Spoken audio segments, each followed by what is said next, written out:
What's up, guys? This is Shawn from Unison Games coming at you guys with a new video. This is our first time doing a set review, and so me and my fellow members from Team MetroFlex are going to be talking about Rebel Clash. And so before we get started with the set review, I do want to throw it to them and let them introduce themselves. So I don't know, whichever one of you talks first, you can start. Yo! So I'm Wynter. I am a member of Team MetroFlex. I am part of the professor program as well. I'm a basic judge for like the past month. I love baby browns, and that's all there is to say. Sweet. Hey. Okay, my name is Tupac, as people refer me to. No, I'm joking. The name's Izaiah. I play Quang at Bubble at Cups, and that's it. You all gotta know about me. Oh yeah, oh yeah. And obviously, like I said, I'm Shawn. I've been playing competitively for a couple years now, but really just started getting pretty serious about it. And kind of the whole idea of Team MetroFlex is that it's a team where we're going to be really trying to get on the board for some points. Obviously, the 2019 and 2020 season is canceled now, so we're hoping that next season is going to be the season for us. So hopefully you guys can enjoy this. As you see, we're going to be going through each card from Rebel Clash, giving it a 1 through 5 rating. 1 being really, really bad, trash, right? 2 being pretty bad, but like you never know, might see fringe. 3 being mediocre. 4 being card that seems really good, and then 5 just being like an insanely good card. It's definitely going to see play. All of that stuff. We're each going to give a rating to each card. So I think we're ready to go. You guys ready? No, well, okay, let's go. All right, let's do it. Okay, so starting out, we've got Butterfree. So one of the important things with Butterfree is its pre-evolutions have adaptive evolution, which means that those Pokemon can evolve the first turn you play them. For a grass, it has Panic Poison, which is 30, Burn, Confuse, and Poison. And then 2 colorless, you get Cutting Wind for 80. It's got Fire Weakness and 1 Retreat. Wynter, why don't you start us off on this one? Sure. So Butterfree, it's it's cool. So like I'm not really a huge fan, but I think it's cool. So you've got 140 HP. You've got for 1 grass, you have Panic Poison, which does 30 for base damage, and your opponent's active Pokemon is now Burn, Confused, and Poisoned. And then for 2 colorless, you can use Cutting Wind for 80. First thought, because I love there's a card coming in the set. We'll talk more about it, but it's an energy that works for this card, so you could play it. Like you could just play it and attack automatically for 80. But I think Panic Poison is really cool. I wouldn't exactly know where to use it right now. I mean, outside of limited. So I don't know. I mean, Burn, Confuse, and Poison is pretty sweet, but I'd probably have to put this at like, you know, more of a build around. I'm a big fan of the what is it, the podcast, the limited resource podcast for Magic as well, and they have a term called build around, and I definitely say this deck is definitely kind of a build around. Like you could play there's a lot of cards that do different status effects like poison, like Koga's trap. You could definitely play in a deck like this, but to kind of make it like a status condition deck. But that would probably be my assessment. 140 HP is pretty solid, though. I got to say, for a Butterfree, I'm surprised it's that high. Yeah, that's fair. What about you, Izaiah? So, looking at this, the Caterpie and Metapod, they reprinted that ability so many times in this game. Yeah, it's annoying. or at least but similar with things. Butterfree, you could play this like with Shedinja to make it like a stall control deck. It could work, but on paper it seems cool, but it's not really cool. Burn, Confused, and Poison is insane because now you're doing 30 damage a turn. Mm-hmm. So now your Panic Poison becomes 60. Yeah. And if Chaotic Swell was imprinted, you could play this in its minion with Verbank to Gym. So now make it 80 a turn. Then Muscle Man, you could make it 100 a turn. But I just don't think it's that good. outside of expanded than standard. If you play with Shedinja. Yeah, that's sort of where I'm at too. I think adaptive evolution is pretty fine. I know I saw this card, like I saw a Japanese deck that played those two, Caterpie and Metapod, but then they had the old Butterfree from, I believe, Unbroken Bonds, that for one energy you just like get 3 energy on your board, and they were playing a Grass Mew Mew deck with it, and I mean, it just seems like a lot because when you think about that, now you're playing essentially 3 cards to get you 3 energy on the field, whereas you could just be playing 1 card, Welder, to get 3 on the field. Um, and so, yeah, I think it seems pretty bad. But like, if we ever do get a Butterfree that's better, I think the Caterpie and Metapod are good. So I'm gonna go ahead and give this card like a 2. What about you guys? Yep, I was gonna say 2 as well. Okay, Izaiah. Definitely Wow, 2. you guys aren't believers. I give this card a 3. Okay, all right, cool, sweet. Sweet. All right, so the next one we got is Scyther. For colorless, it does Swords Dance next turn. This Pokemon's high speed sickle attack does 70 more damage. And for another colorless, you have got high speed sickle for 20. We'll be talking about his evolution later on, but since this guy's grass, figured we'd give him his own thing. So Izaiah, what do you think about this card? I have no opinion. It's really bad. You have to attack twice Yeah. in order to basically get the 90 damage. I guess you could play it in ADP for like Doll Stall, but like that's really bad. So Yeah. Yeah, I would definitely agree with that. Seems pretty bad, but I mean it is a pre-evolution, so I guess it's just as good as its but evolution. sorry to cut you off, but in the pre-release format, it's pretty good. Yeah, that's true. This would definitely be a really good thing to have in limited. I think that's definitely true. What about you, Wynter? I mean, I gotta say, like, this card's bad, but it really reminds me of the Scyther from from Fossil. And it makes me like really happy. Or no, sorry, Jungle. Okay. It reminds me of the Scyther that had Sword Dance, that and you have Slash for 3 colorless, doing Okay. 30. I know 30 for 3 colorless, but you do Swords Dance the turn before, and it makes it 60. So this is like a better version, but That's cool. yeah, unfortunately in today's meta, and it's just not a very good card. But I mean, I love Scyther. You know, it's an interesting card. Yeah. Yeah. Okay, so I would assume like 1's all around then. I'm giving it a 2 because I have some belief on it, just in case if like a Doll Stall deck becomes like super outrageously good, but like even then, I don't think it's good. But I'm still giving it a 2. Okay. Because Cypher's a cool Pokemon and the artwork looks dope. Yeah, the art is really good on this card. Yeah, I like it. Yeah, I'd probably say 1. I mean, it's it's cool, and it brings back some good past memories, but I still don't think there's any way I would ever play this card outside of limited. Yeah. All right. So next we got Ludicolo. It's 160 HP, stage 2, fire weakness to retreat. One of the things that's important about this card is its stage 1 evolution Lombre has top entry, which means if you draw Lombre as your first card of the turn, and if your bench isn't full, you can just play it directly onto the bench. And it's got, for 2 colorless, High Spirit Rush does 60 damage times the number of prize cards you've taken. And then for a grass and 2 colorless, you got Mega Drain, which is 120, heal 30.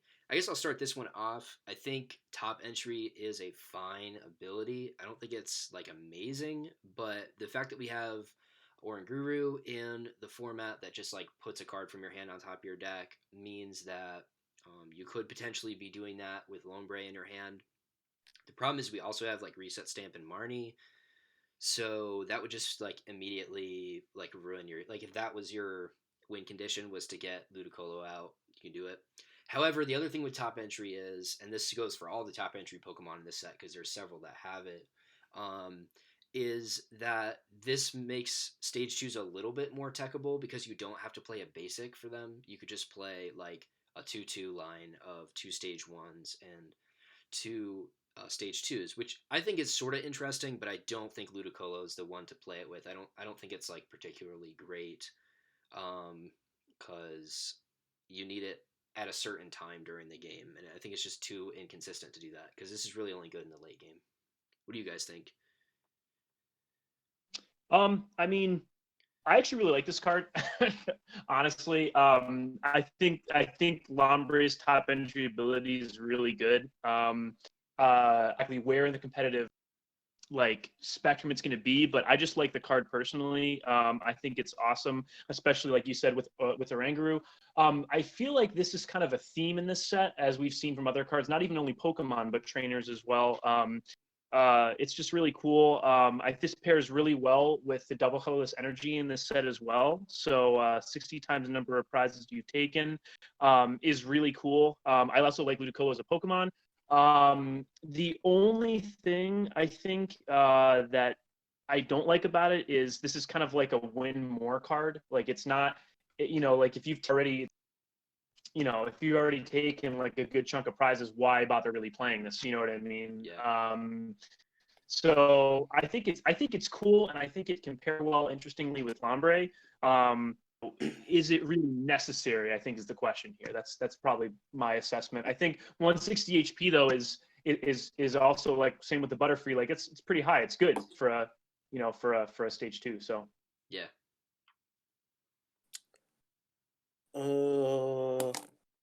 ADP counterbots and expanded with this. If you want. I mean, the attack is okay. Like max output you can do in standard is 300, and then like with ADP's GX 330, Shine and Vitality Band. I mean, the problem with the card is it's a stage 2, but like I disagree about the whole reset stamp and Marnie thing because you're not playing Marnie or reset stamp every turn. You don't, and if you do, then you're just not in a good spot. Because if you're trying to disrupt your opponent every single turn, you're not progressing your board state as all. Now, if you're playing something like ADP, which you could like disrupt and do something in the same turn, then you're in a good spot. But I don't like the fact that because it's a stage 2, it's susceptible to reset stamp or Marnie. I just don't like that's out there. Yeah. Yeah. I think pretty much anything with top entry for me is definitely not going to be a one. Like, because I think anything with top entry just makes stage twos a little bit more playable. But I also think that like top entry isn't the most amazing ability you can have. Like, it's fine, but I don't think it's amazing. I think the only thing that I think it really does is help you be able to tech. So I'm gonna give this card a two, because I don't think I would play it above other things that I would play. But what do you guys think? yeah, I would say it too. That's what I was gonna say too. I give it a 3. Okay, cool. So Izaiah definitely a little bit more hopeful for it. Let's go ahead and move on to the next one. We got Masquerain here. So it's a 90 HP stage 1 Pokemon, Fire Weakness, 1 Retreat. One colorless, it does Threatening Pattern for 30. Energy can't be attached to the defending Pokemon from your opponent's hands next turn. And for 2 colorless, you have U-Turn, which is 40, and you get to switch it. Just like a quick note on this too, all the translation in here isn't necessarily like 100% certain, so these attacks definitely could be named something slightly different. But with that disclaimer, Wynter, you want to start us out on this one? Yeah. So I like Masquerain as a Pokemon. I feel like I say that about every Pokemon so far. I mean, I just like Pokemon in general. That's fine. But so this is cool. It's a pretty decent stage 1. I think U-Turn makes this card like really good. Like we saw with some other Pokemon in the past, like Sawsbuck, not quite the same as this, but I think switching out with one of your bench Pokemon is pretty cool. It's a rich image. This also does work with the double colorless energy in this set. Mm-hmm. And defending Pokemon from your opponent's hand during the next turn. That's also really cool.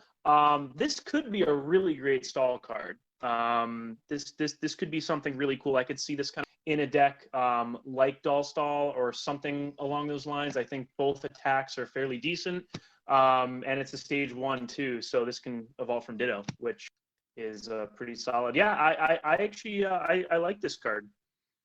Sure. Isaiah, what do you think?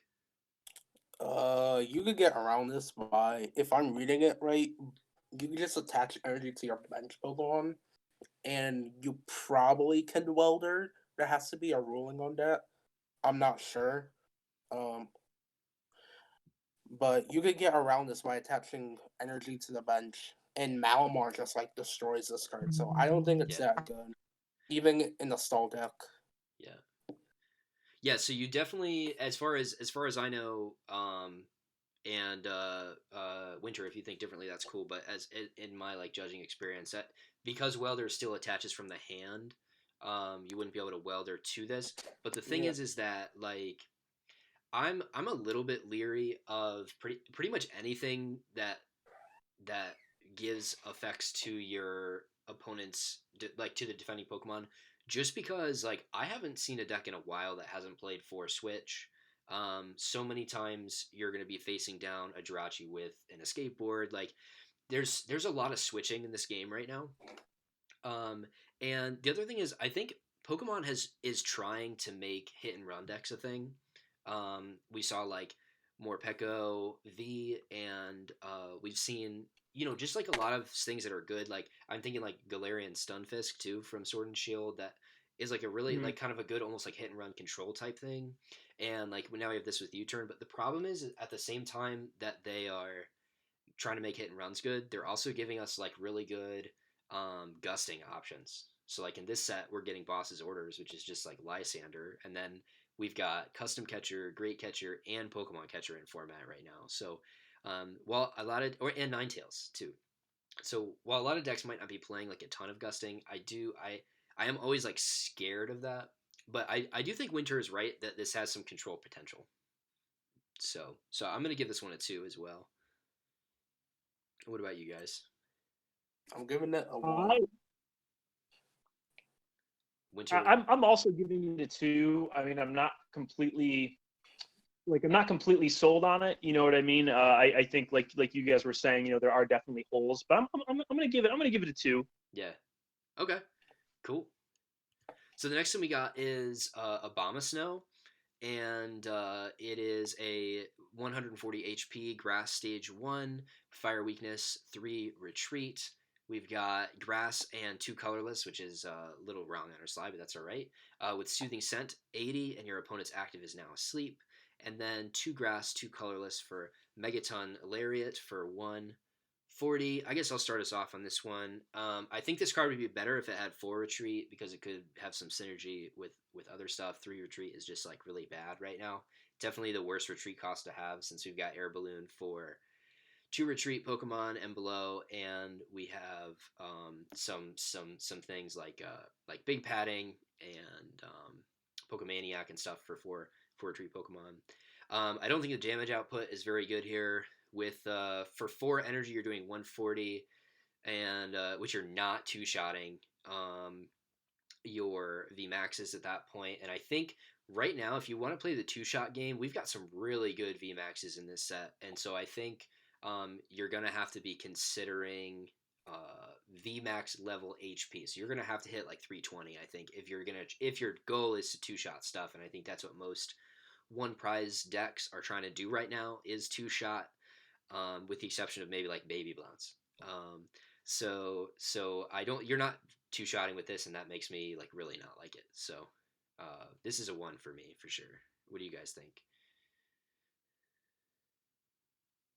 Well, it's okay. So I'm looking at it from like a limited perspective here, but I could see this being a decent stage 1 in like a pre-release or like a draft, because if you're playing, so you're playing Snover, if you're playing this, of course, so like you Snover on your first, you're going first here, you play Snover, attach a Leaf Energy, then the second turn you evolve into Abomasnow, and you have the double colorless energy of this set.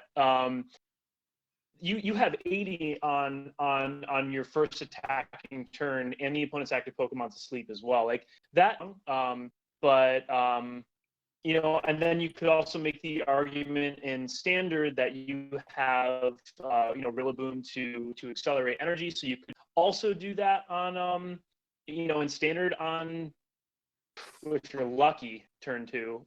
But it's not really good. I mean, I would give it a 1, but I'm looking at it from purely like a pre-release standpoint here, and that's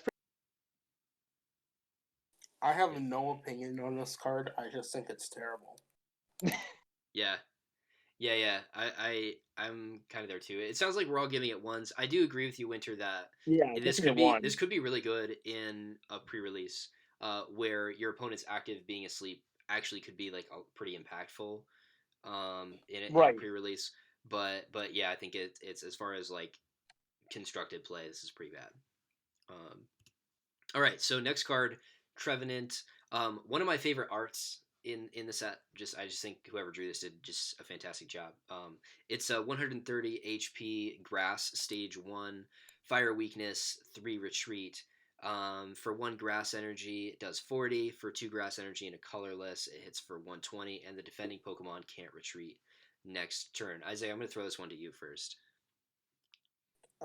Terrible. No opinion. Yeah.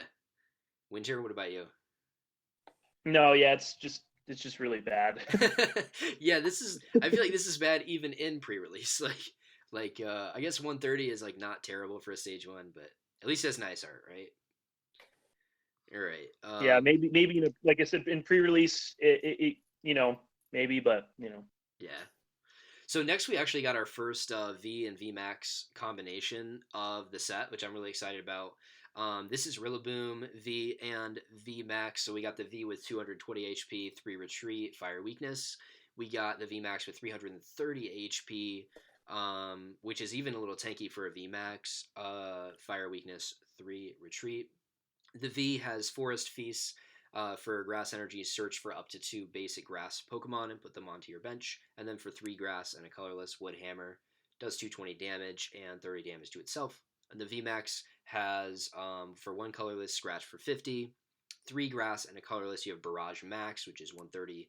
Plus, you may discard up to 3 grass energy from this Pokemon, is what that should read. This does 50 more for each energy discarded. So, I guess I'll start this one off. I'm super excited about this card. I'm very pumped. I'm a Rillaboom fan. One of the things that I thought was really cool here, I was a little worried when we got the Galar partner tins that had the Rillaboom, the Cinderace, and the Inteleon V's in them, and I thought maybe we wouldn't be getting other ones in the set. But actually, these cards all have different arts. So even though these are the Japanese cards, and we're not 100% sure if every single one of these cards will be in the set or if some will be promos, I think it's almost guaranteed that we're going to get these in the set, which is really cool. I like that a lot. I really like the art on this one too.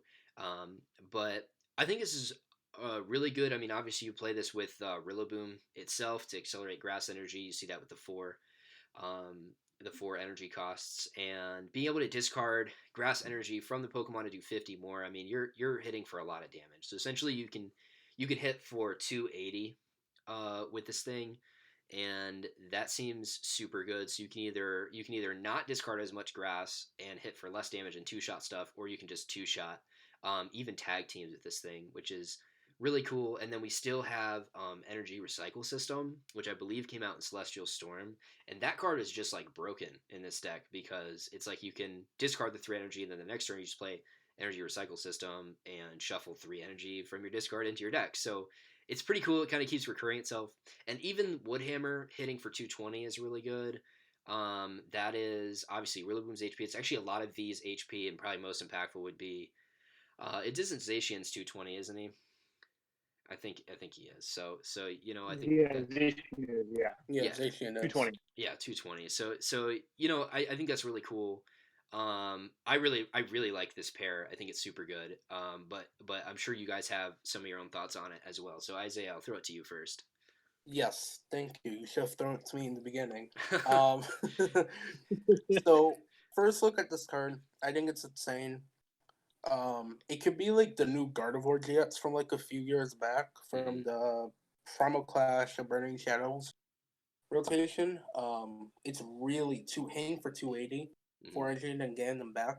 Even with energy recycle system, I just think energy recycler is better Mm-hmm. in my opinion with it because you get the extra 2 energy, Mm-hmm. which I think is good. But either way, I give this card a 5 because I love it. Yeah. Yeah, I'm definitely at a 5 too. What about you, Wynter? Yeah, I mean this card's nuts. So already I've played against this card, and it's really strong. I mean, you're going second, you're attaching the energy, you're searching for definitely a Grookey, if not two, or now like if it were me personally, I'd play with the new Applin card, which we're going to go over, and the Evolve Form to like a nice bench. But yeah, you get your bench set up, and then next turn you can just rare candy and Boom, and then just go off with Woodhammer. I mean, this card's insane. Yeah, 5 for sure. Yeah. Yeah, yeah, for sure. All right, so moving on, we got another Grass V. We got Eldegoss V. It's a 180 Grass V card, Fire Weakness, 1 Retreat. It's got this ability, Happy March, which is when you play this from your hand to your bench, you may put a supporter from your discard pile into your hand to basically just verse a Seeker. And then for 2 colorless, it has Soar, which is 50 damage, and you may shuffle this and all cards attached to it into your deck. Wynter, what do you think about this card? I think it's great. It's very similar to Tapu Lele in the sense you're not like tutoring or searching for it. You're getting it from your discard. I think it's actually going to be even better and expanded, just with the amount of supporters that are running through the format that are super relevant. Yeah, this card's really good. I mean, having the option to kind of shuffle it back in, like is also great. You're not decking yourself, and you could potentially get it again as well. Keep using it. Yeah, no, this card's really good. This card's really good. I'm also going to give it a 5. Okay. Izaiah, I know you had some thoughts that were Yes. less than great about this card. Why don't you I enlighten were us? I will start with expanded. Tapu Lele and VS Seeker are better. There's no reason to play extra 2 prizers in your deck when you have items because item lock is not relevant. And also, Alolan Muck is seeing more play, so Mhm. just having more dead cards in your deck after when Muck comes into play sucks. And Wob too. Always. And yes, Wobbuffet too, but that card, Wobbuffet, is like not as relevant as the other one I mentioned, Sure. whatever it was. In standard, I don't like this card. I don't want to play with, but in the sense like I know I have to because it's a new pseudo Pokemon, and I know one day the Danny will rotate, and this is what we're gonna have, Mm-hmm. and it's gonna suck. Yeah. But also, it's just like you close it. This card is more for like closing out games and like getting that one turn comeback. Other than that, I give this card surprisingly a 1. I just think it's not that strong right now, but I think with rotation, it's gonna probably be about a 3. So Okay. as of when the set drops, I give it a 1, but as time goes on, my opinion will change to like a 3.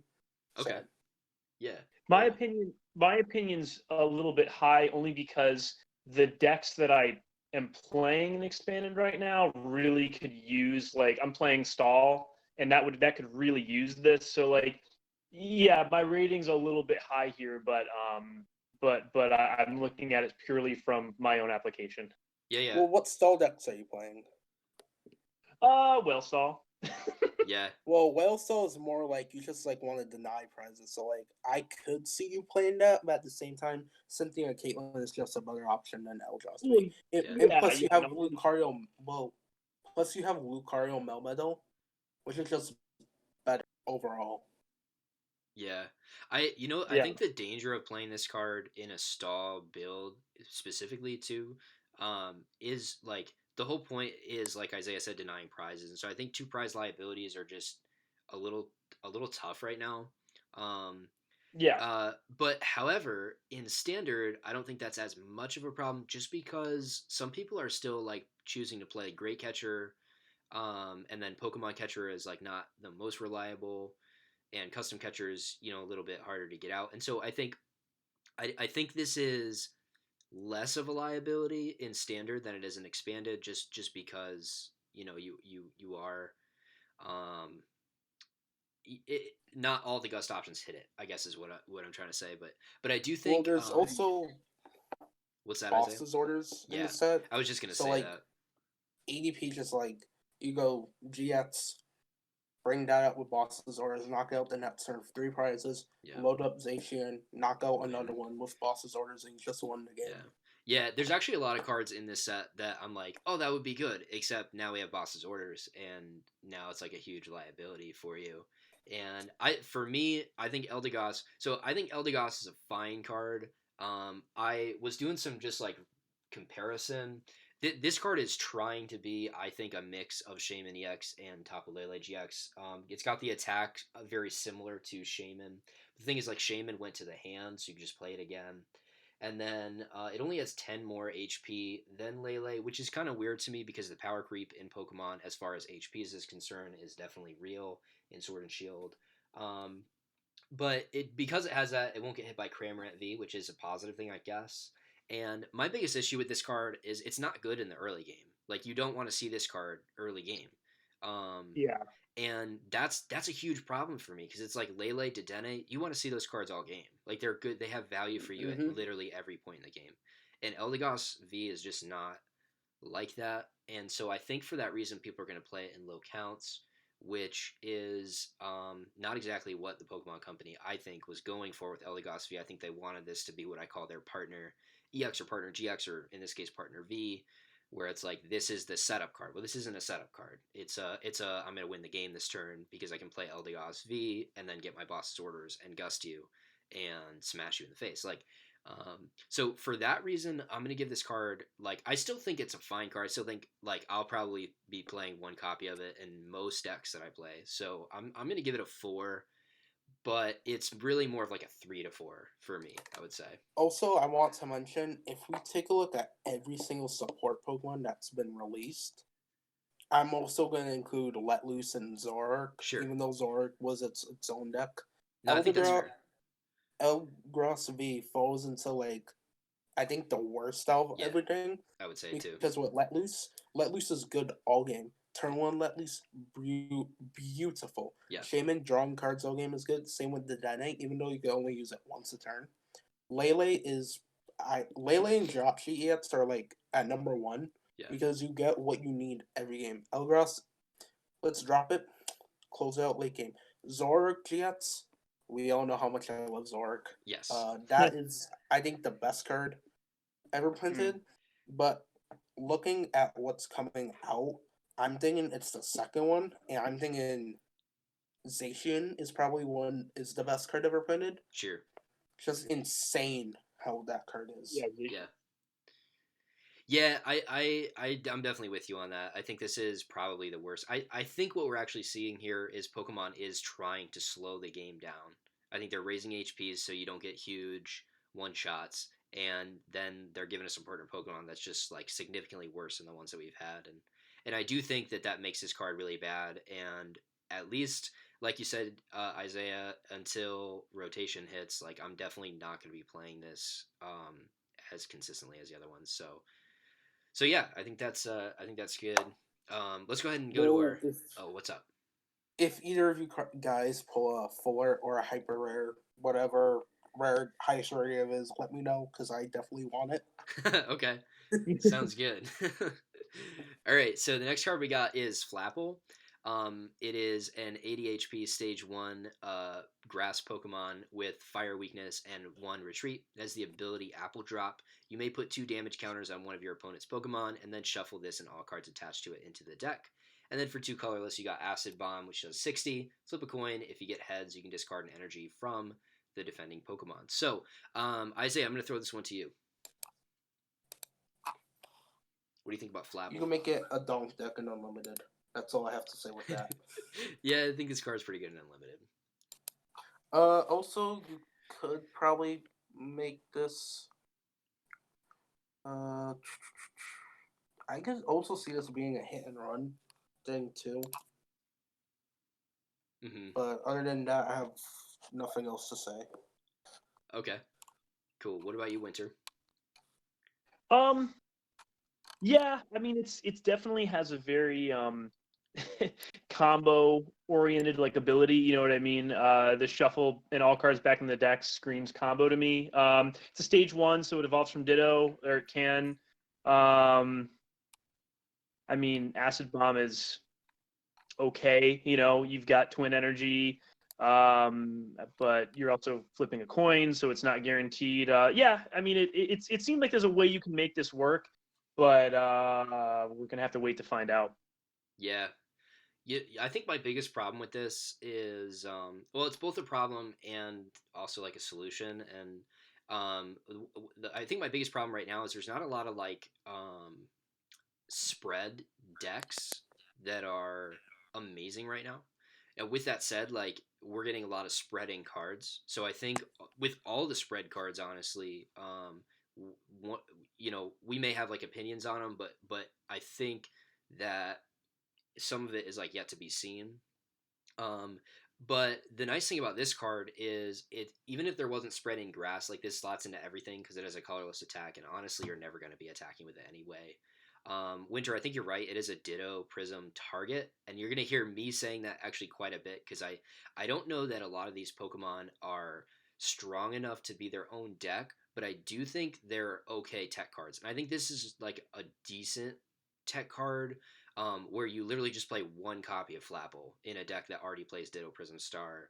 Like we saw that in Expanded, really more than we saw it in Standard. I think this card is terrible in Expanded. You probably shouldn't play it, but I think in Standard we could kind of have a similar function for this card. I do like the card in general. I mean, but I definitely think that it's more of like a teching card than anything else. But I do think maybe, who knows, maybe it'll be a spread. You'll get a spread deck where it's like, oh, the math just works out that I always need like 2 extra damage counters. And then it's like, okay, Flapple's kind of a no brainer.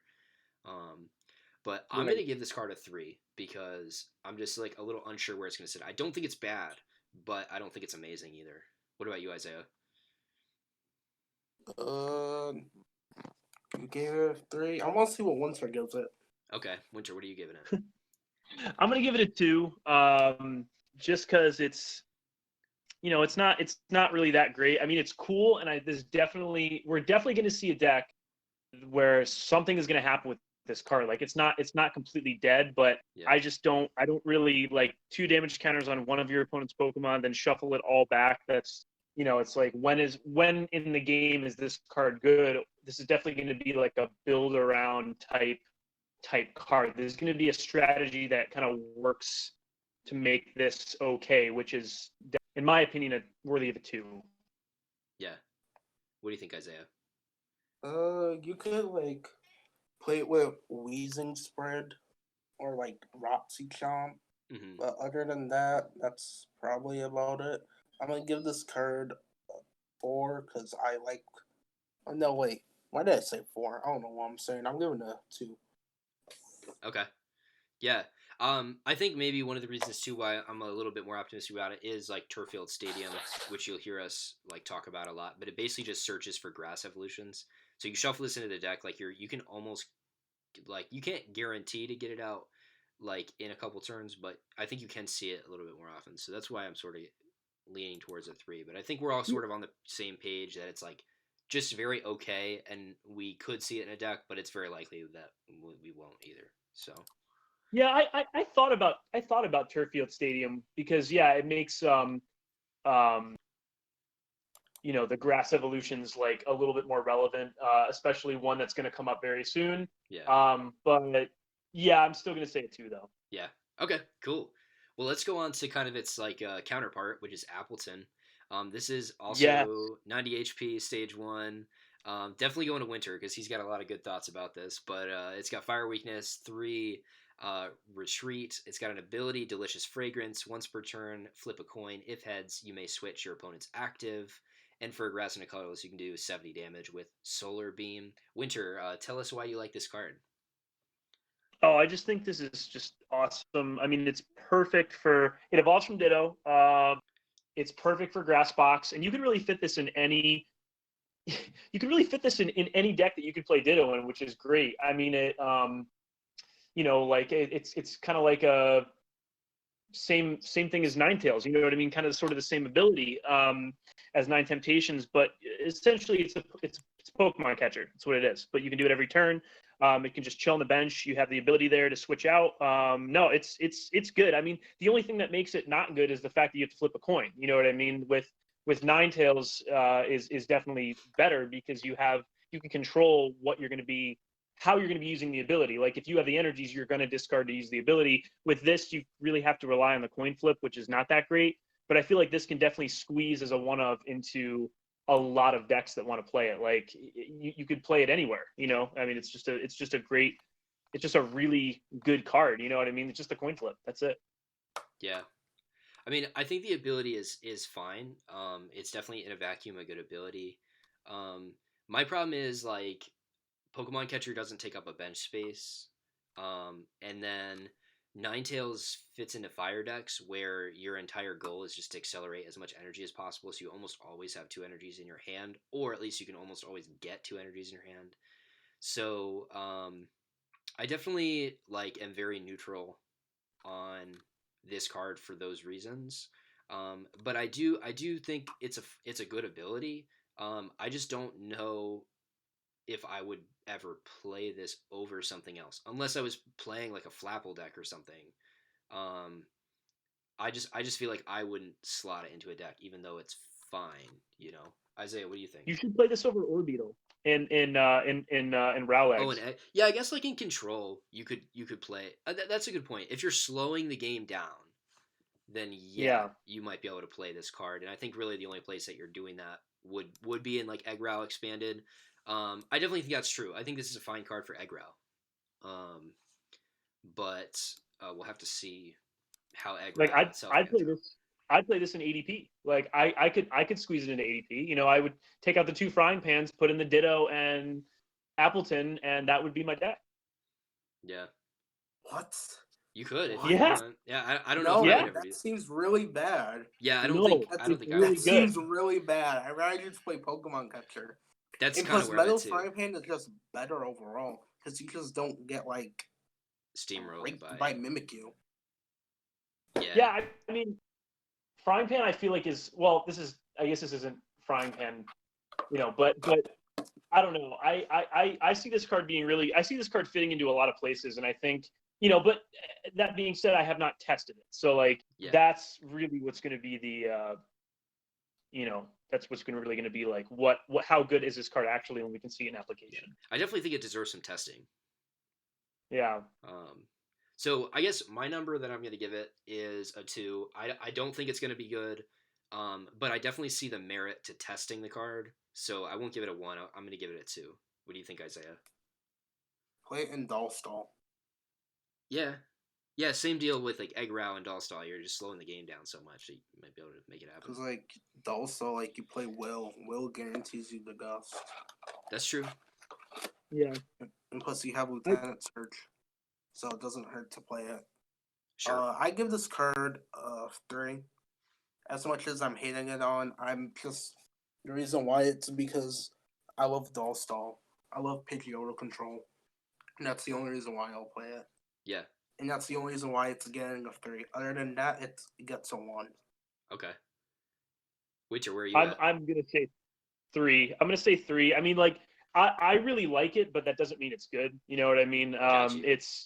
It's not it's really not quite there. Like you are leaving a lot up to luck, regardless of whether or not it can fit into a lot of slots in certain decks, or whether or not whatever it is, it's still a very meh card. It's not amazing. It's cool, but it's not amazing. Yeah. Cool. All right, so the next card we got, moving on to the fire Pokemon, is Ninetales. It is 120 HP stage 1 for 1 fire. It has Hex, 30 plus. If your opponent is affected by a special condition, this does 90 more. And then fire double colorless, you got Flickering Flames for 180. Your opponent's active Pokemon is now asleep. It does also have water weakness and 1 retreat.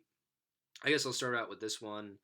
Ninetales is I don't think it's great, but I do think it's fine. The only reason that I think it's fine is because we are getting the Garbodor that's gonna do like instant poison.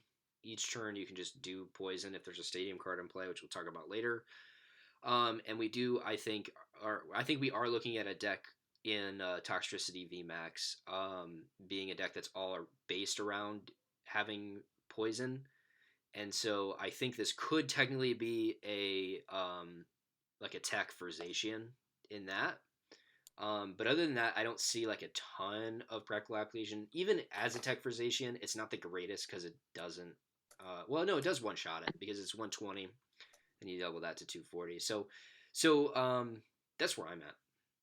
What do you guys think? Well, I think this card would be amazing if Flickering Flames did 180. Oh yeah, you're right. Yeah, it only does 90. I don't know why we said 180. No, it's fine. It's fine. No, I mean, no, it's pretty meh. You know what I mean? I mean, Hex. That's that's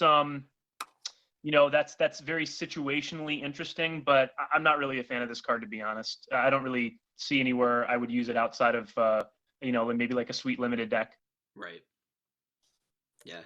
Izaiah, what do you think? I saw on Rare Candy's video of the set that it was an ability for the first attack. Yeah. I think we were talking about that, and like everywhere else I saw a special condition. Right. If it was an ability by Zacian's done. Yeah, I know. But I'm giving it a 1. Okay. I'm gonna give this thing a 2. Yeah. Wynter, where are you at? Yeah, I'm same. It's a 1. You know what I mean? Yeah, it's a 1 for me. Yeah. All right, let's take a look at Ninetales V then. Ninetales V is a 200 HP Pokemon V with water weakness and 2 retreat costs. For a fire and 2 colorless, we got Tail Transformation, which is I don't know why it says 30 plus, but you just choose one of your opponent's active Pokemon's attacks and you just use it. And then for a fire and 3 colorless, you got Flamethrower for 180 and you discard an energy attached to this. Izaiah, you want to start us off on this? Yes. Abilities are just even more broken than it is going into the set. Yeah. Now you could copy ADP's GX move for the plus 30 for whatever the first effect is. Is insanely good. Just copying anything, which is always good. So I'll give this card a 5 because I love me some welder decks. Yeah. So. Yeah. What about you, Wynter? Yeah, I mean, when I was reading this card and we were going over, we were going to do the set review. I was looking over this, and I was reading, choose one of your opponent's active Pokemon's attacks, and I was like, wow, this is insane. Plus, you get damage on top of that. No, this card's really good. Flamethrower, 4, that's a lot, and you get a discard energy, but it's still 180. Especially in welder decks, firebox decks. You know what I mean? You can easily accelerate up to 4 energy to do 180. So no, this card's really good. 200 HP. Yeah, I'm gonna definitely give this a 5. I mean, you have a lot of versatility now that you didn't before, with being able to use any attack, as opposed to like the Mimikyus that do attacks besides GX. You have a lot of really good versatility here. No, it's awesome. This card's great. Yeah, I totally agree. This is definitely a 5 for me. I think it's easy to power up with Welder, and that second attack, Wynter, that you mentioned, I actually think it's really cool because you got 3 energy on this thing anyway. Like you're gonna Welder and Tail Transformation if you're putting this thing on your bench, and basically that means that you only have 1 extra attachment. Like if they, because I think what's probably this, I think this is the situation that we're gonna see with this card. You're playing a Welder deck. Your opponent knocks you out with some big attack that can also KO itself. You bench 9tails, you welder to it, you knock them out.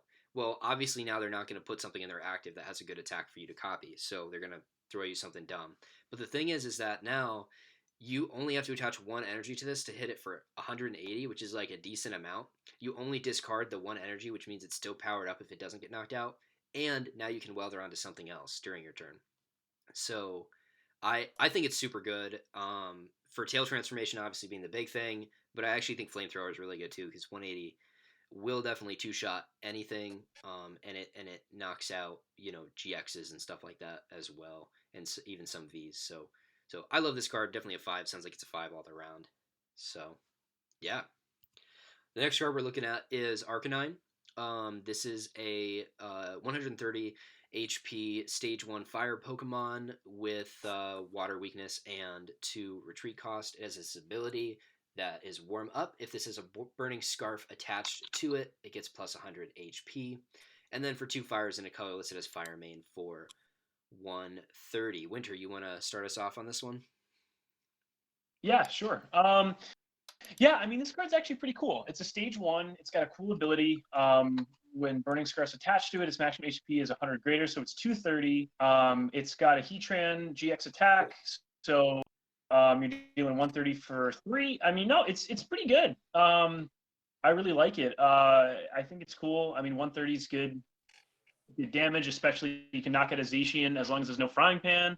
No, it's really cool.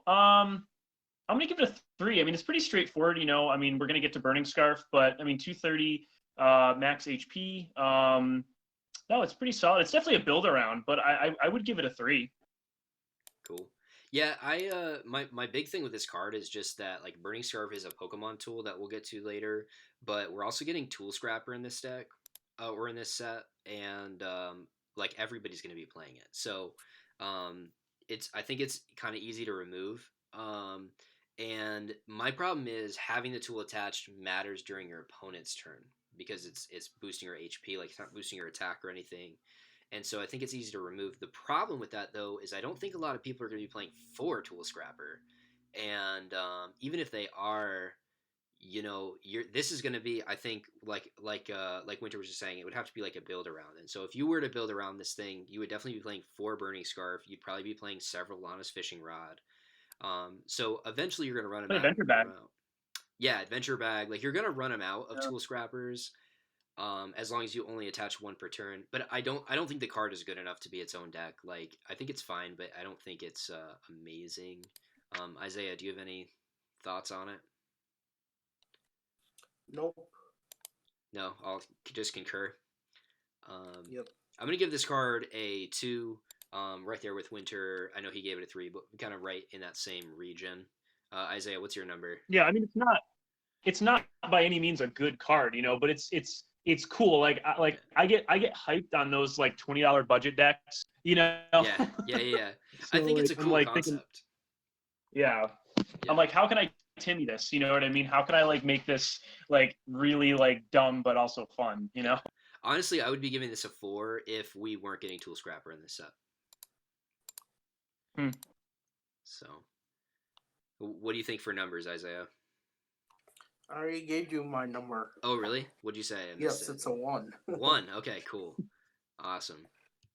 All right, so next we got Magmortar, and it's 140 HP, Stage 1, Water Weakness, 3 energies in its retreat cost. We've got Fire and a colorless is Burst Punch, 30, and Burn. Then 2 fires and a colorless, you got Ground Burn for 80 plus. Each player discards the top card of their deck. This does 100 extra damage per energy discarded this way. Izaiah, you want to start us on this one?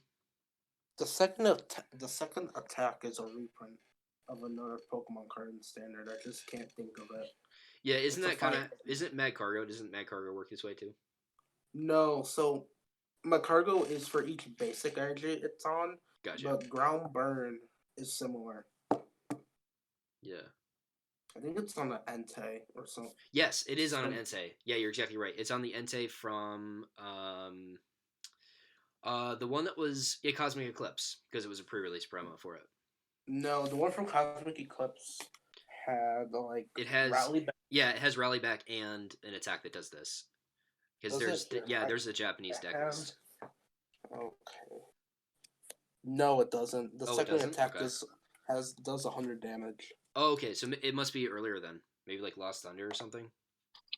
Yes. Lost Thunder? Okay. Yeah.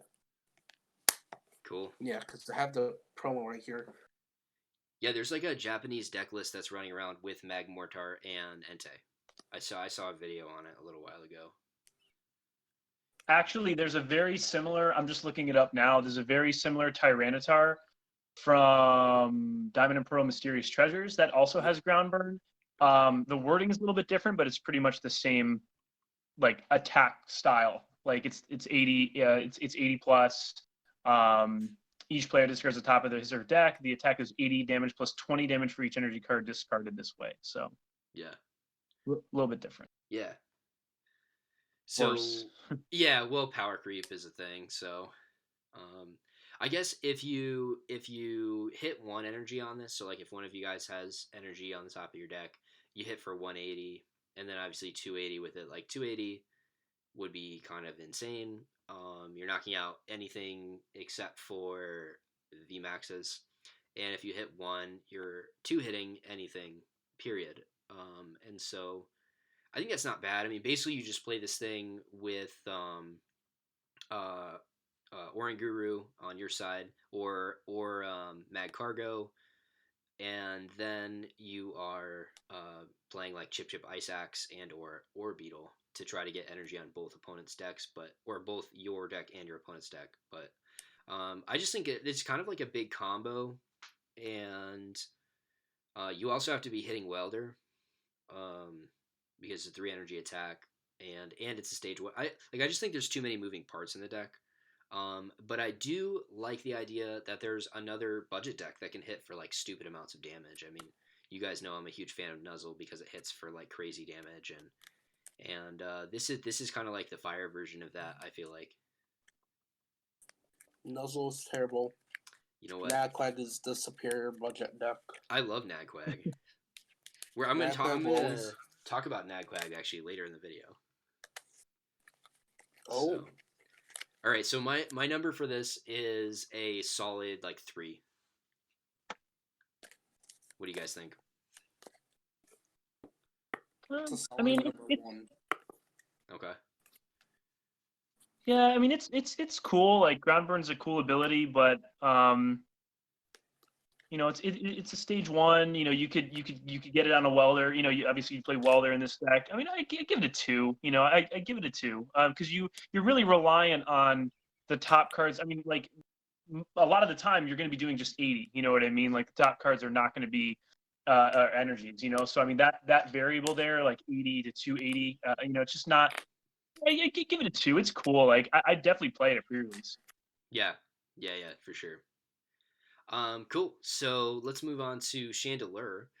This is a 140 HP Stage 2 Fire Pokemon with Water Weakness and 2 energies in its retreat cost. There's important to note that the Lampent, its Stage 1 pre-evolution, has top entry.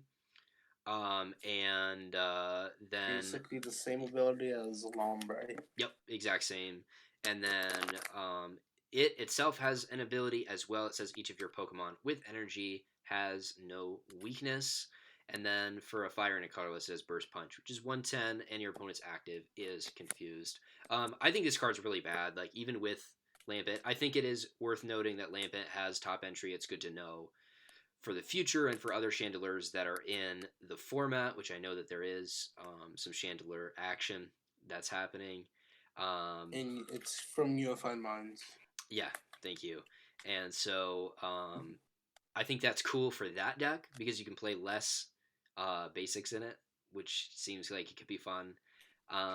But I do think that in general the deck is, or the card that Chandelure is like super bad. It just doesn't really do anything that I think is good. So what do you guys think? I think the Chandelure from Unified Minds is still terrible, even with the new Lampent, because it's too many moving pieces. Yeah. For it to work. And I just really think it's bad, this Chandelure.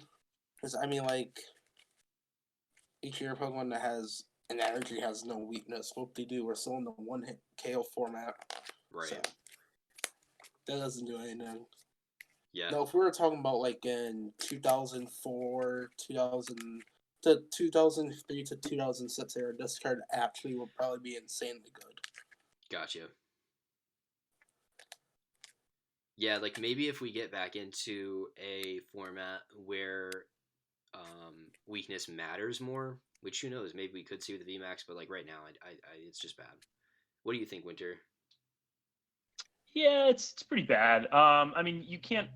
like that's the thing. Like top entry's a really cool ability, but you can't always rely on it working. So, yeah, you may get lucky playing Lampen, and then like you're able to evolve next turn. But this card, like top entry, gives the illusion that this is a fast card when it's really just like a lucky card. You know what I mean? Like you're not getting the Pokemon out faster. You're just kind of getting lucky, even with setups.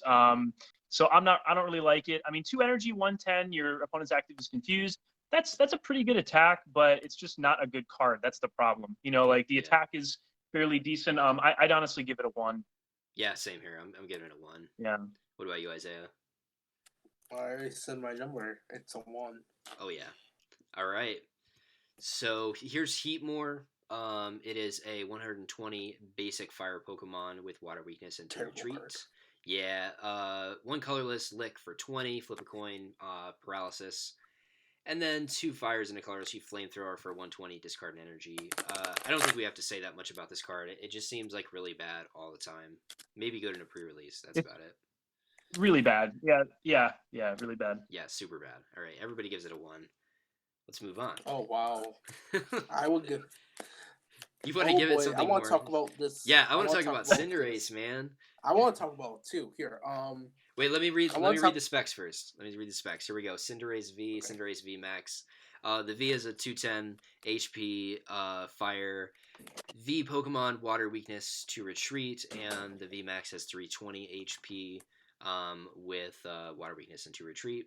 The regular form, the V, has the ability Field Runner. If there's a stadium in play, this has no retreat, and it has 2 fire and a colorless Crimson Leg for 140. The V Max has fire and a colorless energy for counter 30 plus. This does additional damage equal to the amount of damage done to this Pokemon by attacks from your opponent last turn.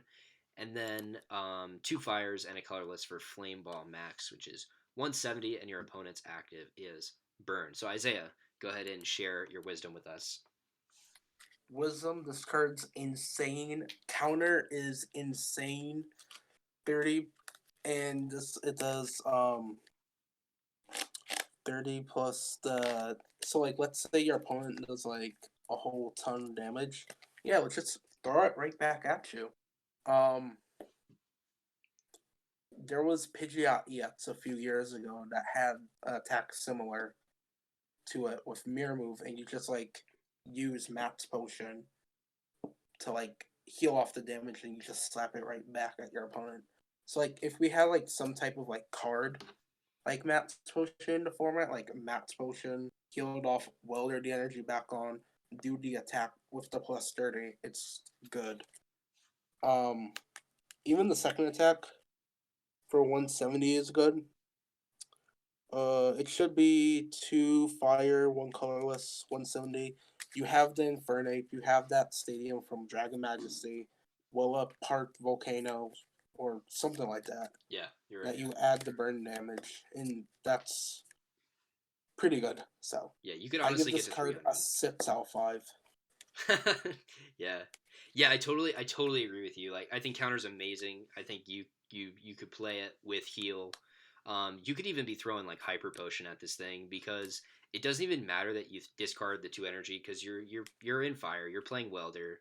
So basically what you do is you just play Hyper Potion, discard your energy, and then laugh and attach 3 more with Welder and just hit for counter. Or you could just hit for Flame Ball Max, which will definitely get knockouts. I mean, it says 170, but it says 170 in burn, which means it's actually 190, which is really amazing. You're going to knock out pretty much any GX. You're going to knock out a lot of these. And yeah, this card is kind of broken.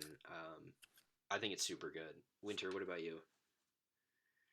Yeah, I'm not 100% sold on VMAX cards. Like, obviously, Snorlax VMAX is really good. I love this VMAX. And obviously Cinderace V as well. I mean, I'll talk about Cinderace V first. I mean, Field Runner is an incredible ability. You're in fire decks, you're going to have Heat Factory out. You're going to have Giant Hearth out. And this is any stadium as well. So, like, no, having no retreat cost is great. 140, it's already better than Heatran's move Steaming Stomp, so you're 10% ahead and more HP as well. And then, yeah, the VMAX is also insane. I mean, counter reminds me very much of Reshazard's Outrage. A little bit different because we're talking about damage counters. This is damage from the last turn, but that could be really cool, especially because, like Izaiah said, we have hyper potions if we had to heal, if we wanted to heal there, but healing and then doing the damage is great. And then, yeah, Flame Ball Max 170 for 3, which is great, not increasing to 4, so you do 170 for 3. And really 190 with burn. I mean, you guys said it all. I'm just piggybacking off of it. But yeah, this pair of cards is amazing. I don't even know if I would even. I probably would just play Cinderace V in like a really fast like Firebox Reshazard deck. I mean, you could even play that in. You could play it in Baby Blounds. You could play it. I mean, anywhere. I think Cinderace V is really the star out of the two. Yeah, definitely 5 for sure. And the VMAX is great. Actually, right now I do play a Cinderace V in my Welderbots deck. So yeah, I think it's worth it. Yeah. Honestly, I think this is a really good closer for stuff like Baby Blondes too. So yeah. I think we got 5s all around, right? I know Izaiah said 5. Absolutely. Wynter, you're probably at a 5 as well. Awesome. Absolutely. Okay, so let's jump into some of the water stuff. First water card we're going to take a look at is Galarian Mr. Rhyme. It's a 110 HP stage 1 metal weakness and 1 retreat. It's got an ability called Barrier Free, prevent all effects from opponent's attacks done to your Pokemon with energy on them. And then for water and a colorless, you got triple spin, 50 damage, you flip 3 coins, and this does 50 per heads. I think Galarian Mr. Rhyme is okay. I don't think it's terrible. I think if special ability or special conditions and stuff like that happens to be really like something that's big, I think we could be seeing this card see some play. I will say also if spread gets kind of crazy, this stops spread. So that's kind of interesting because the damage counters are technically an effect of the attack, not damage. So as long as we do have an accurate translation here, I do think that could be okay, but I could definitely see this getting translated as special conditions, not effects. So I think we gotta see exactly what the translation says. If it's all effects, I think this is an okay card, just because spread looks to be so huge. But definitely if it's only special conditions, it's going to be really bad because they're not super impactful on the meta right now. What do you guys think? I mean, yeah, it's not. I don't think it's super relevant right now. I mean, I'm kind of. I mean, automatically, I think everyone's like this that plays Pokemon TCG. But when I see a Pokemon with an ability, I'm automatically intrigued. I'm always like, okay, this is sweet. How could I use this? Like, how can I apply this to the meta now? And then based on what I know about the next meta, how can I apply it there? So, yeah, we'd have to see like, what the meta evolves into as far as effects from attacks. You know what I mean? Like you said, the translation. Like, what is that? Like what? What are we going to see? Like, for example, that Butterfree we were talking about earlier. You know what I mean? Like, that does quite a bit of effects. You have Confuse, you have Burn, you have Poison. You know what I mean? So to not have to worry about something like that. But I mean, as of right now, I'd probably give it like a 2, just because I think the ability is situationally good at this point. The attack is it's a flip coin attack, so you really could be doing 0, you could be doing 150. I don't like attacks like that. I would give it a 2. Okay, Izaiah, what about you? It's terrible. Don't play it, guys. If you're gonna play something like that, just I don't know. Play Appleton. Yeah. I think that's where I'm at. Like right now, I think this card's a 1. I think it's super terrible. But if it does get translated, prevent all effects from opponent's attacks, and if stuff gets really big, like Dragapult and stuff like that, which we'll talk about later, I think it could be okay. But right now, it's gonna be a 1 for me. So the HP is even bad on it. Like it's not even good bad. Stage 1 HP. Yeah, I totally agree with that. And metal weakness this is a stage 1? I thought this was a basic. No, it's a stage 1. It's the new stage 1 from terrible. Mr. Mime. Can we move to the next card? Yeah, we can. Yeah. Let's go. All right, so this is Gyarados. It is a 180 HP stage 1 with lightning weakness and 4 retreat. For 3 colors, you got Beat In for 90. And for 2 water and 5 colorless, you have Big Storm, which is 200. And you discard any stadium in play. I actually had some thoughts about this one because I think that one thing we're going to be seeing in the near future is some kind of water spread type thing or like a water box deck of some sort. I think Pokemon's really pushing for it, and I think there's some Pokemon in it. And I actually think Gyarados might be an okay addition to that. Um, but it has to be a deck that plays Quagsire. Like if it doesn't play Quagsire, this card's really bad. Because you don't want to be committing 5 energy to a 1 prizer. But in water, we do have Quagsire right now, and I think 200 is fine.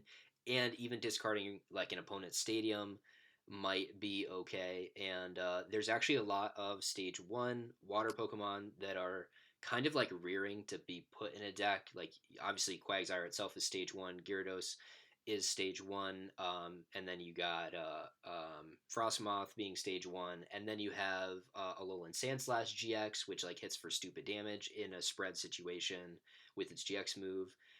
So if there was like a stage 1 water box deck, I actually think this would hit for really good. I just did a quick like damage, like a math on the damage for Quagsire versus this, because Quagsire for 5 energy will hit for 160, so this will get you 40 extra damage, which I think is enough of an increase. And being the number 200 versus 160, you're going to get those knockouts on those GXs that you weren't getting with Quagsire. So I think this could be like a good like 1/1 in if that deck becomes an option. I'm not totally convinced that it's going to be, but it's definitely something that I'm interested in. I tend to like water Pokemon. And with Frostmoth, I think Frostmoth plus Quagmire just seems like it could be super cool. So I actually kind of like this card. But what do you guys think? I might be the odd one out in this case. Yes, you are the odd one. That card is terrible. Don't ever talk about Quagsire or Frostmoth with that Gyarados. That Gyarados is so terrible, my good sir. Quag is so offended. It's Quagnag or bust. There's no Gyarados. And if you're talking about a water box was a few years back with Aqua Patch in Brooklet Hill, Dive Ball, Rough Seas, Yeah. Palkia EX, Manaphy, Fighting Fury Bill. So I think that's way far gone of an option. But this card is actually similar to the Gyarados GX in Crimson Invasion. Mm-hmm. Because they have similar attacks. Yeah. But just to put out there, if anyone puts this comparison to Quagsire, you're gonna hear it's nothing to be talked about with Quagsire. It's Quagnag or bust. I think Quagmire and Frostmoth could definitely be a deck. But you have Frostmoth was a deck that was hyped up into the Sword and Shield format. Yeah, and then it didn't but really never see saw any stuff. play. Yeah. If you're going that route, at that point you just play Dawn Wings to Invasion Retreat. There's no reason to play another stage 1 line. Yeah, I get you. How you're saying 3 stage 1 lines, that's really bad. Yeah. For stage 2s, that's even better because you have Meganium and Inteleon. So. Mm-hmm. Right. So I just think this card is like really bad overall. It's like I'm not even. There's no score to put on it because it's just really bad. Okay. Where are you at, Wynter? I mean, yeah, it's really bad. I mean, my first thought when seeing it, I actually remember the day it was on Poke Beach when they spoiled this card. It was like a few months ago, and I was like, wow, like triple acceleration energy works for both of the attacks. So I bet we're gonna see like some really silly like budget deck that's playing like 4 triple acceleration energy. Maybe not, because like that card is just like it works in like on like Knock Towel or like where you get it, shuffle it back into the deck. But this card is just really bad. Yeah, I mean, I see 3 colorless energy. I think triple acceleration energy, but this card is just really bad. I'm gonna give it definitely like a 1. I wish you could give it a 0. Yeah, I mean, I still like it. I'm gonna give the thing a 3, but I am definitely not like I'm not gonna be surprised if I'm just completely wrong about it. But yeah, I think later we're gonna see maybe some better options. So, Let's go ahead and move Yeah. to our next one. So we've got did we skip there? No, we got Pelipper coming up here. We got a 120 HP stage 1 double colorless hits for 50 with wing attack, and then water and 2 colorless power cyclone. 110. You can move an energy from this to one of your bench Pokemon. It has lightning weakness and 2 retreat. Wynter, what do you think about this card? Bad. I don't like it, but I do want to note that Twin Energy works for this Pokemon, and you could move a Twin Energy to another one of your bench Pokemon. It's true. So that's kind of cool. It would move the whole card, not just one of the energies. Right. So yeah, but it's just bad. I don't think I'd play it. I like the art though. I mean, I like Pelipper as a Pokemon. Like it's just kind of a cool Pokemon. But no, it's definitely a one for me.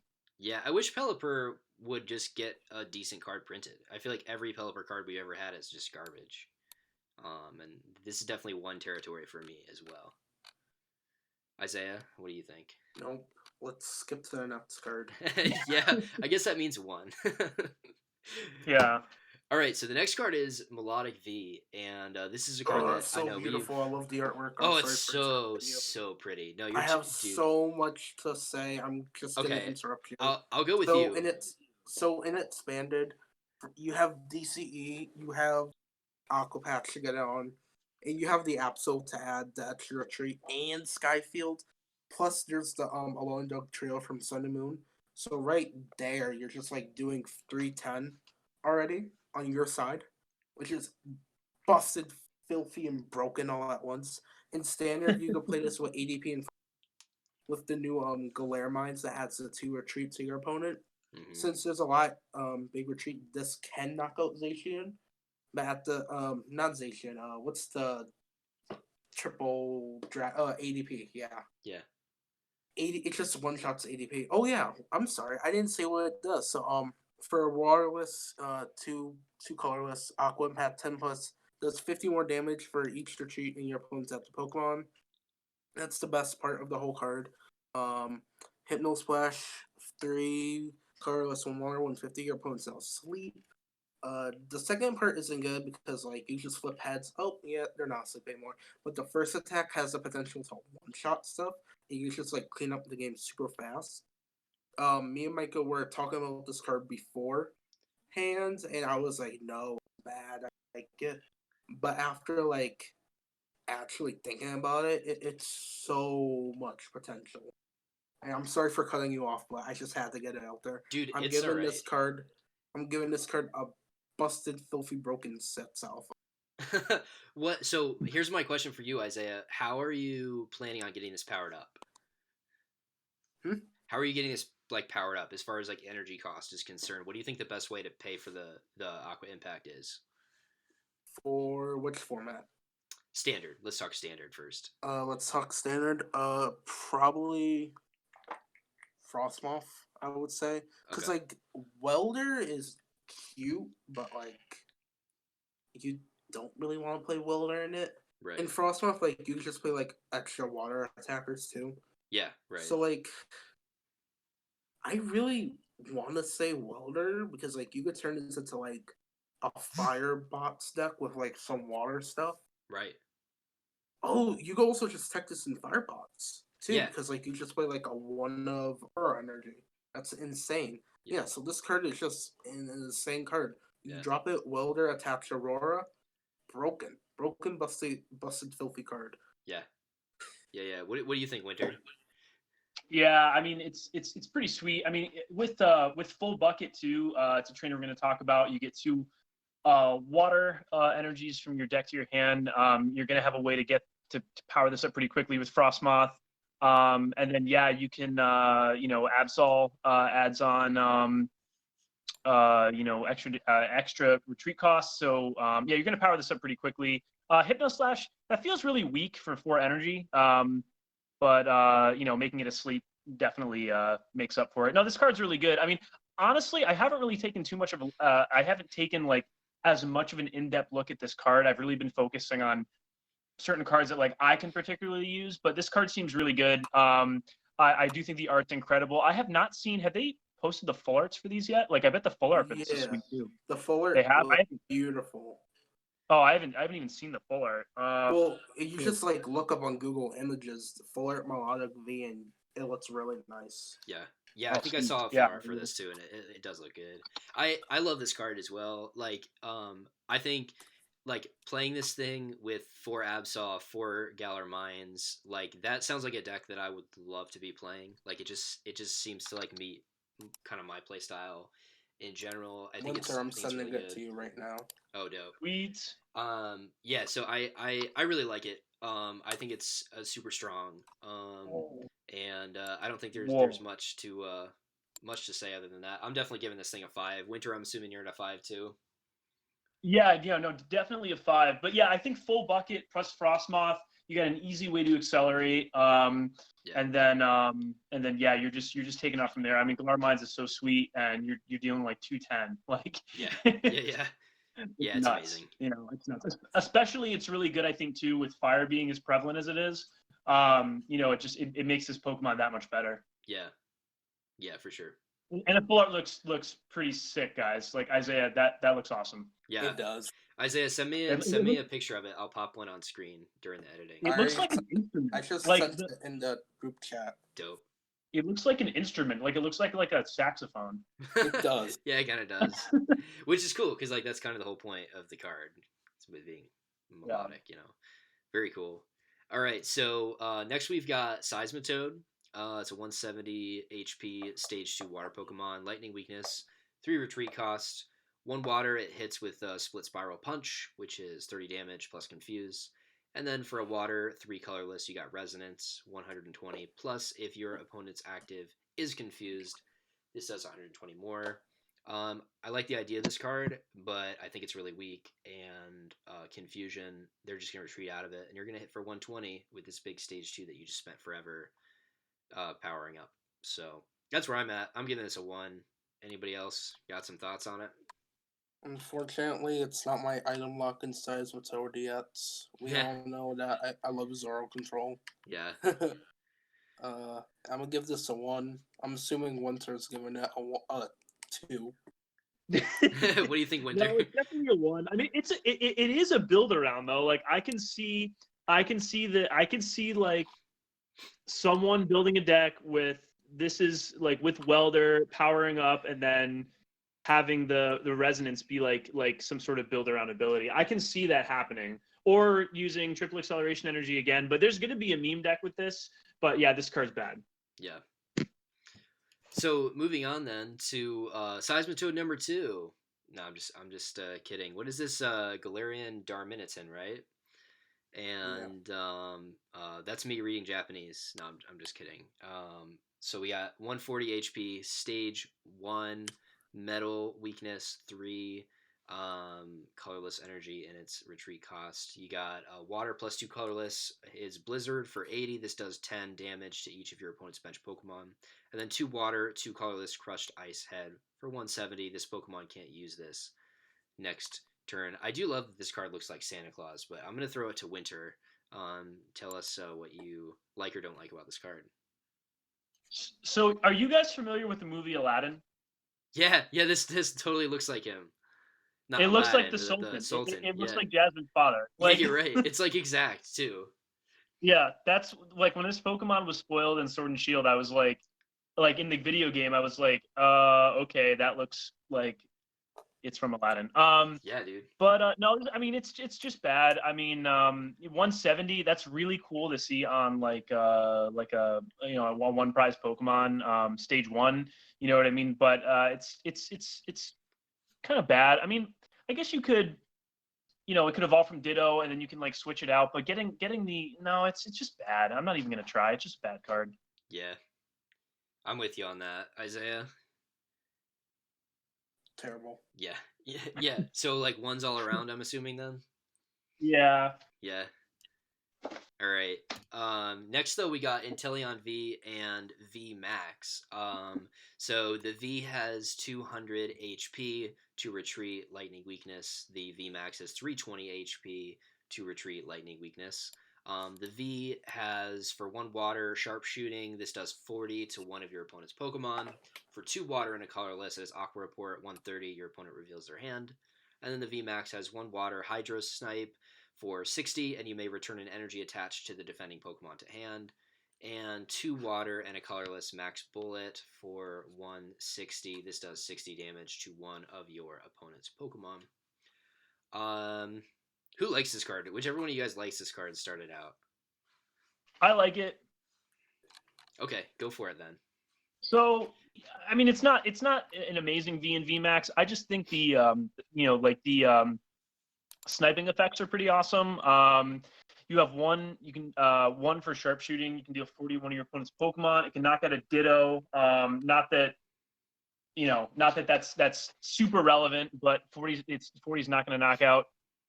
It's not going to knock out 99% of the Pokemon on your opponent's bench. 130 for 3 reveals their hand. I mean, that's kind of mediocre for a V, honestly. Like you have you've got Izaiah doing 230 for 3. So yeah, 130 is pretty mediocre. Hydro Snipe, and then we'll go the V Max. Hydro Snipe, you can turn energy attached to the defending Pokemon to your hand. Really weak for a V Max. Like I get there's an effect along with that, but I actually really like Max Bullet. 160. This does 60 damage to one of your opponent's bench Pokemon. That's pretty sweet. I feel like that's actually a pretty good attack for 3. But I do like it. I'm not really excited about it. It's definitely the worst, by far the worst of the at least the Inteleon V is like the worst of the 3. And actually, I mean, both of them are actually worse of the 3. But yeah, I mean, I would give it like a 3. Maybe the V Max 3, the V a 2. It's not really spectacular, but I like it. Cool. What about you, Izaiah? Terrible. Yeah, you really don't like it? It's really bad. Don't play it, guys. What number would you get it? Yeah, I do agree. It's not it's not amazing. Unless if you're Michael who wants to play this at locals and tie every round, then don't play it. What do you think your number is? Oh, my number? I'm not even giving it a number. Okay, we're gonna say 1 then. Because it's that bad. So, I do think the Inteleon V is really bad. Like that, it is like way too weak. Having sharpshooting to do 40 is fine. Like I'm sure you might use that during the game, but like it's pretty bad. And then I actually really like the VMAX. As Izaiah alluded to, I really like Hydro Snipe 60 return in energy. Before Sword and Shield, I wasn't really convinced that returning an energy attached to the defending Pokemon was that good. And then like Team Yellgrunt is actually seeing like a decent amount of play, and that's exactly what Team Yellgrunt does. So I kind of like it. I think in this deck, basically, you would be playing just like straight up control, where you just you play hammers and you try to spread some damage around. Maybe play your Alolan Sandslash GX for like a big like finishing move sort of. I like it. I definitely I think I probably might agree with you, Wynter, that this is the worst VMAX in the set, just because I don't think it's like explosive at all. And I feel like that anytime you're playing control in a way where you're still going to take prizes, it could everything could go your way and you could still lose. So like even that I'd have to test. But I think I will be testing with this just because I like the idea of having a control deck that still takes prizes where you just deny your opponent like energy and stuff for the whole game and spread some damage around.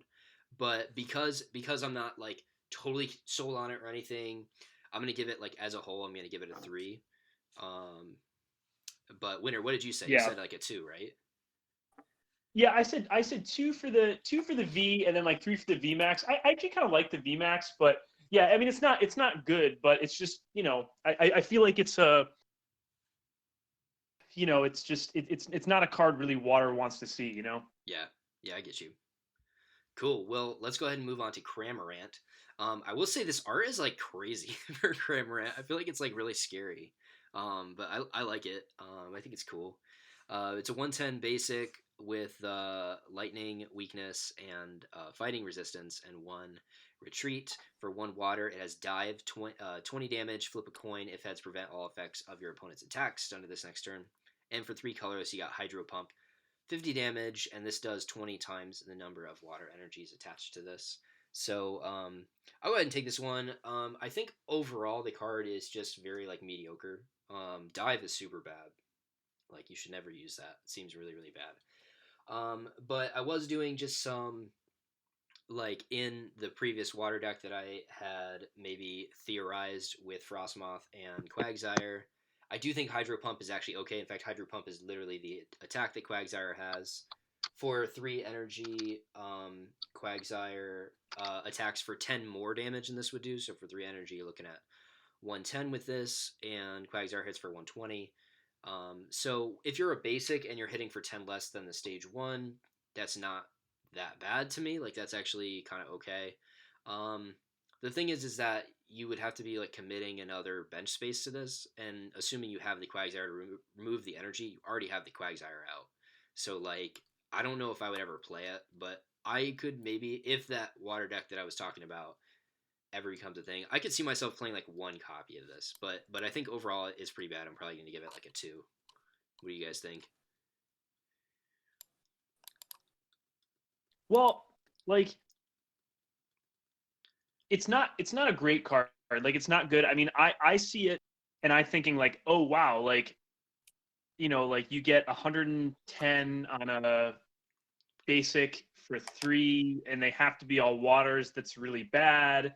Dive is really bad. Like I'm just not really excited about it at all. I mean, like, it's funny, and I had a little bit, I don't know why, but when I first read this card, like when I was going over it, for some reason, I read Hydro Pump 20 plus. This attack does 50 times the number of water energy attached to this. Oh, that'd be and crazy. I was like, oh my goodness. And then I was like, wait, no, that's 50 plus, that's 20. I was not reading it correctly. No, it's bad. I'm going to give it a 1. I mean, it's just not, you need to commit 3 water energy. You can't even use like twin energy. And it's doing 110 max. I mean, I know fire's running around, but that's just weak. Yeah. I mean, you could put more energy on it potentially, but you're still like, the problem is you're still committing energy to a 110 thing that's probably just going to get knocked out. So yeah. I'm thinking purely just to like have the attack actually work. Like right. have the attack just actually with the work 3. like up with 3. Yeah. Right. Izaiah, you got any words for us? 5. Best new attacker for Quagnag. Is that a real thing? Yes, it is. Really? Quagnag is a thing. No, I mean Cramorant being a 5. I know Quagnag is a thing. Quagnag is awesome. Oh yeah, definitely. I'm not being sarcastic. Yeah? Okay, so you really do like this card then? Yes, I do. I think it's good in the same way that like Centiskorch is good. You know what I mean? Like you've got to commit. Centiskorch is terrible. Centiskorch is so bad. That's what I mean. That's what I'm saying. Like it's not good. Seems good, but it doesn't do anything. Yeah. Well, no, I mean that's a difference. This card has potential. Centiskorch literally is just garbage. Yeah. That's like comparing apples to oranges. Yeah. At that point. Yeah, right. Yeah. That's but a like really bad comparison. I still don't like this card, but it has more potential than Centiskorch. Yeah. Yeah, I think this could be like an auxiliary attacker. And so that's why I'm giving it a 2, because I'm not convinced that I would want this over something else, but I do think that it has potential. So, all right. So, next we got Barrascuda. It's a 120 HP stage 1 with lightning weakness and 1 retreat. For 1 colorless, it has I love this for 20. I love it too. I like the lack of like effort in naming it Barrascuda. But at the same time, like I like its name. But yeah. So for 1 water, for this 1 water, 2 energies is pretty good. If this was like in the oh wait, is this a stage 1? Yeah. No, it's terrible. Oh, never mind. What do you think, Wynter? No, I think I still really like it, even though it's a stage 1. It evolves from Ditto. It's 1 for Screwjet, and you discard 2 water that you can get from full bucket. and then you have energy retrieval. You know what I mean? I think this card's actually really good. Yeah. When this was spoiled, I was like, wow, this card's really strong. I mean, yeah, it being a stage 1 definitely hinders it, and I'm definitely gonna still give it a 3. But I really like this card. I really like this card. Yeah, that's actually really similar where I'm at. With it being in stage 1, I don't know if it's like amazing, and I'm gonna give it a 3. Like that's gonna be my number. But I really think that Frostmoth, Quagsire could be a thing with some of the attackers that we're seeing here, and I think this would be just another one of those attackers that goes in. And my kind of thinking is that you're just gonna be playing like a bunch of like 1 and 2 ofs in that deck. So I definitely don't think Barraskewda is something that you're gonna build around by any means, but I do think that it's a fine extra attacker, and honestly, it's a fine tech too, like a Ditto target, because it only attacks for 1 water. So, but you have to discard 2 waters. So you do have to be playing it in a water deck, but I think it's a good tech for water decks. Just a quick like 130 is fine. So yeah, so I'm gonna give it a 3. Wynter, you said you were giving it a 3. Izaiah, where are you landing for your number? What do you think? 1. 1. Okay. Cool. Well, let's go ahead and go to Ice Cube. Giving it a 1. Just right off the bat, we got a 120 HP basic with metal weakness and 2 retreat. It's got this ability Ice Face. If this has no damage, reduce all damage done to this by 60. And then Blizzard with water and 2 colorless, so you got 70. And this does 10 damage for each of your opponent's bench Pokemon. This is so bad. Yeah, so bad. Can we, yeah. Michael, can we not even talk about We can this just go to card? Can 1. We can just to go to another 1. card? Yeah, I think I will. The only thing I'll say is like 120 HP is nice, but it's still just a 1, so gonna get 1-shotted. So next we got Ice QV. Now you can see that this is a gym promo. Some people are thinking it'll be in the set. Some people are thinking it might be like a box promo that we get at some point. But we'll talk about it here. Ice QV, 210 HP, Water V Pokemon. Metal weakness to retreat. Ability cold absorption. Whenever you attach a water energy from hand, heal 30 damage from this. And 2 waters and a colorless. It has Blizzard for 120, and this does 10 damage to each of your opponent's bench Pokemon.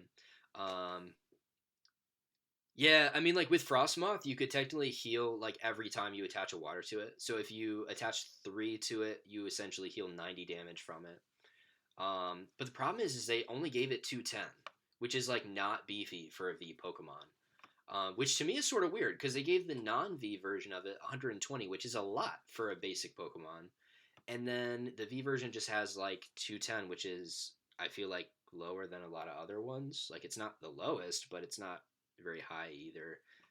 So I am a little afraid that this thing's just going to get 1-shot, especially with metal weakness. Like Zacian just runs through this. What do you guys think? Terrible. I think. Yeah, I mean, 210's not too bad for HP. I mean, like Eldegoss is 180, Ninetales V is 200. Like, but I just think, I mean, yeah, it spreads, and yeah, the ability's kind of cool, but it's not really like, it's just meh. You know what I mean? Like, I mean, I actually really like the art. Like, Yeah, I the actually art's really cool. like the card. I like the card art. Like, I'm gonna give it a 2. You know, I think 120 for 3 isn't good. Spread damage can be sort of relevant. I mean, I think the cold absorption with Frostmoth, like you mentioned, Michael, that's kind of cool. But yeah, it's not really like, it's like, what does this card do? You know what I mean? How am I going to make this card, you know, like where am I going to apply it? And I just don't really see the place. Yeah, I think it's just a meme with the Frostmoth Yeah. thing. I'm just gonna straight up just give it a 1. But I definitely don't argue with your 2. Like I think that's fine. Izaiah, where are you at? Yeah. I already gave my opinion. It's terrible. Yeah, so you're at a 1 then. Yes. All right. Moving on to lightning types, we've got Electrode here, 90 HP, stage 1, fighting weakness, no retreat, 1 colorless for ball collect, search your deck for 3 energy cards and add them to your hand, and then a lightning and a colorless for rolling attack, 70. Where are you guys on this? Bad. Yeah, I'm with you. Izaiah? I like the art. The art's really cool. Yeah, lots of like color and stuff. I'm just gonna go ahead and assume that like everybody's kind of at a 1 right now, right? Wynter, what do you think? Yeah, definitely a 1. Yeah, I mean, I really want to like analyze the cards and like not automatically be like, oh, that's trash. But yeah, this card's just trash. Yeah, I totally agree. Yeah, I'm gonna be at a 1. Yeah. Izaiah, what do you think? This is something that Michael would play. What do you? I just gave it a 1 like 4 seconds ago. Nope, this is something that you would play. If you say so. So you're giving it a 1 then? I'm giving it a 5. No, I'm joking. I'm giving it a 1. It's okay, but it's bad. Yeah. All right, then moving on to Electivire. We've got 140 HP, stage 1, fighting weakness 3, Terrible. retreats. Yeah, lightning and colorless for 50, flip a coin if heads paralysis. And then 2 lightning and a colorless for power bolt 90, plus if they have any special energy attached. This does 90. So if you're thinking, even if they What meet. special? What's that? No, what special energy would you attack? Like, well, I guess you could play that new lightning energy, but I'm just thinking, like, what special energy would who would attach a special? I don't know. It's just funny. Like, I'm just looking at it, like, like, yeah, you could play that new lightning energy or whatever, the one that Yeah, is a speed. special energy. But Yeah, I think that was the intent with this card. I think they were thinking, oh, let's give a target for speed energy. But the thing is even 180 for 3 energy is bad. So, yeah, I'm giving this thing a 1. What do you guys think? This is just terrible. Yeah, I think we're all in Terrible. agreement there. Yeah. All right, so moving on to Luxray. This is a card that some people have been talking about. It's a 160 HP, stage 2, Terrible card. fighting weakness, 1 retreat cost. We got to mention that Luxio has top entry, which we've already talked about. And then for lightning, no color, it's just lightning. You got raid 60 plus if this evolved from Luxio this turn. It does 100 more damage.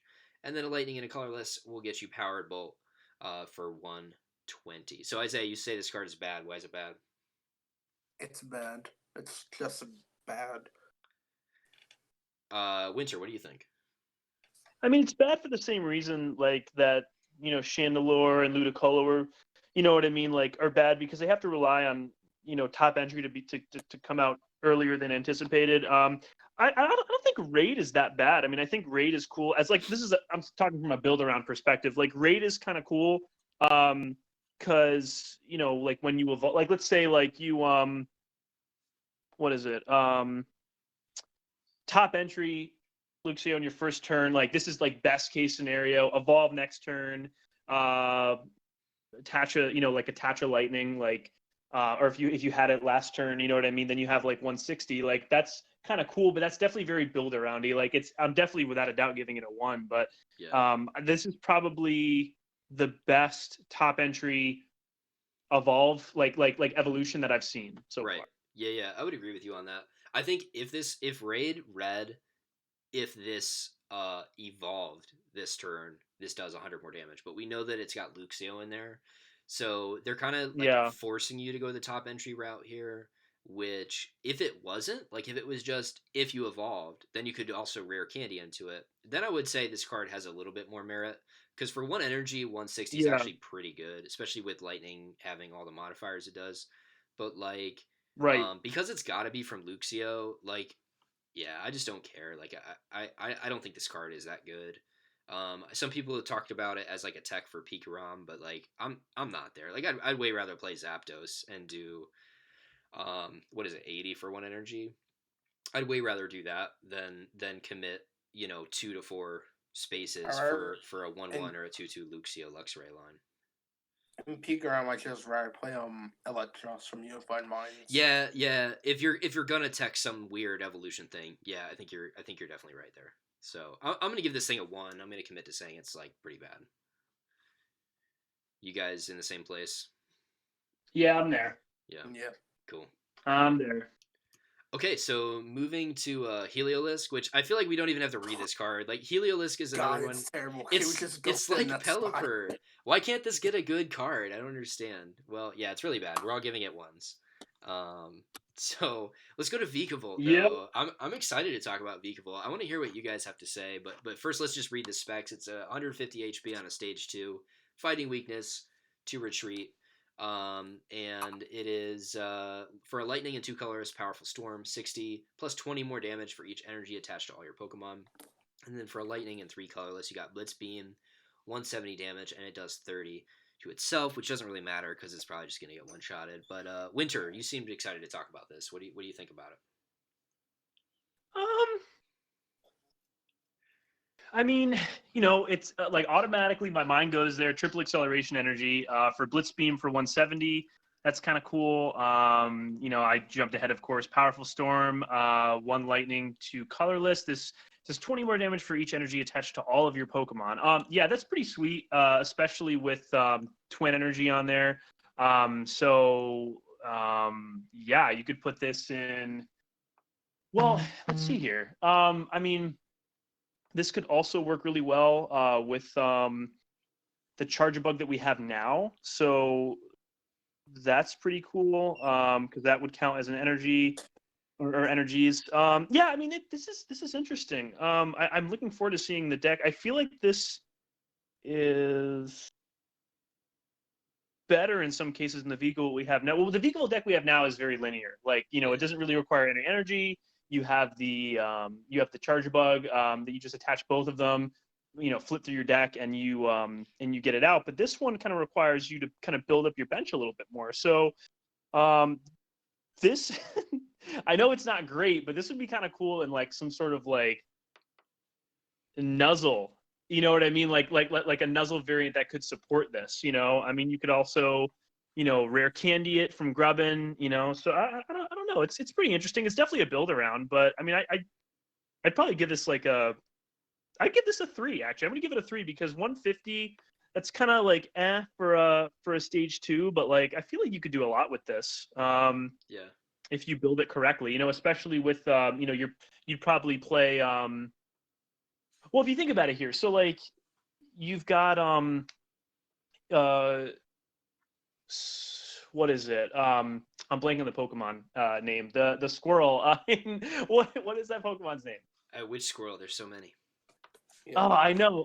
No, the squirrel that's in Nuzzle. Oh, Pachirisu. Pachirisu, yeah, Pachirisu. So like you accelerate with Pachirisu to put everything on Nuzzle, but I mean you're kind of extending. Honestly, I'm gonna give this card a 2. I'm just gonna end it there. Just give this card a 2, and I'm looking forward to seeing what can be brought like what kind of decks can be brought out with this card. But yeah, I'm gonna give it a 2 because I like Powerful Storm, but I'm just not sure exactly. If this would fit in Nuzzle, I feel like that's the best application right now, but we'll see. Yeah. What do you think, Izaiah? Terrible.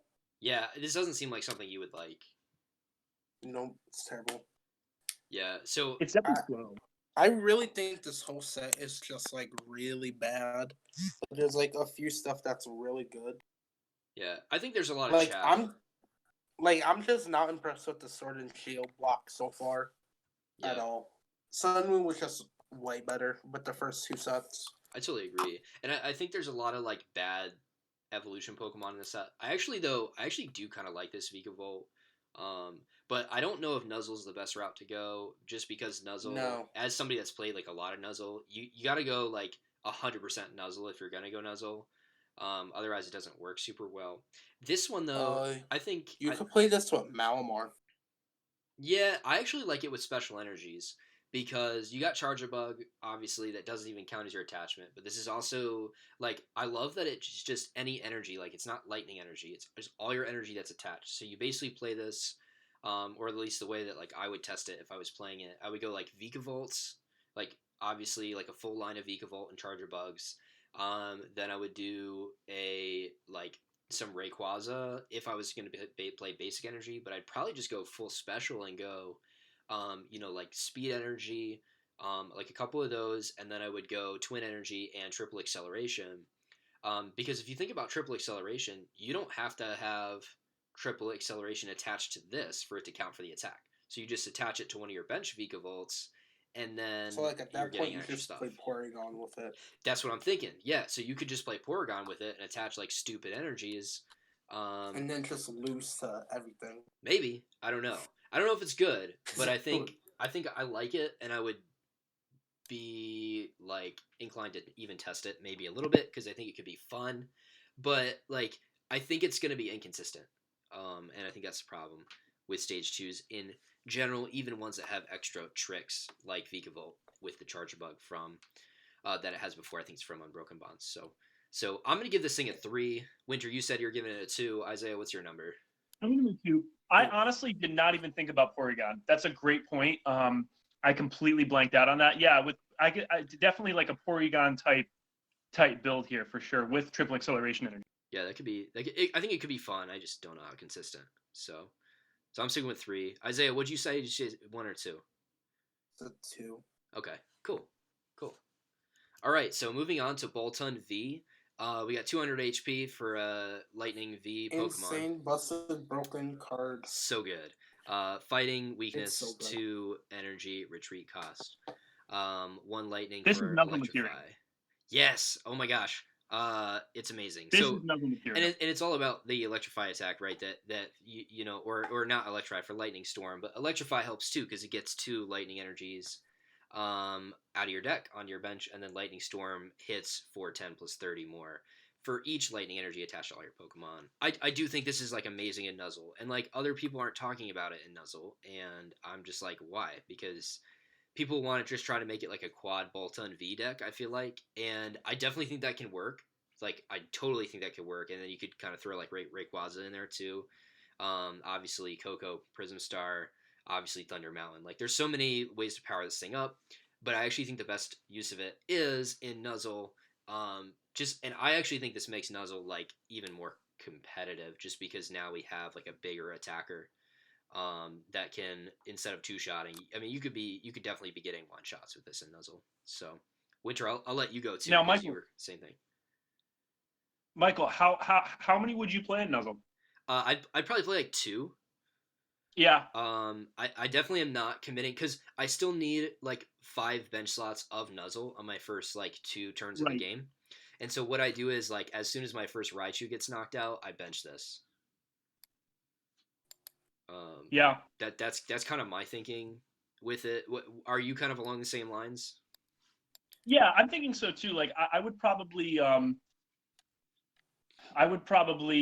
like play definitely 2. I mean, I find that you really don't even need. I mean, this isn't Nuzzle talk. We can do this at a different time. But I feel like you could go down 1 Pachirisu, up 1 Boltund V, and then you could, like, you know, there's definitely a ratio, but 2, like, yeah. Definitely 2 Boltund V. No, I think it's great. Like you said, Thunder Mountain, Lightning Storm just costs 1, and there's 30 more damage for each lightning energy attached to all your Pokemon. You're gonna have, like, you know, you're gonna have all those energies, you know, from like from Tapu Koko, from bringing those back. You're gonna have your Emolgas are gonna be stacked.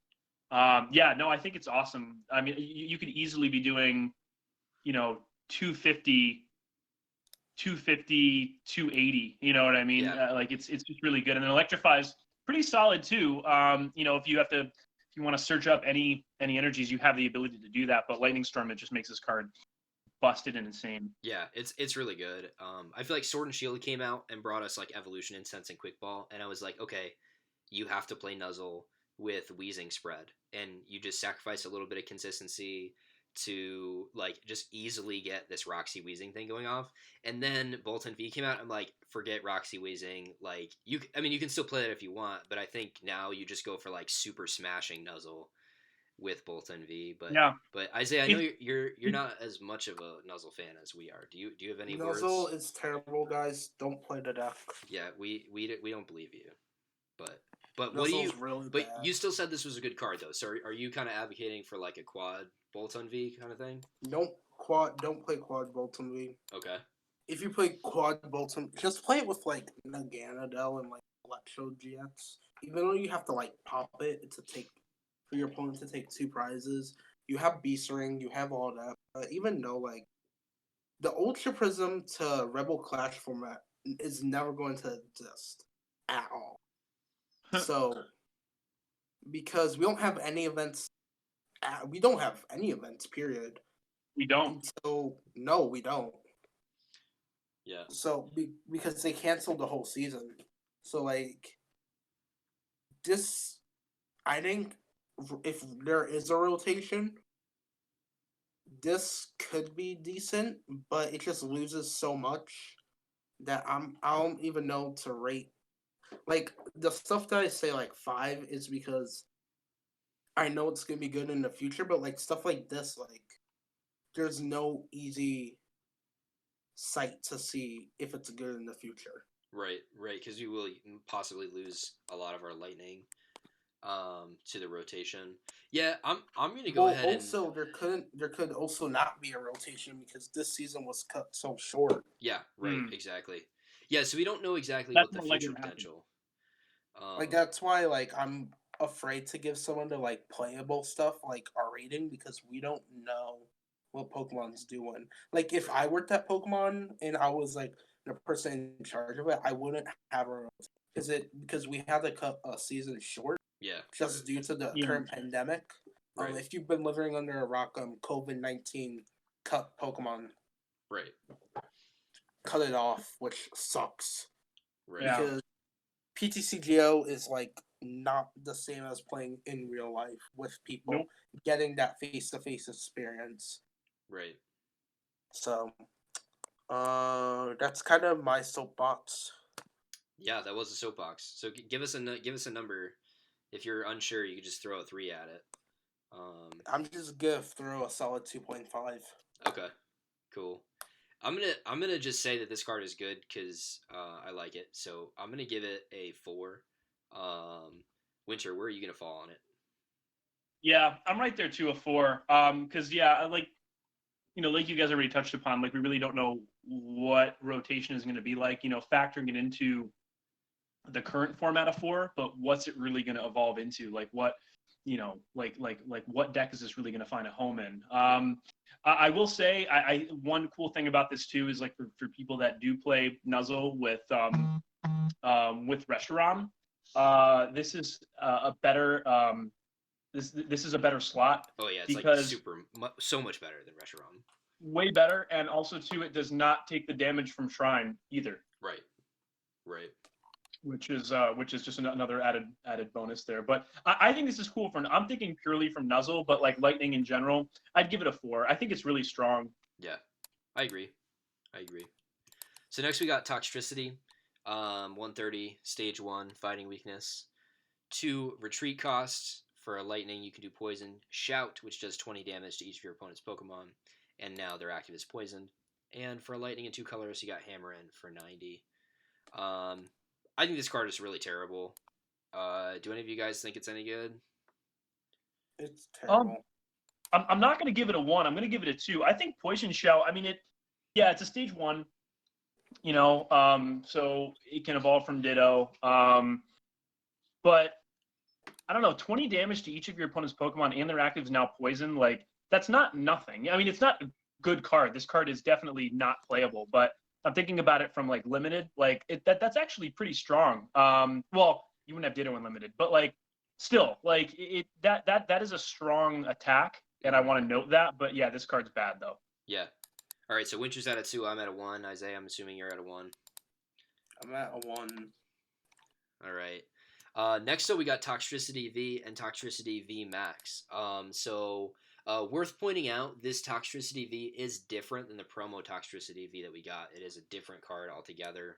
Whereas the other V Maxes have just like alternate art reprints, or maybe the promos were the alternate art reprints, but of the card, this is actually like a totally different card. So the V has 210. It's a Lightning V. Pokemon fighting weakness to retreat. And the V Max has 320, and it's a fighting weak and to retreat. So the V Pokemon does for 1 Lightning Poison Jab, 20. Your opponent's is poisoned. And then 2 Lightning and a colorless Electric Riot for 90. Plus, if your opponent's active is poison, it does 90 more. And then the V Max has this 1 attack, 2 Lightning Energy, and a colorless for Electric Riot again. And I'm looking at the Japanese text, and that is actually true. It's just the same attack, just bigger. 160 plus if your opponent's active is poisoned. It does 80 more damage. So, who wants to start this one off? I don't think it's that good Really? because you have to have poison. There's too many switching in the format to remove the poison. I mean, I guess you have Electro Power and Electro Charger. You got Nah, Garbodor, I though. don't. The Garbodor does poison if there's a stadium in play automatically. But, like, everybody plays stadiums. I think it's still bad. Okay. Interesting. Wynter, where are you on this? Yeah, I wasn't really excited about this. Poison jab is really weak. I mean, yeah, it's I just feel like we're kind of at the point where we're not, like the VMAX. Same problem with what I have with the Rillaboom VMAX as well. I just find it funny how we have, like a one energy attack scratch. You know what I mean? Like poison jab's really weak. Yeah, poisons, which is fine. But for Electric Riot, like your opponent's active, it has to be poisoned to actually get like the good amount of damage. I mean, not that you can't use poison jab and then use Electric Riot, but I just feel like this card's a little bit more situational than like just a good VMAX. You know what I mean? Right. I think. And then Go ahead. when it comes to the actual V, I think I said V. I meant V before, but like for the VMAX itself, it's pretty much the same deal. I mean, it has to be poison to get that extra damage, and I just feel like it's a very situational card. I feel like you really have to build around. It's a build around. It's a build around. Yeah, I mean, I like this card. It's seeing success in Japan, and people are playing with the Garbodor that we're going to be talking about later. That leaves your opponent's active poison when there's a stadium card in play. I really like that. I think it could be good. I don't know what you do in the first turns of the game. Like maybe you play this thing with Jirachi and you just Stellar Wish, because you're definitely never going to want to be Poison Jab. Like Poison Jab is really terrible. I think you're right. It is worth noting though that the promo V is better. It's got some better attacks on it. So you don't necessarily play it with this one. I don't know. I think this has a lot of potential. I mean, if it's you poison it with Garbodor for free, basically, and obviously, like all you do is you just play some stadiums yourself, and then you're hitting for 240 before damage modifiers, which seems pretty good to me. One electric power, you get a knockout on most of the tag teams. Yeah, I think it's fine, and you can get this thing powered up turn one just like you can do full blitz on Pikarom. Except you hit for like way more damage. Even if it's not poisoned, you hit for more damage than you do with Pikarom. So, but obviously you can't hit with the VMAX turn one because you got to evolve into it. So I guess that's maybe less of a concern as it is with that. But I mean, you could potentially play this with a Pikarom. I don't know. I think it merits some testing. I like it a lot. I think it's definitely a deck that I might want to try when this comes out. So I'm going to give this thing a 4. Like, I don't think it's our best VMAX, but I like it. What do you guys think? I'd give it a 3. Okay. I'm definitely giving it a 3. I mean, it's not a bad card. It's just I think it's a very like you can't just slot this into any deck. The deck has to be built around this card. Yeah, I totally agree with that. Yeah. Yeah. What about you, Izaiah? Let's go to the next card. Right. We're going to say 1 for you then, so we can put something on the screen. Okay, Pinecurchin V. 170 Lightning V. Fighting weakness, 2 damage, or 2 retreat cost. The ability says counterattack Spark. When this is your active Pokemon and receives damage from your opponent's active, you may flip 3 coins for each heads placed 3 damage counters on the attacking Pokemon. And then 2 lightning and a colorless sparking attack, 120. I thought the ability was really interesting here, but I have no idea what you would play this card in. You guys have any thoughts? Bad. It's the worst V I think we've talked about so far. Yeah, I just don't like. I don't think it has any home, and I don't. It's not good enough to be its own deck by any means. So I would definitely be on the bad size. Izaiah, you got any thoughts on it? No. Yeah, I'm gonna throw a 2 at it. Where are you? It's cute. I mean, it's a cute card. Like the little guy's just like doing his thing, you know? Yeah. No, I think the ability is fine too. I'm gonna give it a 2. Wynter, where are you at? Because chances are it's. I mean, I don't know. Like, I don't know. I can't see this anywhere. Yeah. So you're like more at a 1 probably. Well, I'm definitely a 1 for sure. Okay, and Izaiah, I'm assuming you're at the same place. Mm-hmm. Yeah. Cool. All right. So Clefable, another ability. But first, it's a 110 stage 1, metal type and 2, or metal type weakness and 2 retreat. So mischievousness. When you play this from your hand to evolve, you may choose one energy attached to your opponent's active and put it on top of their deck. And then for a psychic and a colorless, you have sparking attack. So just take a moment and a moment of silence for fairy. Rip fairy. Okay. Press F. Yeah, for real. You So hear that? I'm pressing F right now. are you really? I'm pressing F. I'm like jamming F right Yes, now. yes. Press F for fairy. Yeah, yeah. What do you guys think about this card, Izaiah? Let's start with you. Terrible. Really? Okay. I don't know if you'd like it because I know you Yeah. do like control a little bit. Wynter, you're kind of in the same place. Yeah, it's I don't like. So you have to evolve it to have the ability happen, Yeah. and it just puts an energy back on the top of their deck. I mean, it's got 110 HP. Yeah, it's just bad. I mean, like 120. Oh no, that's 60 for 2. Yeah, no, this is hot garbage. Yeah, the attack is horrible. I don't know why Yeah. I said 120. It's definitely 60. I think it's all the ability, and the only like slightly redeeming factor here is that we are getting scoop up net in this set. So we can do this over and over again in like maybe like Cinchino control or something. Um, yeah, but I don't think it's good enough though. I think the fact that it has to be on the bench. Most of your control decks don't want to see stuff on your bench because you either want only like dolls on your bench, or you want like in expanded you want your Zoroarks on your bench, or in standard you want your Chinchinos on the bench, or like before you wanted your Pidgeys on the bench. So it's like, yeah, I think it kind of is counterintuitive to control. So I'm gonna give it a 2 because like I think the ability is fine and you do have scoop of net, but I don't think it's gonna be something that we see a ton of. What numbers would you guys say? 1. 1. 1. Yeah, cool. All right, going to Zaytu. We got 120 stage 1 psychic. It's got dark weakness, fighting resistance, and 1 retreat. For a colorless, you got and a warp, move an energy from one of your opponent's bench Pokemon to their active. And psychic 10 plus. This does 30 more damage times the amount of energy attached to your opponent's active. I think this is really bad.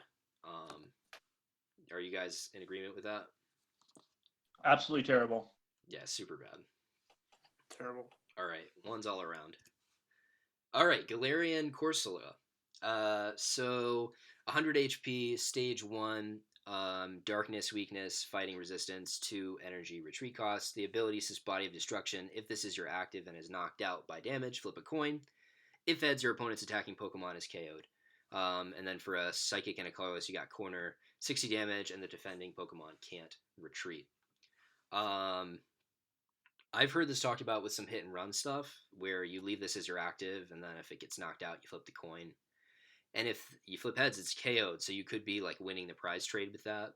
The problem for me is that if they're not playing a 2 or 3 prize deck, really, if they're not playing a 3 prize deck, you probably just lose anyway. Plus, you got to be able to guarantee that Cursula is the only thing they can attack into. So I think it's like kind of a meme. I think it's cool, but I think it's a meme. What do you guys think? Really bad. I mean, I I would love to bring this deck to like Tuesday Yeah. or like Saturday at the grid. You know, like this would be so much fun. And I guess you can use will too, you know, like Yeah. to make sure that you Well, you know, to actually, make sure that you can't Actually, use will will because doesn't work. yeah, it's not during your turn. So you Oh, can't that's even correct. use Yeah, will. that's right. My bad. Yeah, My if you bad. I could was use not even, will, I was this would be amazing. But you cannot. Yeah, you cannot. Never mind. This card's bet 1. I'm gonna give it a 1. yeah, I'm gonna give it a 1 as well. I was kind of hyped for it when I first saw it, and then yeah, I don't think it's worth anything. Izaiah, what about you? Yeah, I wasn't. Yeah, well, It's bad. Yeah, I agree. Okay, Sigalith. 110 basic Pokemon, lightning weakness, fighting resistance, 1 colorless in the retreat. Got the ability counterattack if this is your active and is damaged by an opponent's attack. Put 3 damage counters on the attacker. For a psychic and a colorless, you got psychic assault 30 plus. This does 10 more damage for each damage counter on your opponent's active. What do you guys think about this? if if Psychic Assault, I mean, it wouldn't be called Psychic Assault. It probably wouldn't even do something similar. But I don't know. Like, I feel like it's really bad at 2 energy. Like, if it was like double colorless, that would be a lot better. But I feel like attaching 2, like, I feel like this could be a really good pivot card if you had the ability to just attach 1 and be able to use that as like kind of like a flex strategy. But no, I mean, the ability is really bad. I mean, you're going to be knocked out and you're putting 3 damage counters on the attack Pokemon, which isn't really anything. I feel like Psychic Assault it's like okay, but I'm going to give it a 1. Yeah, I think this card is like okay with spell tag. But I think for all the reasons you just said, I think it's kind of bad because if you think about with spell tag, you just put 6 damage counters on your opponent's active. Or sorry, just on. Oh, it has to be on the active. Yeah, so you just you drop 6 damage Yeah, it counters does. total Yeah. still. So like, yeah, I think I'm with you for the most part. I heard about people maybe talking about like a one of in Malamar, and I could see that, but I think there's better one ofs in Malamar. Izaiah, what do you Yeah. think? It's terrible. Yeah, I think one's all around, probably right. Yep, 1. All right, Palisand. This is kind of an interesting card. 140 HP, stage 1. Darkness, weakness, fighting resistance, and 4 energy retreat cost. You got Submerged Sand for 2 colorless. Discard the top card of your opponent's deck. If this has Cursed Shovel attached to it, you discard 2 more cards. And then Psychic and 2 colorless Super Absorption, 90, heal 30.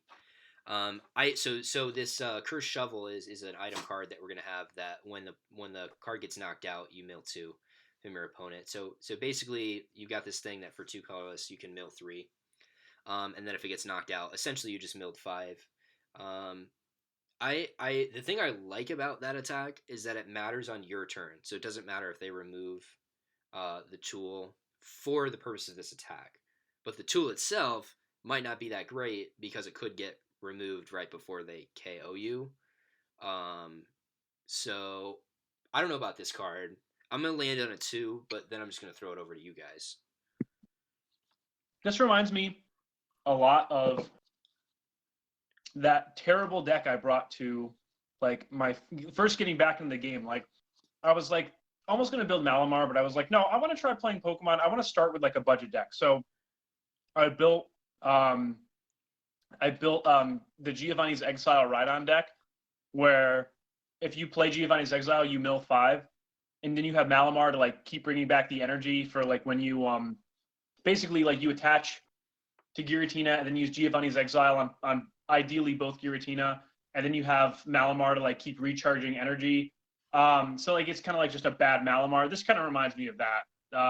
It's kind of a meme deck that requires another trainer to kind of be like a big part of the deck's like integral strategy. It's bad. I mean, it was bad for when I played the Giovanni's Exile deck, and I feel like this is kind of going in the same direction.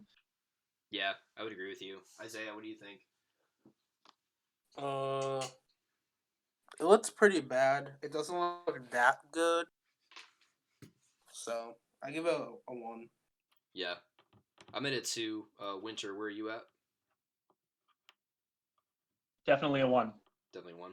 Cool. All right, now we got Hatterene, one of the new stage 2s. It's 150 HP, darkness, weakness, fighting, resistance, and 2 retreat cost. It's got an ability, Mind Hat. Once during your turn, you may have both players discard a card from their hand. And then for a Psychic Energy, you got Droplets of Regret. Put a damage counter on your opponent's active for each Pokemon in your discard pile. This seems like something that I would really like because like I like Night March, and but I just think like you need too many Pokemon in the discard pile to make this thing work. Like if you want to be taking 1 hits, well, or 2 hit KOs in this format, which is already going to be hard to do in a stage 2 attacking deck. But let's just say you somehow get your list consistent enough to actually, you know what? Let's not even go there because it doesn't matter how much damage you can do. If you can, you have to be playing a lot of Pokemon to do a lot of damage. If you're playing a lot of Pokemon, you don't have enough deck space to have the trainers and stuff that makes your deck consistent. and so you're not gonna be able to get a stage 2 out turn after turn after turn if your deck is just clogged up with like 30 Pokemon. So I'll just leave it there for me. What about you guys? I mean, it's not a good card, but I feel like this would be a really fun build around. Like this kind of reminds me of what was it? Nine Tools, where it was like the nine tails Yeah, that yeah. attack for 0 with the tools. You know, it's definitely very like a meme deck. I actually like the ability, Mine Hat. You know, I think that's actually really cool. I'd like to see more cards have that ability. Because you know, you could potentially like in like a Mewtwo deck, you could use that to your advantage. Not that this card is ever going to see a home there, but that ability is really cool. Droplets of Regret for 1 Psychic, I feel like is all right for like a build around. But I feel like if you played like Hapu, and did some kind of strategy along those lines where you're kind of like using that to like search for the relevant cards and then put like the Pokemon that you like. Maybe you could have cards that kind of synergize with Pokemon in your discard pile. I don't know. We're definitely going to see a really cool deck with this card. I actually like it. I'm going to give it a 3, just because I'm really excited to see what comes, like the kind of deck that comes out of this card. Okay. Izaiah, what do you Yeah, I'm think? going to give it a 3. I think this is okay. You could like make some handlock deck with this. The attack is basically the Oricorio from Guardians Rising, which is just better overall in expanded. So I give this card like a 2. Okay.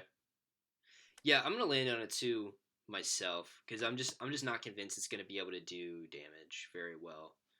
Um, I do agree that like it's a cool card. Like I definitely see what you're saying, Wynter, with that. I think the deck around this Yeah. could be cool. I just don't think it's gonna hit the numbers well enough. So yeah. So next one we're gonna look at is Alcremie. It's 110 stage 1 metal weakness and 1 retreat. Colorless. You can have decoration, attach as many basics energy from your hand to your Pokemon in any way. And then psychic and colorless. You got draining kiss for 50 damage, heal 30 damage from this. I think decoration's kind of interesting. What do you guys think? It is. I just don't like it because it's a stage 1. Yeah. Um, it's not even worth teching into a deck that plays Ditto. I mean, you could play this with Bolton V Yeah, that's an idea. to set up. How do you get the lightning energies in your hand? You can play Lady. That's true. You can play Lady. You also have Verdian Forest. You have Volkner. Right. You can just play like a crap ton of energies. You have full bucket now. Well, You full know, bucket buckets only only gets for water. water. Oh, that's true. Yeah, yeah. Never mind. Just water. Yeah, just water. And like water already has Frostmoth, so you're definitely Yeah, not right. playing this Right. over Frostmoth. Water has Quagnag. Yeah, more importantly, yeah, you're right. You're right. My bad. Yes. Yeah. I give it about a 2. Yeah, I'm at a 2 as well. What do you think, Wynter? Yeah, I don't want to give it a 1, but like it's really not as good as a 3. I mean, it goes without saying, but like imagine if decoration were an ability. That would just insane. be absolutely game breaking. Yeah. Like unlimited format, like everything. Like this card would be so good. Yeah. But the fact that that's an attack, I mean, you know, it's slow. I give it a 2. Yeah. All right, so we got Indeedee. This card's really bad. Like, can we just all give it a 1 and just say it has cute art? Yeah, it's really bad. Super bad. Poor Indeedee. No, I give it. It's pretty good. Really? What? Why don't you read the card for us and tell us why you think it's good? What attack are you looking at? All right. So refresh time, heal 30 damage from each of your Pokemon. Side beam, 30 damage. Your opponent's active Pokemon is now confused. You play this like some sort of counterbox deck, or like in some Shedinja wacky shenanigans. Okay. Reminds me of Champions Fest. But other than that, that's kind of about it. So I give it a 2. Okay, I'm gonna give it a 1. I still think it's really bad. Wynter, what about you? Yeah, I'm still giving it a 1 as well. Yeah, I do think it has cute art though. Hmm. All right, so going to Dragapult. This is something I'm curious to hear you guys' thoughts about. Actually, it's a 150 stage 2, dark weakness and fighting resistance, no retreat. It's got an ability Infiltrator. If any damage would be done to this Pokemon by attacks, you flip a coin. If heads, prevent that damage. And then for 2 psychics, you got Phantom Force, 120. Put 3 damage counters on your opponent's bench Pokemon in any way you'd like. So, Izaiah, I'm going to throw this one to you. What do you think about this card?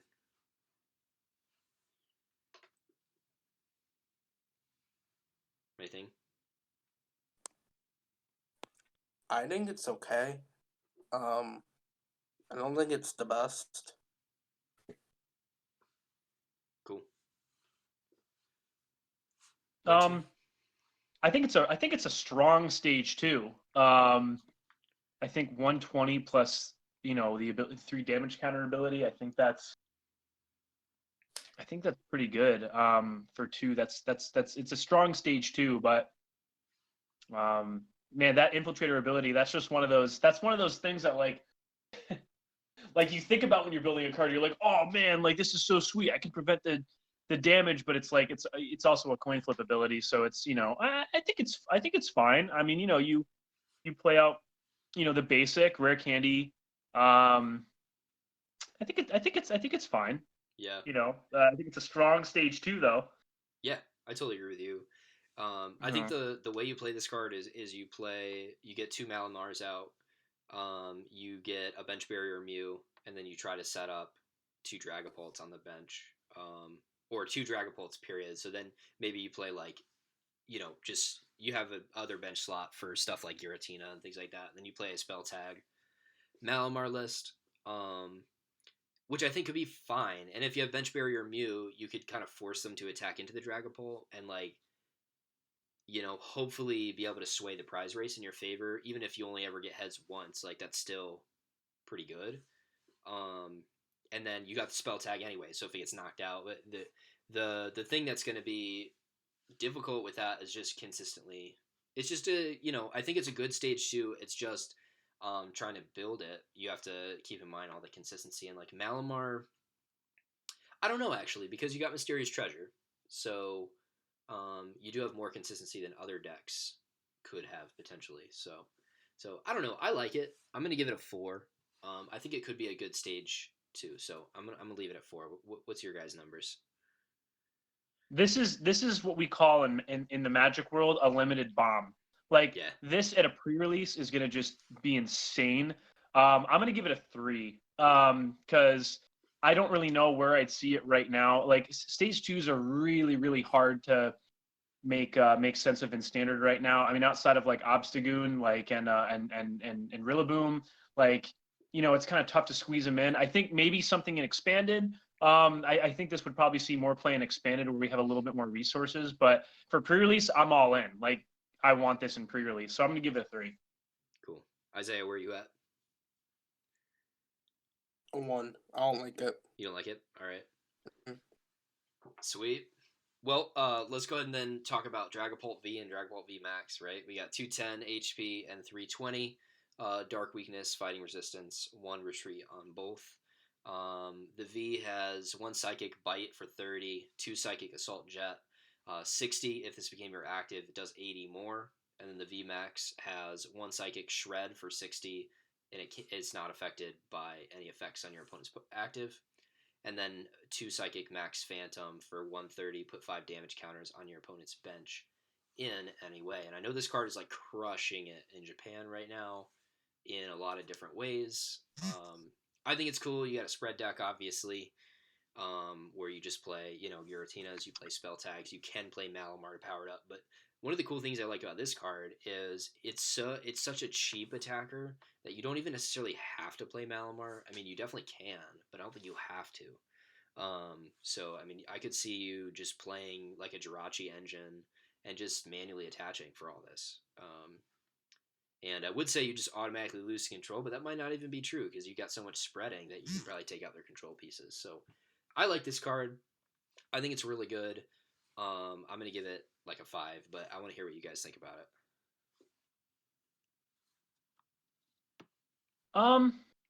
Yeah, I mean it's really good. It's got one of those like really funny, like super vanilla, like attacks bite. You know Yeah. what I mean? But no, I think it's cool. If this becomes your active Pokemon during your turn, this does 80 more damage for 2. 140 is pretty good. You got to make sure to get it in there via a switch or retreat. The VMAX 130 for 2 Psychic. Put 5 damage counters on your opponent's bench in any way. That's insane.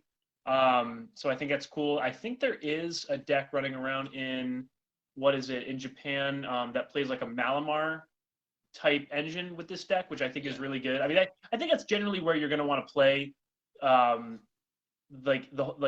Dragon Ball V Max, like in Malamar, where you can really accelerate pretty quickly. But no, I think it's really good. I mean, I'd probably give the V like a 3, and then the V Max a 4. That's what I would that's kind of what I would put it at. Sweet. Where are you at, Izaiah?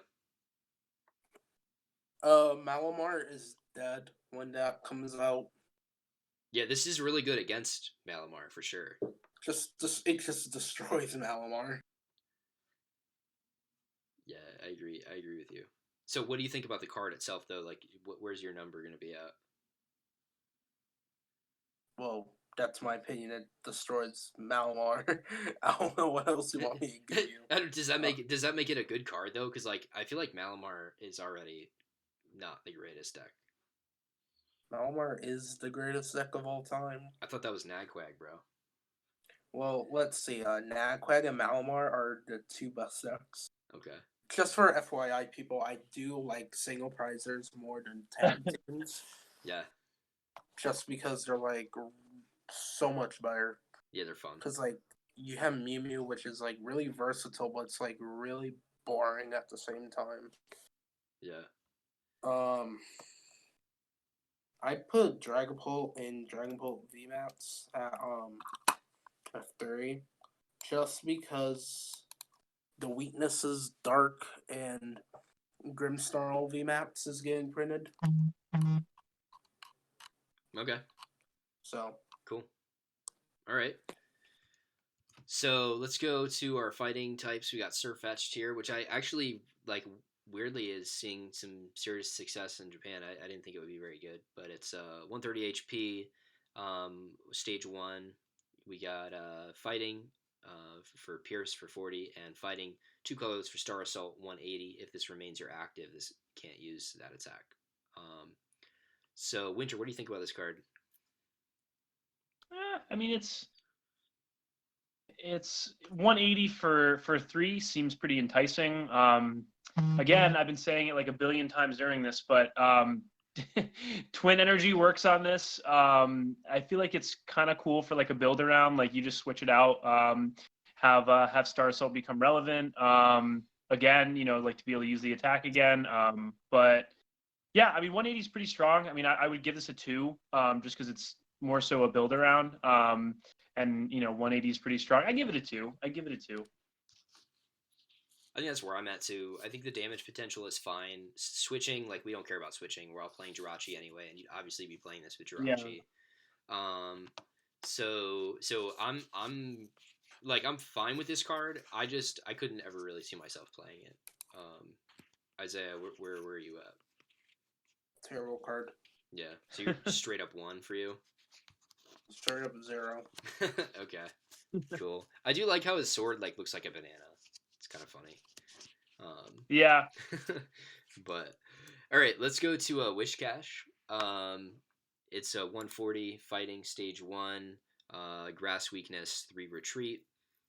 It's got Submerge, which I thought was interesting, being a stage 1. If it's on your bench, you prevent all damage done to it by attacks. And then 2 fighting is Earthquake for 140, and this does 20 damage to each of your bench Pokemon. Definitely, obviously, the Pokemon Company is trying to make some synergy between the ability and the attack, where if it's on your bench, you actually don't damage yourself, which is kind of interesting. But I don't think this card is great, like at all. Even it's really bad. Yeah, I think it's pretty bad. I'm gonna just land on a 1. Wynter, is that where you're going to? Yep, definitely a 1. Izaiah, how about you? Definitely a 1 as well. Dope. All right, Galarian. How do you guys say this? Runair, I guess? Galarian, Rooney Yes. Runerigus. I bet it's Runerigus Yeah, because you got Koffigrigus and Runerigus. I always yeah. like seeing like new evolutions for Pokemon we already have. That's kind of cool. But it's 100 HP, stage 1. Fighting Pokemon, Grass Weakness, 2 Retreat cost. For 2 colors, you got Grudge Spread. For each damage counter on this, put 2 damage counters on your opponent's Pokemon. And 1 Fighting, 2 colorless Mad Hammer for 120. This does 30 to itself. I think this is super bad because 100 damage is definitely not going to survive a hit. So, yeah, I feel like it's super bad. You guys in the same There's place? a way. There's a deck that is good. This is a build around. You know, it's funny. I think we need to have like 1 through 5 and then build around because build around's been like a hot word today. I think it's a build around. I mean, Twin Energy works on it for Grudge Spread. And there's going to be a way. There's going to be a way that this works. Like as in like a fun way, not a good way by no means. I'm still going to give it a 1, but I look forward to see how people can just like spread damage like crazy with this card. Yeah. So I'm at a 1 too, Izaiah. What's your number? I'm at a 1. Yeah. All right, we got Barbarical, 120 stage 1, Grass Weakness 3 Retreat. For a fighting unit colors, we got Rock Hurl, which is 50, and it's not affected by resistance, and Hand Press, which is a fighting and 2 colorless for 80 plus. If you have more cards in hand than your opponent, this does 80 more, so you end up with 160, which I actually think is an okay number, but I think the Pokemon's bad. It's really bad. 1 C doesn't do anything. Yeah. Yeah. Yeah, not on a stage Yep. 1 anyway. Well, actually, you could play this with like Zoroark and like a whole bunch of strong energy. So like, if this was printed a few years ago, it could have replaced like Zoroark, Lycanroc. Yeah, I could see that. I feel like Barbarical is Izaiah, another one of those Pokemon that doesn't have any good printings. Izaiah, I'm gonna play this in Buzz Crab over Crabs. Oh my god! It honestly might be better than Crabs. I don't know. No, it'd be way worse than Crab because like the only reason why Crab is relevant is because the attack is 1 Yeah, fighting. right. Yeah, you're right. All right. Let's go to a Colossal. And good pun. It's really bad. 160 It's so bad. stage 2 Grass Weakness for Retreat. Ability Charge Generate. Once during your turn, you may attach a fire and a fighting energy from your discard pile to your Pokemon in any way. And for fighting in 3 colorless, you got Baked Avalanche for 130. And clearly Izaiah thinks it's bad. Why is it bad, Izaiah? This is hot garbage. This is a colossal pile of. No, it's just hot garbage. Yeah. Fighting needed better support than this. I agree. I wish that we would have gotten better support. I don't think that it's garbage, but I don't think it's good garbage. either. It's hot garbage. I definitely I wish it was better. I totally agree with you on that. Pokemon's good too in the VGC. Oh yeah. Oh yeah, it is good in VGC, but like Pokemon, I think needed to like stop printing good fighting stuff for a few years because after the whole thing with Buzzrock. Yeah, right. Well, like I feel like it's been a few years though. Like I want to see some fighting start to come back, and I wish that this card would continue. The last busted fighting support was Diancie, Beast Ring, and Baby Buzz.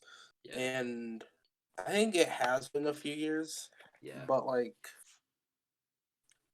I don't want to see a format where there's like a fighting Pokemon being dominant all over again. But even then, Zorogarb was the BDIF in that format. Yeah, I agree.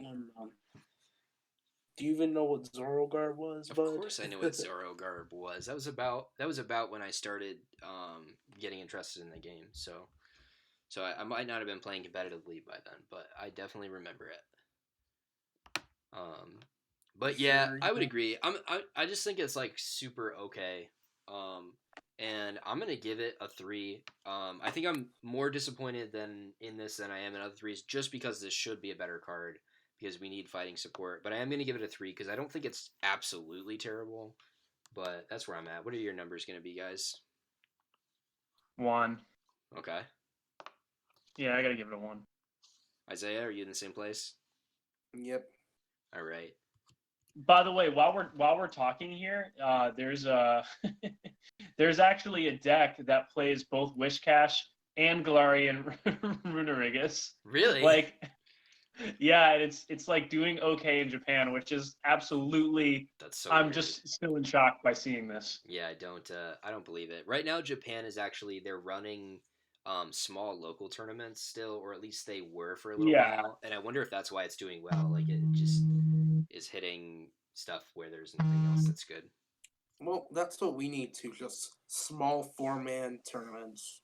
Yeah. And So I could just play ADPZ.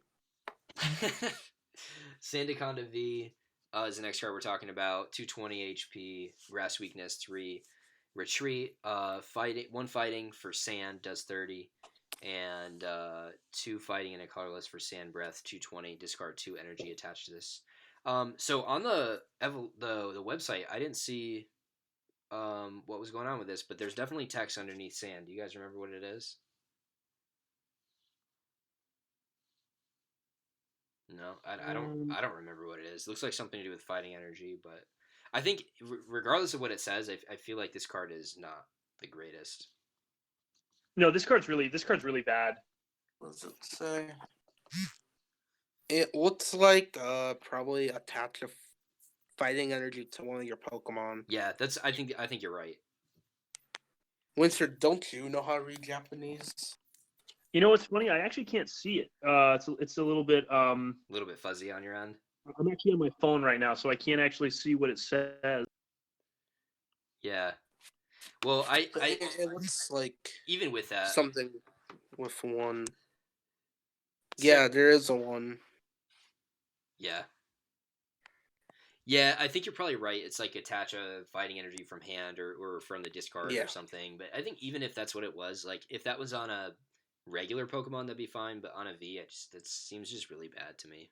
And discarding 2 energy attached to this to not even necessarily guarantee yourself a knockout. Like 220 will get a knockout on a lot of stuff, but it won't get it on everything. And you just get killed after that. So I really don't like this card. I'm giving it a 1. What do you guys think?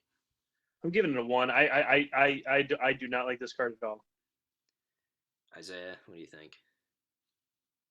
You should already know the answer. That means 1. Okay, so now we got Phalanx and Phalanx V, and I'm sure you guys already know my opinion on this, but let's read the cards first. So Phalanx itself is a 90 HP Pokemon. It has 1 colorless, call for family, search for 2 basics, and put them onto your bench, and 2 colorless for team attack. This does 30 damage for each of your bench Pokemon with Phalanx in their name. And then the V, 160 HP, and it has the ability Iron Wall Formation, which is all damage done to Pokemon with Phalanx in their name is reduced by 20. And you got 2 fighting and a colorless for Giga Impact, 210. This can't attack next turn. I really like this card. I really like this deck. This is something that I would like. So when I first got into the game, I was trying to play Wishy Washy GX, which is really, really bad. And it was horrible. But I actually think this has the potential to be good. Yeah, I really like it. I think you just play it with like twin energies and a couple fighting, and you hit for like dumb damage with this 90 HP Pokemon because you have 4 Phalanx on the bench. And it might not even get knocked out because you're essentially, if you have 4 Phalanx V on the bench, you're reducing all your damage by 80. So this thing effectively has 170 HP, not 90. And then obviously if you want to get your actual Phalanx V out and you have plus 80 HP, you're looking at 240 on which would make it more tanky than your other Vs, which is really cool. And you can hit for 210, which I think is like a decent number. And the fact that you can't attack next turn is like irrelevant. You just switch out of it. It doesn't really mean anything. So I really like this card. I will definitely be trying this out once I get my hands on 4 copies of each of them. But I want to know what you guys think because I feel like it could go either way with you guys. I'm not worthy of I'm not worthy of the memes this deck is gonna produce. This is super. Yeah, this is like a super meme. I think it's cool. I mean, because I like decks like this. It seems like it could be really good. Like you said, the only thing. Oh no, never mind. I'm sorry. Yep, I see. Twin Energy does work on team attack, which is going to be sweet. And yeah, Iron Wall Formation. This deck seems like it'd be really cool. I could even see this maybe like, we saw at in the what was it, the Oceanic International. That was there was Tangrowth there was Grand Bull there, and at Fossils, I'll bet we see a list. Well, it really depends on what next year looks like, though. But I will bet there's going to be a sweet list that comes out of this card. I think it's cool. I'm going to go right in the middle and say 3 because I don't think it's going to be tier 1 or tier 2 even, but I think it's really cool that they made cards, like they basically made a couple cards like Pokemon that are like V and not synergized, which I think is really cool. So I think I love Tribal, so I'm going to definitely give this like a solid 3. Izaiah, what about you? I'll give it a 1. Yeah, I figured you wouldn't like this. Nope. Yeah, I really like this card. I'm not going to give it a 5. I don't think it's at all worthy of a 5. But I'm going to give it a 4 because I like it, and it does stack pretty decently because you basically hit The reason for why he's 6 saying times the 3. 4th because he's bad at the game. That's not nice. This is true. I like these cards, and a lot of other people like them too. So I'm just gonna jump on the train, the Phalanx train. I like it. I can appreciate. There's a pretty sweet pun too with the name because Phalanx is what is it? Phalanx. It's a body or troop or police officer standing or moving in close formation. So Phalanx, I just think that's kind of cool how they were able to put like a word in there as well. Yeah, and you can like see on its body, it almost like has eyes on each link of its body. So I definitely that's pretty cool. I like that. So let's go to Stonejourner. 140 HP basic grass weakness, 4 energy retreat cost. We got a fighting in 2 colors for Mega Kick and a fighting in 3 colorless for Power Press 120. Plus, if this has more energy than it needs for this attack cost, it does 60 more, so it's for 180. I think Power Press is really bad, but Mega Kick isn't horrible. But I think overall it's not the greatest. Where are you guys at with this one? Hot garbage. Yeah, the fact that this is a holo rare is pretty sad. Yeah. Izaiah, I'm assuming you're kind of in the same place. It's hot garbage when like Michael plays in Mew Mew. What? You can't even play this in Mew Mew. You can't even copy it. You don't get it. I get it. I get it. I'm just ignoring it. No, you don't, but it's okay. All right. Moving on to Darkness type. Galarian Weezing. Terrible. So much it's mustache. So bad. Yeah, I hate this card too. I hate it really bad. They should have made a 2 retreat cost. And then Bahian gets insane. Maybe. Yeah, I can see that. Wynter, what do you think? Yeah, I mean it's not really good. I feel like you could do some sort of build around poison type thing, but it's just not really good.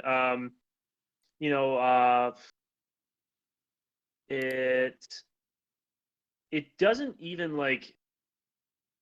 this would be great if like this was on like a basic, because then you could actually stop Jirachi, if you play this out as your active, but you like, even if you have like, so let's see, even if you you go first, you play Coffin and they have Jirachi, you can still get to use Jirachi, you know what I mean? Like the first Jirachi of any game is the most important one. So no, it's a 1. Yeah, it's just really bad. I think so too. Poison, you could try to make it work with poison. I think so. I think that the attack is really good for 1. Opponent's active Pokemon now poison, put 4 damage on it instead of 1. Like that's cool, but no, it's a 1.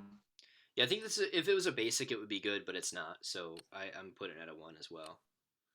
Izaiah, I'm assuming you're at a 1. Mm-hmm. All right, Skuntank. 120 HP, stage 1. 2 colorless for slash 50. A dark and 2 colorless for poison ring. 80. Your opponent's active is poisoned, and it can't retreat. I like poison ring, but I think it's really bad. Let's skip over to the next card. One's all around. Yeah. Spiritomb. 60 HP, basic, 1 dark, you got Resentment Split. Discard the top card of both decks. And then a dark and a colorless, you get Droplets of Regret. Put a damage counter on your opponent's active for each Pokemon in your discard pile. Yeah, where are you guys on this one? It's a worse Oricorio. Yeah. It's bad. Yeah, I don't like it. Yeah, I don't even I think... like the art. Yeah, it's cool. I like the art. It's really cool. Yeah, The art.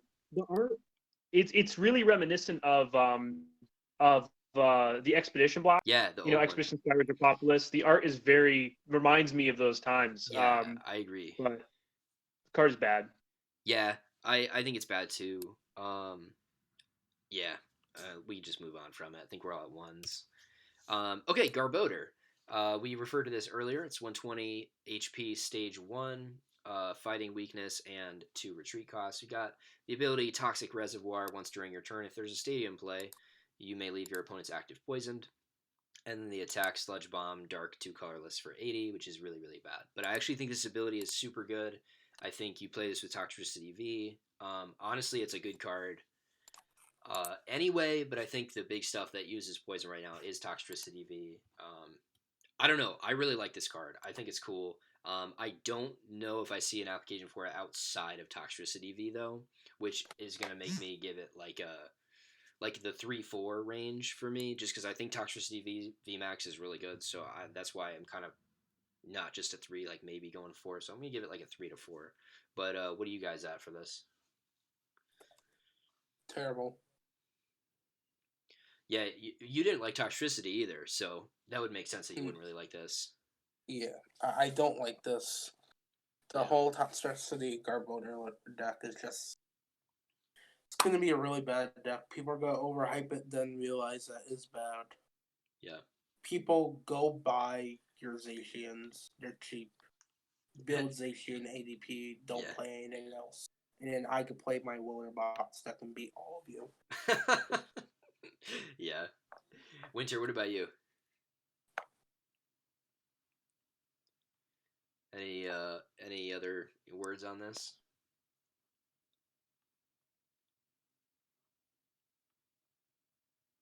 Oh, we might have momentarily lost Wynter. He should be coming back. I'm gonna assume that he was gonna give this like a down the line, down the line rating. So yeah.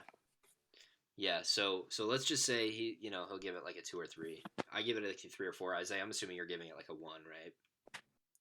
Yeah, I'm giving it like a 1. Yeah. All right. Let's move to Mandibuzz. So Mandibuzz is a 120 HP stage 1. We got 1 darkness, Bone Rush, 30 times the amount of heads that you get. You flip until you get tails. And 2 darkness for blindside. This does 100 damage to one of your opponent's Pokemon with damage. Izaiah, what do you think about this card? I know that you've had some experience with Darkbox. What do you think about this for Darkbox? Who? You, Izaiah. I think it's pretty good. Well, actually, reading it now, it doesn't seem good at all. Yeah. I think Blindside is okay.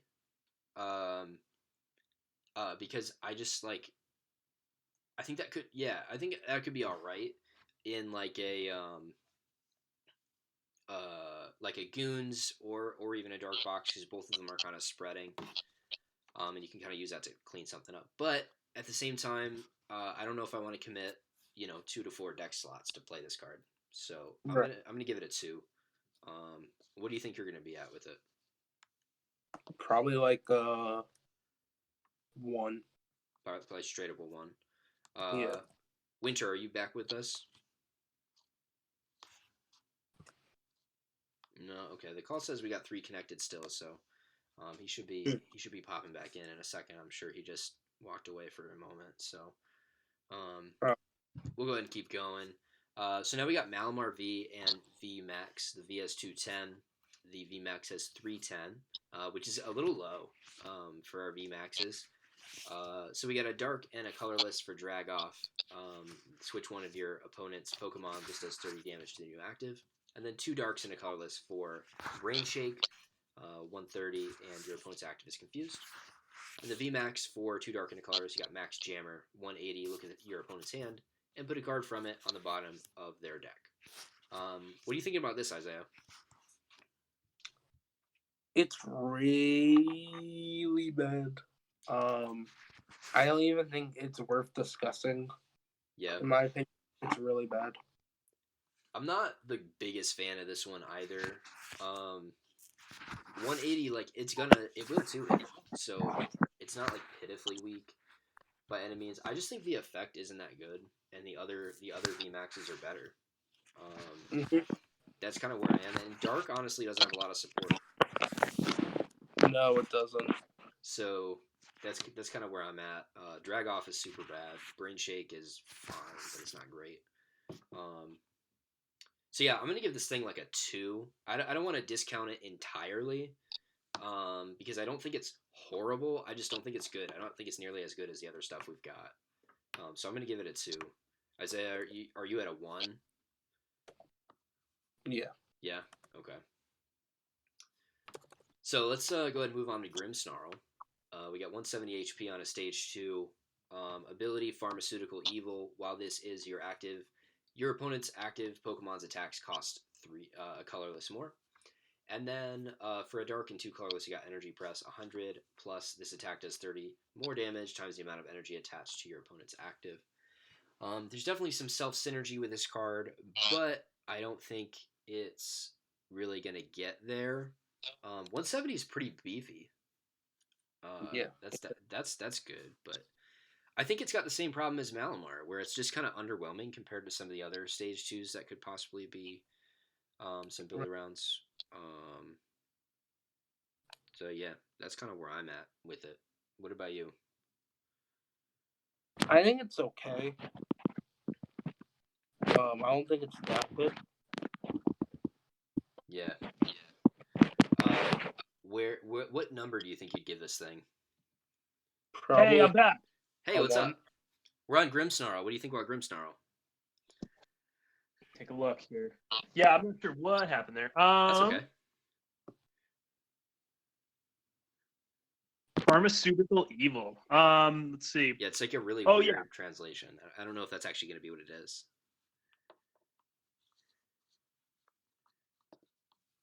I mean, it's a good stage 2. Like it's a good stage 2. Works with Twin Energy. I think it's fine. I mean, it's not great. Man, if this were a basic, this would be insane. I'm gonna say it's like a 2. You know, I mean, I don't really want to play it. I mean, it's really good. Like, I'd really like this in limited, but it's just okay as like a stage 2. Yeah, I think that's where I'm at too. I'll give it a 2 as well. Izaiah, is that sort of where you're at as well? Maybe somewhere around there. Yeah. Yeah. Sweet. All right, getting on to the metal stuff. Galarian Berserker. Galarian Berserker is horrible, but we are finally getting Roar of Evolution Galarian Meowth, which has that ability that once per turn you can discard 2 cards and search your deck for Galarian Berserker. And you don't want to be looking for this one. You want to be looking for the one from Sword and Shield that boosts all of your metal Pokemon's attacks by 20. I think having this card in Standard is going to make a case for playing Galarian Berserker in Zacian, which we haven't really seen be that popular. We really just be seeing more of like just a straight Zacian. So, Wynter, I'm going to throw this to you because I know that you, actually both of you guys have been testing Zacian, but I'm going to throw it to you first. What do you think about? I mean, you can say stuff about this Berserker, but I think it's pretty obvious that it's not good. But like, yeah. What do you think about the Berserker is terrible. Berserker is bad. So the Galarian Meowth was a promo in Japan. It was I think it was like a it was a promo in Japan. So like they were testing the Galarian Meowth and like the Sword and Shield Galarian Berserker. Back in like what was it, like November or December in Japan, because they got it early. Right. And it was really good results. Like I actually really like the Galarian Meowth. I think Roar of Evolution's a really good ability. I'm actually going to give the Galarian Meowth a 4. I just feel like that ability to tutor for a card that's really good in metal decks. I just think that's great. The cost of the cost of discarding 2 cards isn't, it's not really that bad. I mean, you can't just expect to outright search it, so it's a little bit of a drawback, but I think it's great. I'm actually going to give it a 4. Yeah, I don't even care about the discarding because you just throw metal energy in your discard and metal saucer it on. Right, exactly. Yeah. So yeah, I think it's good too. If you're going the ADP route, you're looking at your Zacian at your 50 extra damage, which is pretty amazing. So Izaiah, what do you think? I know you've done some Zacian testing as well. You don't play this. You don't think so? Nope. You don't play the Meowth either. You don't think you go with the Berserker at all from Sword and Shield? You're just like, I just want straight Zacian. Unless you're playing Zacian Lucario Melma, which is the worst version of the two. Yeah, I don't think that works nearly as well as the other one, but I mean, you already have ADP. You're hitting for like 2 sets. Say you're 2-shotting everything, and you're taking an extra prize, which is like really good. Yeah. So I don't even think you need Berserker. And if you're just playing Berserker, you're removing consistency. Yeah. If you're removing consistency, then you're just like making yourself. You're increasing your odds of losing more. Yeah. No, I totally see what you're saying. I think the Meowth makes it worth testing. So I have not been playing Zacian though. So I've definitely been keeping a pretty close eye on it. I think what you would do if you were going to test this is you would take out your Vitality Band. And what would you take out? Sorry. What's that? I would take out Vitality Band. Because essentially, why would you play Vitality Band in the ADPZ to begin with? To get a 1-hit on Mew Mew. You just play Shrine instead. Yes. Yeah. I think that's true. The problem is you're not guaranteed to have Shrine when you need it. But you're not also guaranteed to have Vitality Band when you need it either. So exactly. But the Meowth makes the Galarian Berserker super searchable, and so that's why I think it's worth testing. I don't know. I'm not saying it's necessarily the way that you have to play the deck, but I definitely think I'm with Wynter in the fact that like it was seeing a lot of success in Japan, and I would definitely, if I was playing Zacian, I would test it. Japan and the U.S. meta are 2 completely different things. Japan, they focus more on teching, like techier stuff, because it's basically you win or you lose. Right, they have more variety. And what was that? They have more variety in their meta too. They have more variety in their meta too. Unlike us, we get set every 3 months. Right. So in that 3-month time span, whoever wins like majority of the regionals in that format is the BDIF. Yeah. And it's like I don't know. It just kills off a lot of stuff. But like American, like I feel like Japanese players and American players play more tech out, but then you have like the players from like South America who play like the gas, and then you have Europeans who just the European players who just play their wacky stuff and do well. That's how I feel Pokemon is. So where's your rating on the whole Meowth thing then? Berserker. The Meowth I give it a 1, and then the Berserker I give it a 1. I'm just not impressed. Yeah. I'm just not convinced of your reasoning of it being good. Yeah. I'm gonna throw a 3 at the Meowth. I mean, obviously this Berserker is terrible, but like the Meowth being able to search, I'm gonna throw a 3, and the reason I'm gonna throw a 3 is because I definitely think it can be good, but I could also see it not being as efficient, like Izaiah was saying, and so I think it needs to be tested for sure. So I think 3 is the rating I'm going to land on. I do want to add that I do think it's bad in EDP. I'm talking about like pure metal. I think that's where it's really that's what the deck that did good in Japan. Granted, that was also a very long time ago. That was like almost half a year ago that this deck was like, it was like November over there that like that deck was relevant because they got this Meowth a lot earlier than we did. So I don't know, but I think I still think it's like really good. I'm still going to give it a 4, but not for it being in like an inclusion in ADP. Got you. Cool. Yeah. Well, let's take a look at Caesar. So Caesar's got 130 HP. It is a stage 1. For a metal energy, it's got raid, which is 30 plus, and I'm assuming if it evolved, it does 90 more damage. So we're looking at 120 there, and we got guard claw. For 90, it's a metal and 2 colorless. During your opponent's next turn, any damage done to this is reduced by 30, so it effectively will have 160 HP. Yeah, what do you guys think about this? Makes me sad. Why does it make you sad? Because the card's just not good, and I like Caesar is like my top 5 favorite Pokemon. Yeah, this card is amazing art too. Yeah, I know. Caesar was just so cool. Like when I was a kid and I was like 9 and 10 playing Gold and Silver, I was like so happy because this Pokemon was so cool, and I already liked Scyther. Scyther got an evolution, but then I found out I needed to have a metal coat and I needed to have another Game Boy, and none of my friends played Pokemon, so Yeah. they all wanted to like play outside and stuff. Wow, why would you want to do that? I know. Sounds like a great way to get Corona. Yeah, right. Izaiah, I'm assuming you're in a similar place? Yep. Yeah, I think this is bad. I think 1's all around for this guy. Going to Bronzong. Do we even need to talk about this? This is terrible. Nope. So bad. All 1s. Bronzong is a bot. I like the art. I do like the art. Yeah, the art's kind of cool. I agree. With like the little like corn and stuff. It's kind of cool. Yeah, it's cool. So Probopass, I'm interested to hear what you guys are thinking about this. It's a stage 1, 140, fire weakness, grass resistance, 4 retreat cost, and the first attack is for a metal. You got gravity dropped. It's 10 plus an additional 30 damage for each energy in your opponent's active retreat cost. Very similar to Milotic V, but now we've got it in our metals. So we have metal tricks, just like Milotic had access to water tricks. So obviously you play it with all the same stuff, Absol and Galar Mines. But what do you guys think? Do you think this is viable, or do you think it's not as good?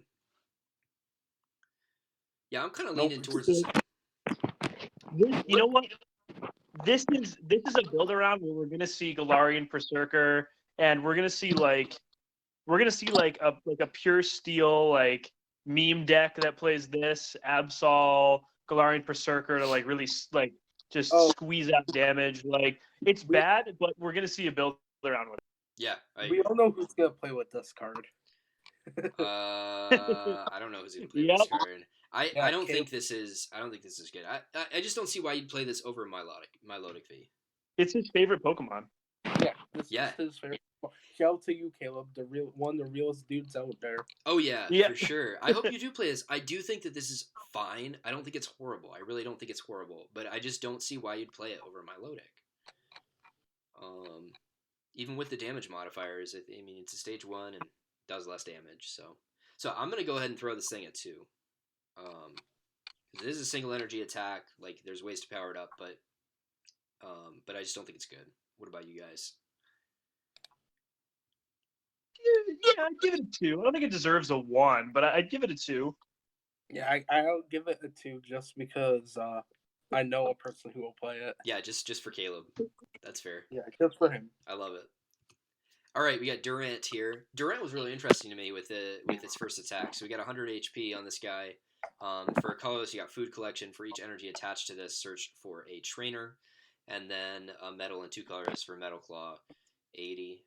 It's just kind of like a really interesting. This thing is broken in limited. Like that's just like crazy good. But we don't really have ways to move metal energy around, and so I don't think it's that great overall. But Wynter, what do you think? I know you like to talk about limited. Yeah, I actually love this card. I think it's awesome. I think this is actually like really cool for like you could definitely build like a welder deck around this. You know what I mean? You could like welder attached to it, and just kind of go from there. I mean, I think at some point you're just like you can't like load it up with energy because then you're just like this card could get excessive, but I feel like this and like a welder deck or even like some kind of strategy to go along with welder, or even no just welder would be really cool. I think it's really nice. Like if you just like weldered onto this or and like like keep it on your bench even and just attach slowly and then like move it up. It's very combo oriented, but I think this would be really cool in like some sort of like combo deck with welder. Yo, what about Welder Control, where you play this and you play this Salazzle that you discard and draw three, and whenever you search for your items, you just like search for like hammers and like surge. That could be kind of interesting with this. I feel like if you did play Salazzle and you did have that draw engine, you wouldn't even really need this though. Well, I guess you're right. I Maybe. guess you're right. Yeah. Yeah, yeah, But you're probably right. because you'd have Welder, you'd play Heat Factory, you played Salazzle. But yeah, I think this is really cool.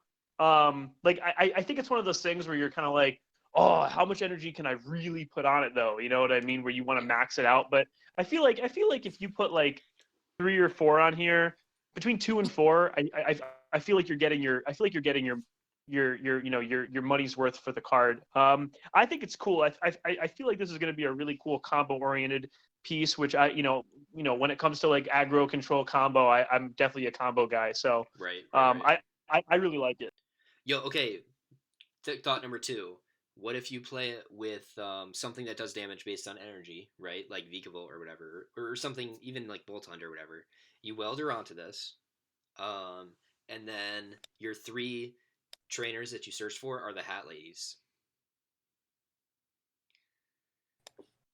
That could be kind of interesting. I think it's like kind of like a meme, but Yeah. Oh, for sure, me for but I sure. think it could Yeah. be like potentially kind of cool, like having like you basically just have hat trick on your next turn. If they can't disrupt your hand, you just flood energies. You know? Yeah. Yeah. I Yeah. don't know. No, that makes sense. Yeah, it's going to be interesting to see where this actually goes because I'm trying to think like what because like if you're playing welder, that means you're playing Heat Factory and you're already playing a lot of ways to draw and make your deck consistent. Um, so where would this card actually fit? Where it would be good? Like that's the thing. Like if you're playing welder, you're already kind of Yeah, like you're moving through already your deck good, pretty quickly. right? You've got Yeah. to be So trying to like pull off some kind of like stupid combo. Um, right. Yeah. which Yeah, you got to be like searching. You're pretty much using this as a resource to get exactly what you need. So yeah, I don't know. I don't know. Yeah, I mean, I really like it just for that. It's just we haven't really seen a card like this before. yeah, But where it's going to be used, I really don't know yet. Because every way to officially get energy onto it, you don't. You're just kind of win mooring at that point. right. So what would your number be? I give it a 2, honestly. Yeah, that's where I'm at too. I'm gonna give it a two I as give it a well. 1. Yeah, Isaiah, I figured this is definitely not a card that you would like. No, just like hearing you guys theorize it even makes it more bad. I know, I know. Well, we're just throwing around like really ridiculous ideas at this point, but Yeah, we're throwing around like really like the things you see like it's like midnight and you got to go to bed, but then like someone just posted a video and you're like, oh, I have to oh my see this. gosh, yeah, exactly, exactly. That's the kind of thing we're gonna see. We're gonna see a thumbnail with that card in it, and we're gonna be like, all right, let's waste an hour. Yeah, yeah, yeah. I agree. All right, so here's Yeah. Aegislash. 140 for a stage 2. It's got this ability, Big Shield. Remove all damage from your opponent's attacks done to all of your Pokemon by 30. That's supposed to be reduce, not remove. Reduce all damage from your opponent's attacks done to all your Pokemon by 30.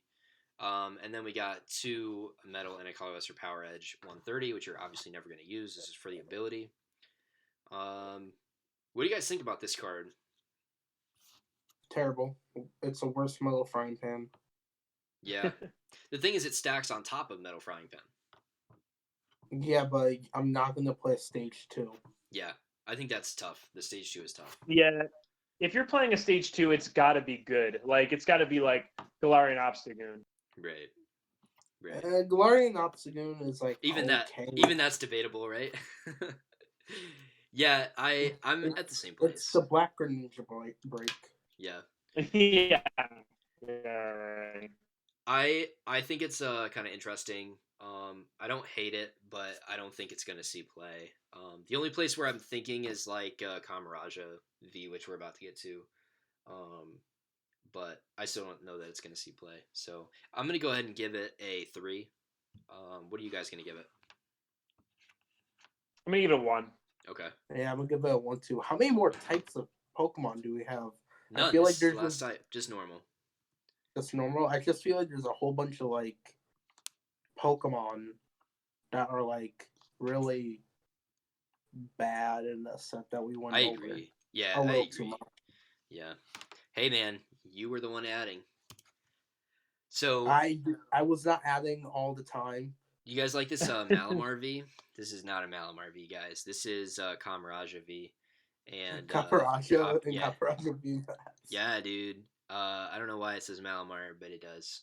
So 220 and 340 for HPs. Fire weakness, obviously, for retreat cost.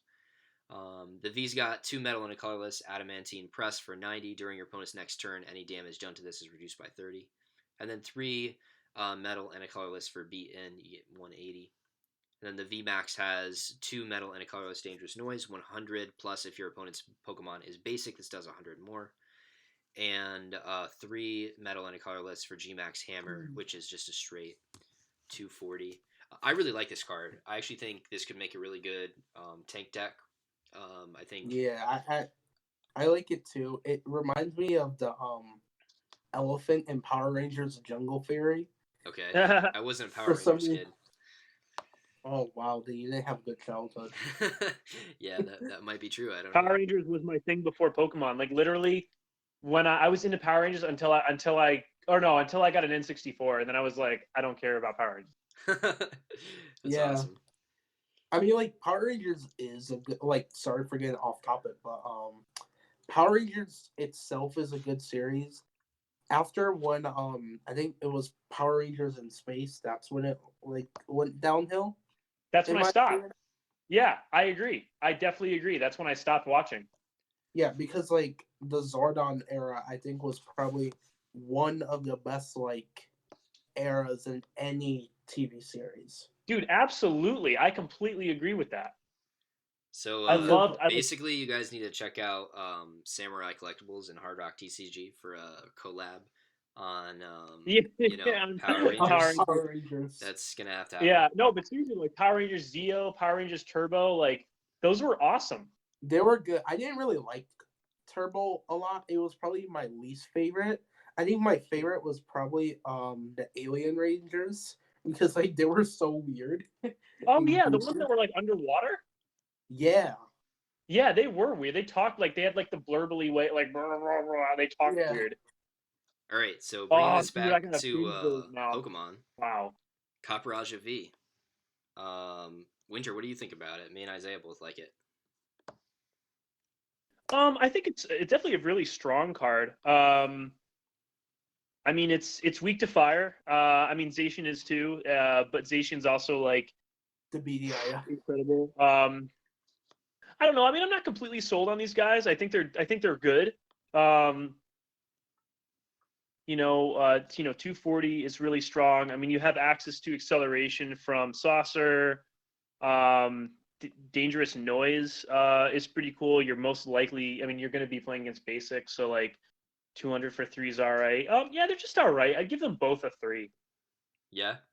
I like these actually. I'm gonna go out on a limb and say this thing is a 5 because I really like the idea of just like Lucario Melmetal into a tank deck. I think this is the target for Lucario Melmetal that deck has just been waiting to have for like since it came out. I think this is it personally. Izaiah, where's your number at? I already said it was a 5. Oh, okay, 5. There we go. Yeah. Now, why do you guys think it's a 5? I just think it's like the best tank deck we've seen in a really long time. Oh, I'm thinking of it of a completely different reason. What's your reason? If so, my reason is for it being a 5 is paired with. If you can make it the right 60, you could probably remove Zacian from ADP and make it ADP Caparaja VMAX. Yeah, I think you can go that way Wow. too. I agree with you.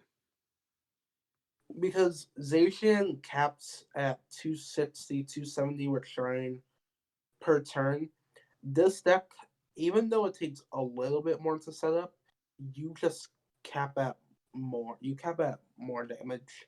Yeah, I And agree. you're just like one shotting stuff. Pretty much And one-shotting everything, honestly. uh Because you have not modifiers.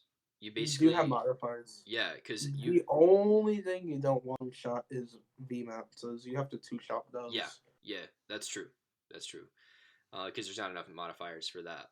But like, because you could play this thing like this would be, I think, something where you could really argue for Galarian Berserker, and then that 3 energy attack suddenly hits Zacian and knocks him out. Um, so yeah, I really like it. Um, and then if you Oh, Galarian Berserker plus Vitality Band, you hit 270 with Gmax Hammer. Um, so there's also like another metal Pokemon that like accelerates a basic from the discard. yeah, I And think I that's think the it's next one. yeah, Yeah, which let's could also let's go ahead and just like move to that because we already gave our numbers. So we got Duraludon here. yeah. So Um, this is from really good. can I speak about this? Absolutely, I'll throw it to All you. right. So Duraludon, colorless energy, metal sharpener. 30, attach a basic metal from your discard to one of your Pokemon. 3 metal, 1 colorless, power beam, 110.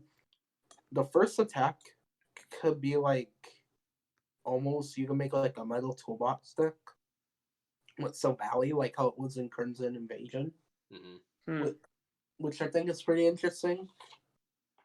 I think metal, if you were to like make something like that, you have to make like a really good 60 and bring it to a tournament and like see how you do and just like keep going from there.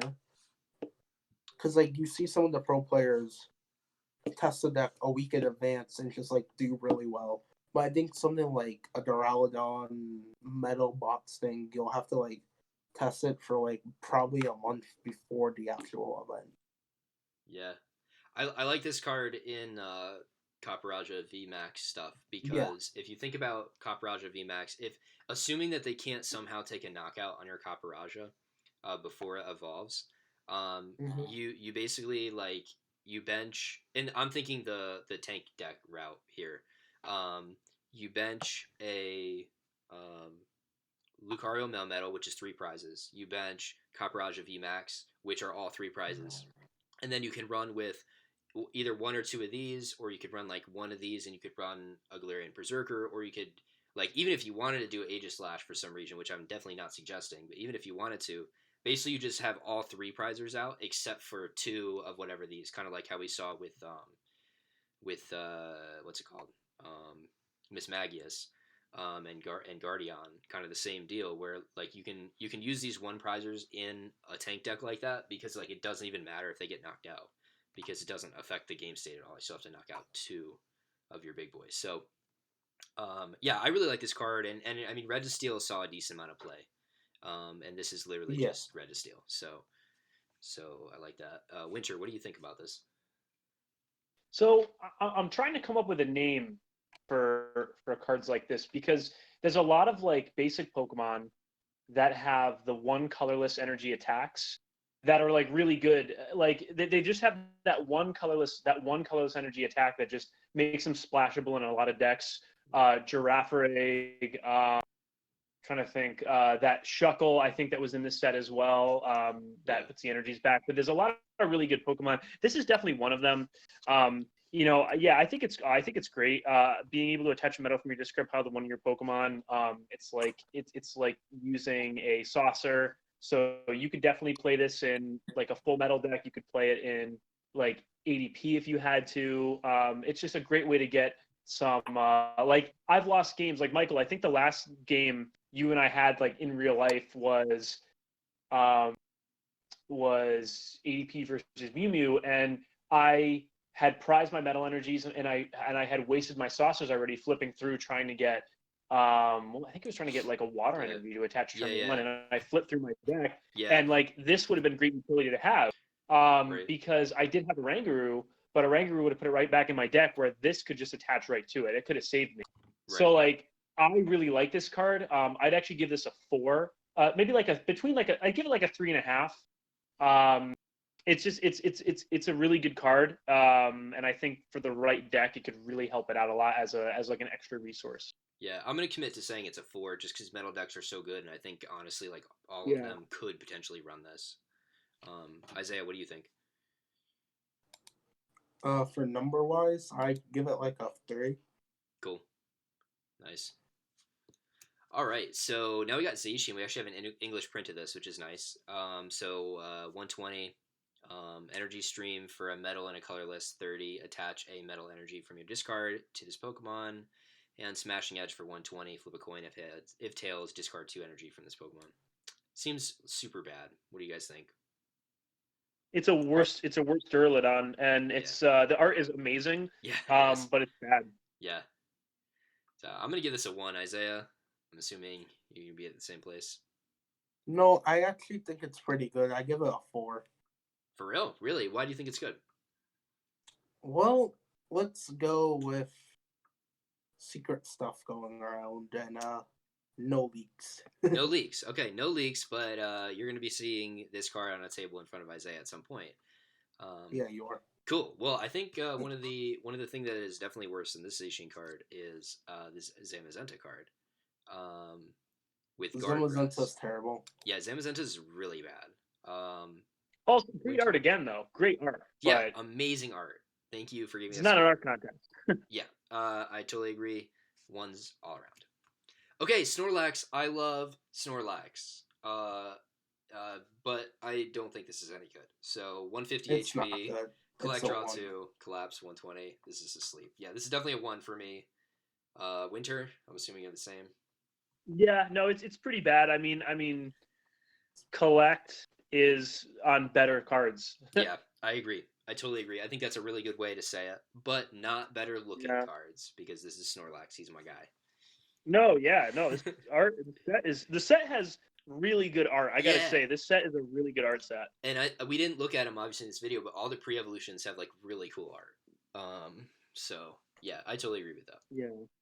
Okay, so Chatot, we've got 70 HP, basic, the ability, lucky match. When you put this from your hand onto your bench, you may flip a coin. If heads, put a supporter card from your discard pile into your hand.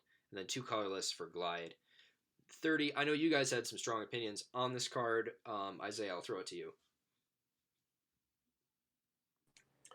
So I think the card, after like doing a lot of thinking, is just like a better Elgros V. Even though you have to flip the coin, you can just use a new super scoop up net to like just pick it back up and like try to do it again. Mm-hmm. Yeah. And it's not a two-prizer. Other than that, and there was, I think, also like a old shout-out card back in the day, or something with a similar effect like this. Wynter, what about you? I'm not really impressed with this card. I actually still like Eldegoss better, just because you're like sure to actually get a supporter back. I mean, I think it's fine. I think it's a fine card. But it does have the benefit of being a one prizer. You're not gonna you're not gonna get burned out. You know what I mean, with 2 prizes just for getting a supporter back. I think it's a fine card though. I give it a 3. Yeah, I think that's my number 2. I'm gonna give it a 3. I definitely see what Izaiah is saying, but I would want to have much better scoop up net targets than this. I don't want to be wasting. Yeah. Too many cards in my deck just to do this when I could just play an Eldegoss V onto the bench. But I definitely see what he's saying.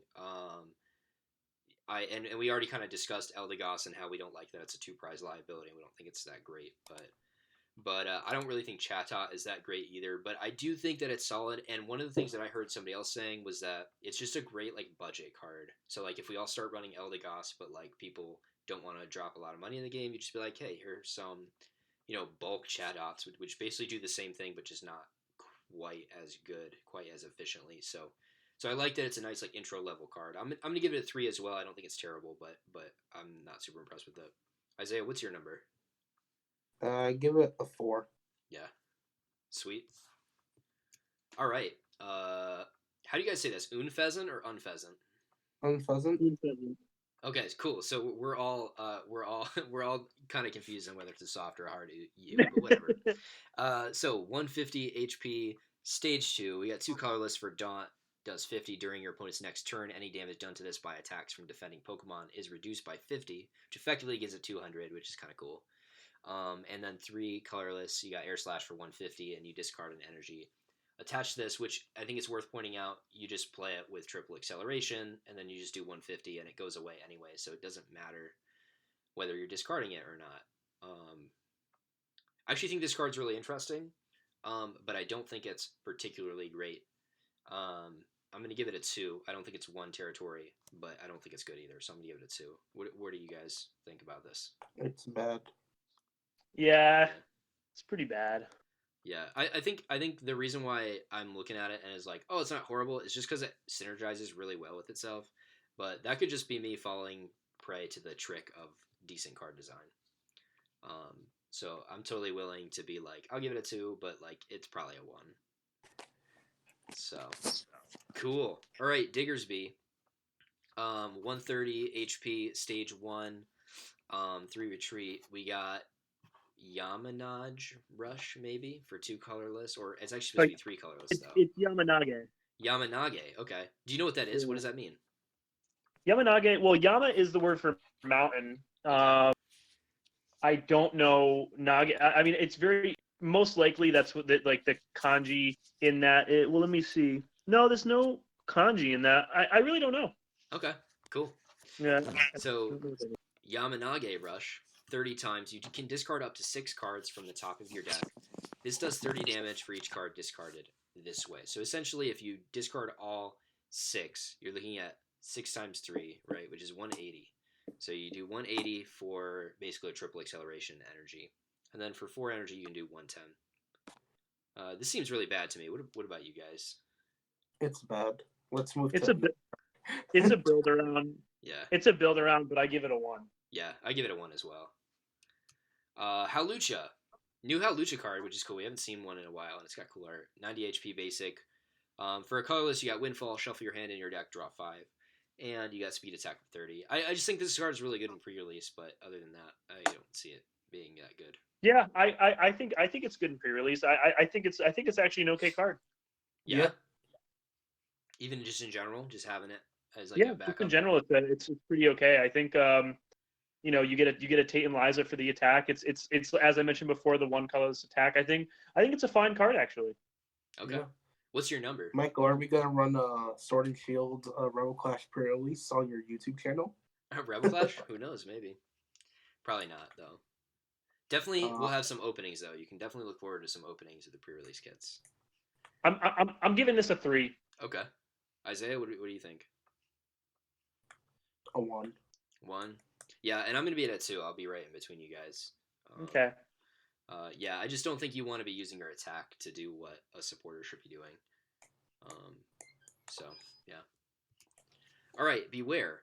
3 colorless, Hammer Arm, 90. Discard the top card of your opponent's deck, and 4 colorless, Big Throw. Flip a coin. If that's discard your opponent's Pokemon, and all cards attached. It's also a 140 HP. This is so bad. Yeah, it is super bad. This card is probably the worst card.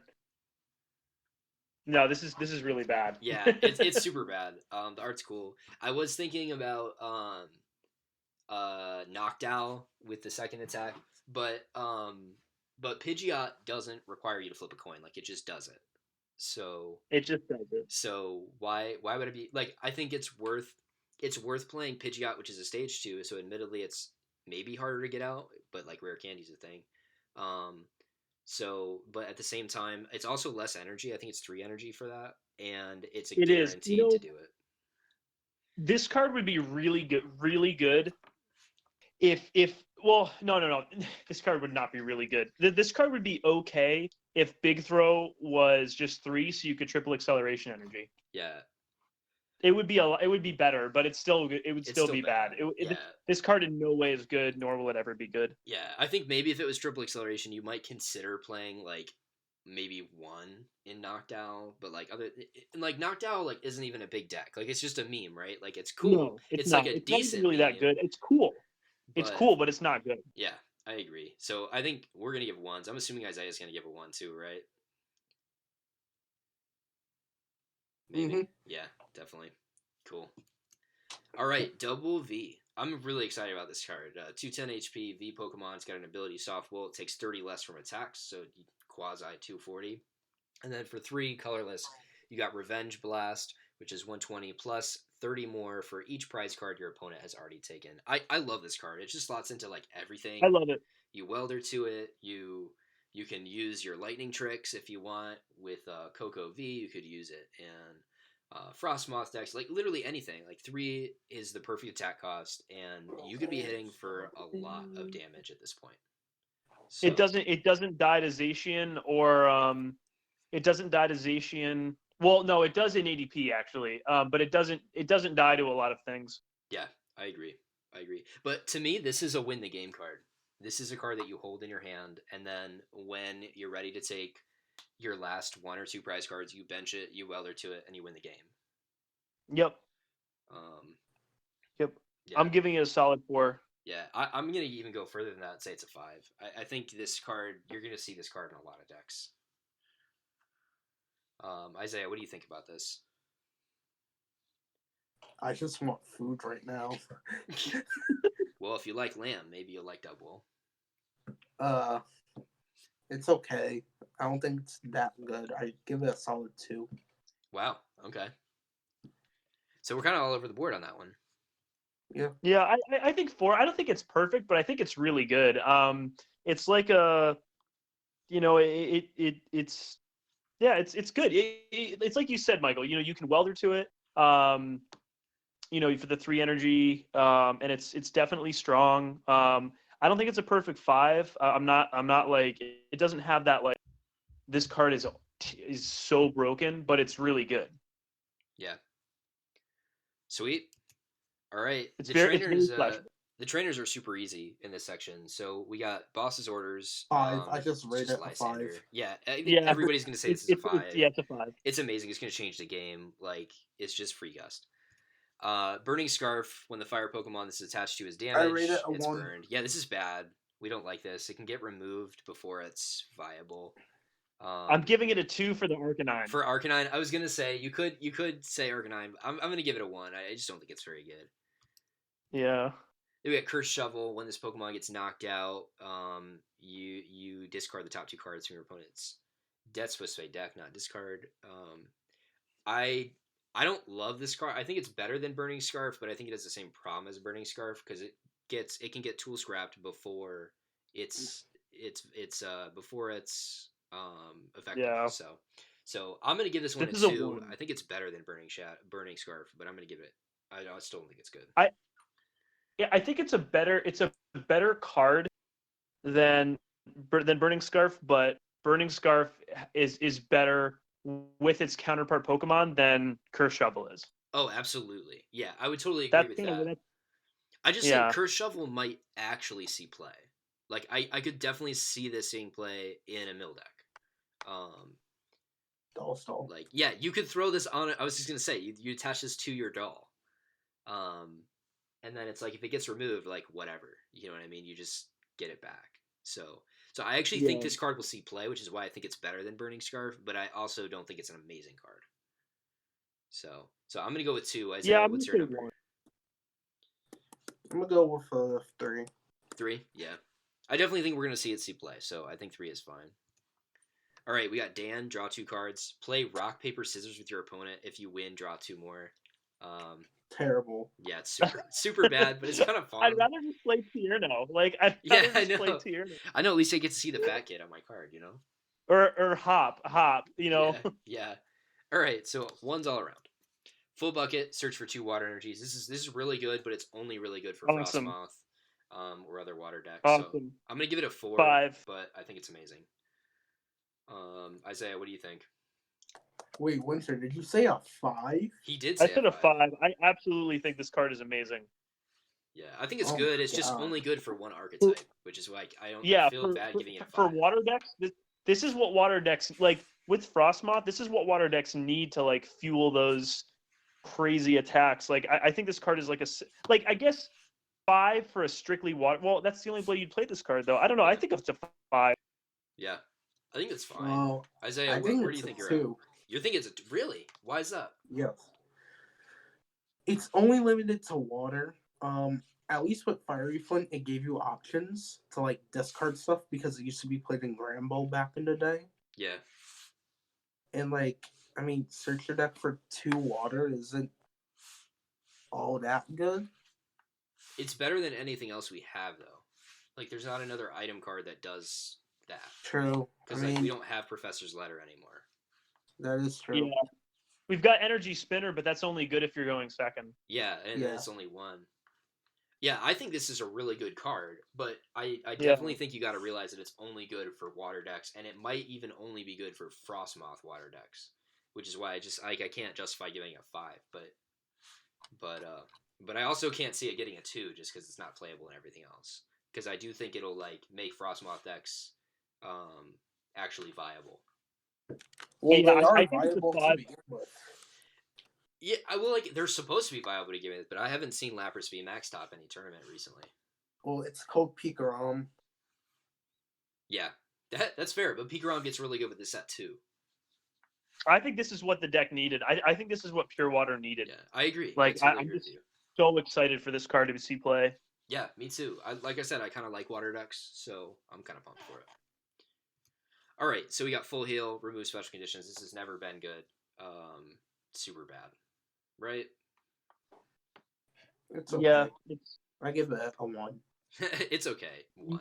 you could just play Switch. Yeah, it's so bad. Yeah. All right, Galar Mine. Increase both active Pokemon's retreat cost by 2.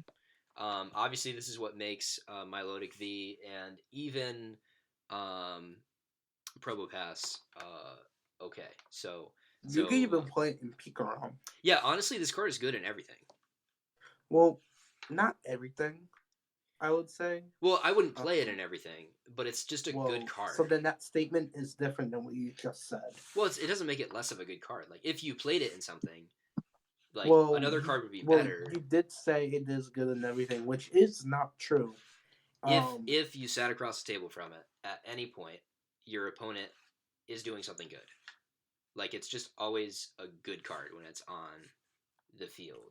You're not going to play it in every deck, but if anytime you see it, it's always good. Doesn't matter what deck it's in. It's good, but like Zero Aura gets around it too, which is beautiful. True.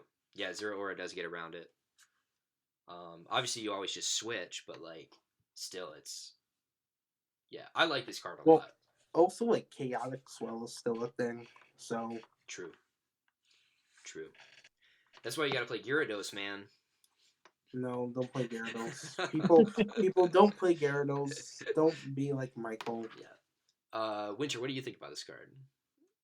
I think it's great. I think it's definitely it's very deck specific. Like like it's great for those like Tangrowth, decks you play alongside Absol. Increasing the the retreat cost. The retreat cost increased decks. It's really good for. I'm gonna give it a 3 because it is a build around card. You're not gonna play this in every deck. But I think it's really good, and I feel like with the right deck, it's a great application. Yeah. I'm just going to go one step further, say it's a 4, because I do think it's good. You can't play it in every deck, because there's so many decks that have, like, stadiums that are just, like, basically part of the deck's win condition. So, but I do think this card is really strong, and I think it's as soon as it hits the table, like whoever played it is just gonna be really happy, and whoever didn't play it is gonna be really ticked off, unless they're playing Zero Aura GX, which Yeah. a lot of peak around builds don't even play that anymore. So, um, I don't know if that's like super impactful for it. So I'm gonna give it a 4. Izaiah, what's your number? I'm gonna give it a 5. Sweet. All right. Moving on to Milo. Discard up to 2 cards from So hand. Draw 2 so for each bad. card. Super bad. Absolutely bad. It's like a worse Sophocles. Yeah, it's so bad. Yeah. Milo's such a cool dude too. I'm sad. That's what I've been hearing. So 1's all around. Now we got Nugget. You can only play this card if you draw it as the first card of your turn. Draw 3. So this is basically the trainer card equivalent to top entry, where it's got to be the top card. Obviously, you can play this with Orin Guru, but it has all the same problems as the top entry cards do. But draw 3 on an item card is super strong. So where are you guys at with this card? Busted and unlimited. Busted and Oh, yeah, unlimited for with sure. Pokedex. Yeah, but bad. I don't think it's that. I think it's definitely like one of those cards you just like want to play for the memes in standard. And Yeah, I haven't even really thought about expanded, but busted and unlimited. cool. Izaiah, what do you think? Terrible. Yeah, I just don't think this card's gonna see play. So I'm gonna give it a. I'm honestly just gonna give it a 1. I don't think you're gonna see this card very often. What about you guys? Yeah, I'm giving it a 1 too because no one plays unlimited. Yeah, right. Yeah, it's really bad. I mean, I would love to play this in unlimited. See, the problem is too is that while this is really good in unlimited because you have a lot of deck manipulation, there's also like everything's tutoring. So like Right. you know, You're like I say also busted and unlimited like you're not kind of facetiously.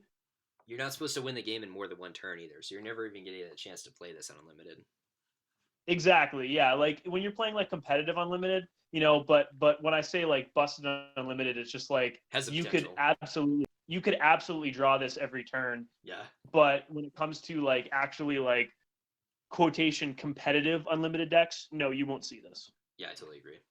So Yeah. what's your number then, Wynter? 1. 1. Yeah. I think 1's all around then. Cool. Let's go to Oleana. Discard 2 cards from hand and look at your opponent's hand and put a trainer from it on the bottom of their deck. Obviously, you got a really control-y thing going on, but I just like it's too high a cost to do something, in my opinion. So I don't think it's great because if you're talking about control, you don't really want to be discarding cards because your cards have a lot of function. So Well, look at like I'm trying to think about this also in expanded too, and like look at Plumeria. Like you discard 2 cards, you get to destroy an energy. You know what I mean? You get to take an opponent. You get to remove an energy from one of your opponent's Pokemon. With this, you're like discard 2 cards, put it in the bottom. Okay, I'll Skyla, or okay, I will do some other broken thing. Searching. right. You know what I mean? Like it's not really that great. And Skyla is going to be back in standard too. Like Right. This card makes no sense. I'm going to give it a 1. Yeah, I don't like it either. I'm giving it a 1. I'm giving it a 1. Yeah. So 1's all Pokeball. around. Pokeball, flip a coin. If had search Pokemon, this has never really been that good since Broken. base set. Yep, it's amazing. Yep. Busted, filthy, broken card. I'm giving it a 5. All right. 1's all around. Scoop up Yeah, net. it was good. It was good back in base set. It's still good now. Yeah, that's Well, how that wait. works. Did Michael just say that it's 1's all around? I did. It's 2 1s and a 5, right? Sorry, right? 2 1s and a 5. Izaiah put it at a 5. All right, scoop up net. Put a non-GX, non-V Pokemon into your hand. Discard all cards attached. Broken. This card's ridiculous. It's going to change the game. Oh, I think now this is going to be amazing in Whale Stall. This is I am so pumped for this card. Yeah, it's going to be amazing. Yeah, because, it's going to be so good. Yeah, it's going to be amazing because like it's not going to do anything for my my Lucario Melmetal or my Bird Trio, but like for Wailord, it's amazing. It's just going to scoop it right up. You just don't play it anymore. You don't play anything. You play your 1 basic. You throw all your dolls down, and then you scoop up your 1 basic, and you just have dolls on the board the whole game. But you want to know what's also cool? What? That this card might get banned because of the Oh yeah, Japanese this card's gonna get banned. I cannot see a world where this will be okay in expanded. It's definitely gonna get banned. This is not. Yeah, it's like so nuts. It's stupid. Yeah, yeah. If they don't ban this, there's a lot of problems. But even in standard though, this card's gonna be insane. Um, I'm super Oh yeah, excited I for get this to card. pick up the Dene. Not a GX because it's gotta be Oh no, non-GX. so yeah. Oh, Obstagoon just gets broken. Yeah, Obstagoon gets good. I think. Well, it gets better with this for sure. It's broken. Yeah, I like it. Yeah, yeah. I think it even fixes some decks. Like Nuzzle, gets fixed by this card. No, I don't think so. Well, of course you don't think so. You're not a Nuzzle believer, man. But No, even if I was, there's no reason to play it because there's not enough Nuzzle I would for play like a one lot copy of of. it. I'd definitely play a copy of it. No, that's not even worth it at that point. I've lost too many Nuzzle games to being bench locked because they wouldn't knock out my Pachirisu. Well, that's your fault for bench locking yourself. But that's the whole point of that deck. Yeah, well, you should, because how some people play Nuzzle, they just get all their Emolgas on. I don't do that though. I play Nuzzle the right way. Do you though? Yeah, for sure. Do Okay, this card's a you? 5. We're moving on. Izaiah doesn't know what he's talking about. All right, Um, Skyla. actually, wait. I got a quick question. Did Okay. what was our votes on Pokeball again? Bad. Pokeball? Yeah, you think Pokeball's good? Yeah, I Well, think then we're going Pokeball's back. great. Wait, I had to like think about it for a sec. Pokeball's really good. I just said it was bad and moved on. It's like flip a coin, search a Pokemon. I think it's fine, actually. I just was thinking about this now. I mean, it was so like I when I played Pokemon trading card game for Game Boy, that card was I jammed 4 of those into Haymaker and Mewtwo, and the card was great. I thought Pokeball was a great card. Well, it was, but then we got Ball Search that you don't have a flip a coin for. Yeah, you see, Wynter Michael isn't a believer, so I think let's just go back to where Skyla was and just say how Let's just broken it move is. on. All right. How about in the comment Okay, section? cool. You guys let us know if you think Pokeball is good or not. That's yeah. That's fair. So Skyla, So Skyla, search for a it's trainer a nice card. little reprint Yeah, to search for a it has trainer. okay art. No, it has beautiful art. That's what what are you talking I about? said. It has nice art. I literally just said that. No, you said okay. That's what I heard. Okay, well, it has nice art. It has beautiful art. Yeah, if this, like, I think it being a supporter is just, like, not the greatest, and I don't think decks will play it. They didn't play it when I was Really? last time. Skyla's amazing. I give this card like a 4. Yeah, I don't think Michael knows what he's talking about with some stuff. If you say so. Yeah, I don't think I'm really starting to question the stat review a little bit. Yeah, I'm not a fan of Skyla. I don't think it's good. Well, since we have Jirachi in the format right now, well, actually, since we have Jirachi in current rotation, Skyla would have not been good if we had tournaments, but it would still seem like a one of in a lot of decks. Because in Pikarom, it just guarantees you your Thunder Mountain. But so does Guz Mahala. And it does it better. Why would you play Goose? For Why would special you energy. play Goose Mahala? For special energy. No one plays that variant. Literally everybody plays that variant. That's the variant that wins. Especially now that we have speed energy, which we'll talk about in a little while. Here's what I'm thinking about with Skyla though. Is like you can Skyla for Fiery Flint. Like yeah, Baby Blonde. Like that's like so sick. I mean like like you've already weldered, you know what I mean? Like you're gonna play supportive for turn, but you need like that extra edge, and you play, I play 3 Fiery Flint. So just grab a Fiery Flint and get the remaining energies out, or you can Skyla for Fire Crystal. Like Skyla's just amazing. It is. I give it a 5. I think Skyla would actually be super good in Baby Blondes. I didn't think about that. Yeah, I don't know. I'm giving it. I'm gonna give it a 4 because it is still a little slow. But like, I just think the card's so good. Yeah, I'm giving it a 2. Okay. All right, so we got Sonya. Search for 2 Terrible basic card. Pokemon. Let's move to 2 basic energy. I actually think it's like a better Pokemon fan club. Yeah, kind of. it's literally just like a straight upgrade to Pokemon Fan Club, I which think is kind of interesting. it's a somewhat reprint to this card in Diamond and Pearl. Yeah, I would play this in Egg Route and Expanded, but only one of them though. But I would definitely play it. I don't know. It's one of those cards that like I mean, where's Pokemon Fan Club? Well, to be fair, I played Pokemon Fan Club in Nuzzle, and it's fine, but I don't know. Yeah, I don't know. I don't love it. I put it at like a 3. I put it at a 3. Yeah, I might even say 2. Izaiah, are you at a 1? Yep. All right, we got Tool Scrapper. Discard 2 Pokemon tools in play. It's a 5. This is a 5. Like, 5. Yeah, we don't even need to explain why. Best card in the set. We've already been talking about how so set. many tools are super bad because of this card. It's amazing. This hits Spell Tag. This hits a Skateboard. This hits Stealthy Hood. Yeah, I mean, I could go on. Like, this card is just so good. Yeah, it's so good. I totally agree with you. Tools are really big right now, too. So yeah, they are. It hits Lucky Egg, you know? Yeah, definitely a 5. Training Court. Once during each player's turn, they may put a basic energy from discard pile into their hand. It's interesting. I'm struggling to see where I would play it, but I don't think it's a bad card. I would do a 1/1/1 line in Baby Blounds of this, Heat Factory, and Ultra Space. I could see that. Yeah, I could see Wynter doing that.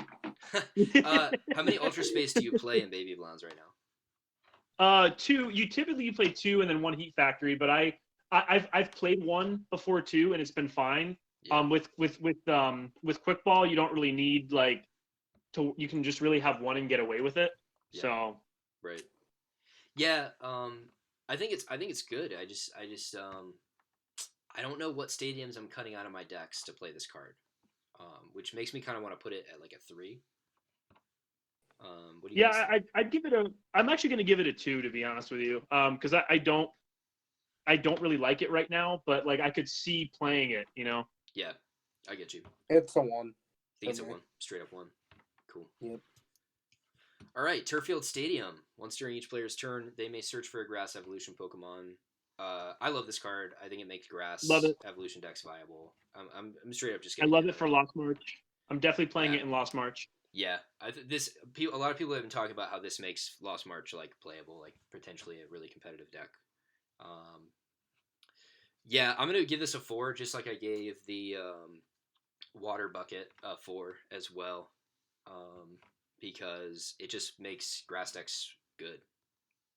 Yeah, I'm giving it a 4 as well. This is great for for Rillaboom as well. This is great if you do want to play Appleton or Flapple or any Grass Evolution. Yeah, it's great. I'm gonna give it a 4. I agree. Izaiah, what do you bet at? A 1. You don't like it? Nope. Why not? I don't like it. Okay. You've heard it here. Capture Energy. All right. When you attach this from your hand, you may search for a basic and place it onto your bench. I think this is going to be kind of like the go-to special energy if your deck wants to play special energy but doesn't have a go-to already, if that makes sense. I think it's pretty good. You can search off of Guzmahala, and I love Guzmahala. I think it's the best tag team supporter. No. But yeah, I know nobody else thinks that, but I think it. I think Cynthia Caitlin's the best tag team supporter. Yeah, Cynthia Caitlin's great. They're all really Cynthia Caitlin, Malalana, Guzmahala. They are all amazing cards. But I just think Guzmahala being able to get 3 cards out is just super good. And now you essentially get like a Nest Ball off your Guzmahala. By playing Capture Energy in your deck, I just think that's amazing. Even with Guzmahala being hurt by the fact that we have Tool Scrapper, yeah, I think this card is really good. I think it's going to see pretty wide play. So yeah, and it works for all Pokemon. I give it a 3, honestly. I don't like that you have to put it on your bench. Yeah, I get that. That's my thing. Like I think it's really good, and I love the art. I mean, I like the card. Like I think it looks really cool. Like just that color symbol flying through space. But I'd honestly give it a 3. It is really good that you can tutor for Pokemon, but having to actually put it on your bench, that's kind of a commitment. So like I'd give it a 3 because it's really good. I mean, it's definitely a really good card, but I got to go in the middle a little bit. I get you. Izaiah, what's your number? A 1. You don't like this card? Nope. Why not? Not going to use the energy attachment for turn. That's not going to help me out. I mean, what type of deck would you play this in? Yeah, I kind of have the same feeling. I could see this in like I could definitely see it in a welder deck because you're getting your 2 fire out, and then this becomes like your attachment for the turn where you get the colorless. Well, what would you attach that in the welder deck to? Well, if you think like let's take like abilities art for instance, like Victini attacks for colorless, right? With Teeny V? Yeah, No, I don't decent. think it's worth it. It's like you already got Quick Ball, you already got your search. You don't really need to waste the capture energy. Yeah, Like, you don't need to waste the spot. I think it's good, but I will like give credence to what you're saying because I don't think it's good in large counts. I think it's just like a good like I'm playing this one card. It's a one of that if I'm already playing Guzma and Hala, if I'm playing Guzma and Hala and I don't have a go-to special energy for my deck, then I'm just gonna play this card. Like that's kind of where I'm at with it. That's why I think it's good is because a lot of decks play Guzma Hala, and some decks play Guzma Hala even without having a special energy in their deck. So I think this becomes that special energy that's in their deck. So I think it's good to see a lot of play. I'd rather play something like draw energy. Like I'd play draw energy over this. Really?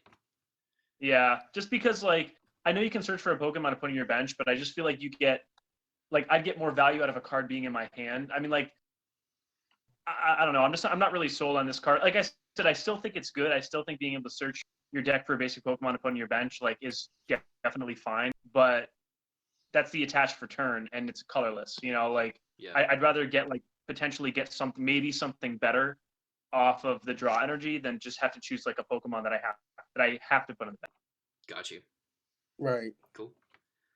So it seems like we're actually pretty split on that one. Wynter, you said 3. I'm gonna go with 4. Izaiah, where are you going? 1. Cool. All right, let's go to Horror Energy then. This provides Psychic Energy. When this is attached to your active and your active is damaged by an attack, put 2 damage counters on the attacking Pokemon. One thing I'll point out right away, this doesn't only provide Psychic Energy for Psychic Pokemon. This is always just a Psychic Energy, which is really interesting because usually that's not how these work. But it's kind of like a mini spell tag, but it's also a Psychic Energy. So what do you guys think about this? 5. Yeah? Yeah, I mean, it's great. it's super good. It's a Psychic Energy with upside. Like, yeah. I mean, I think you just play 4 of these in Dragapult, and you just. I mean, I would just say more. It's a 5 right now because the Malamar is in standard still, but once it rotates, I'm gonna say it's a 1. Okay, so could be really good, but it could end up being really bad in the long run. Yeah. I'm gonna stick with saying it's good. I don't think it's a 5 right now because even like Malamar, it can't accelerate this.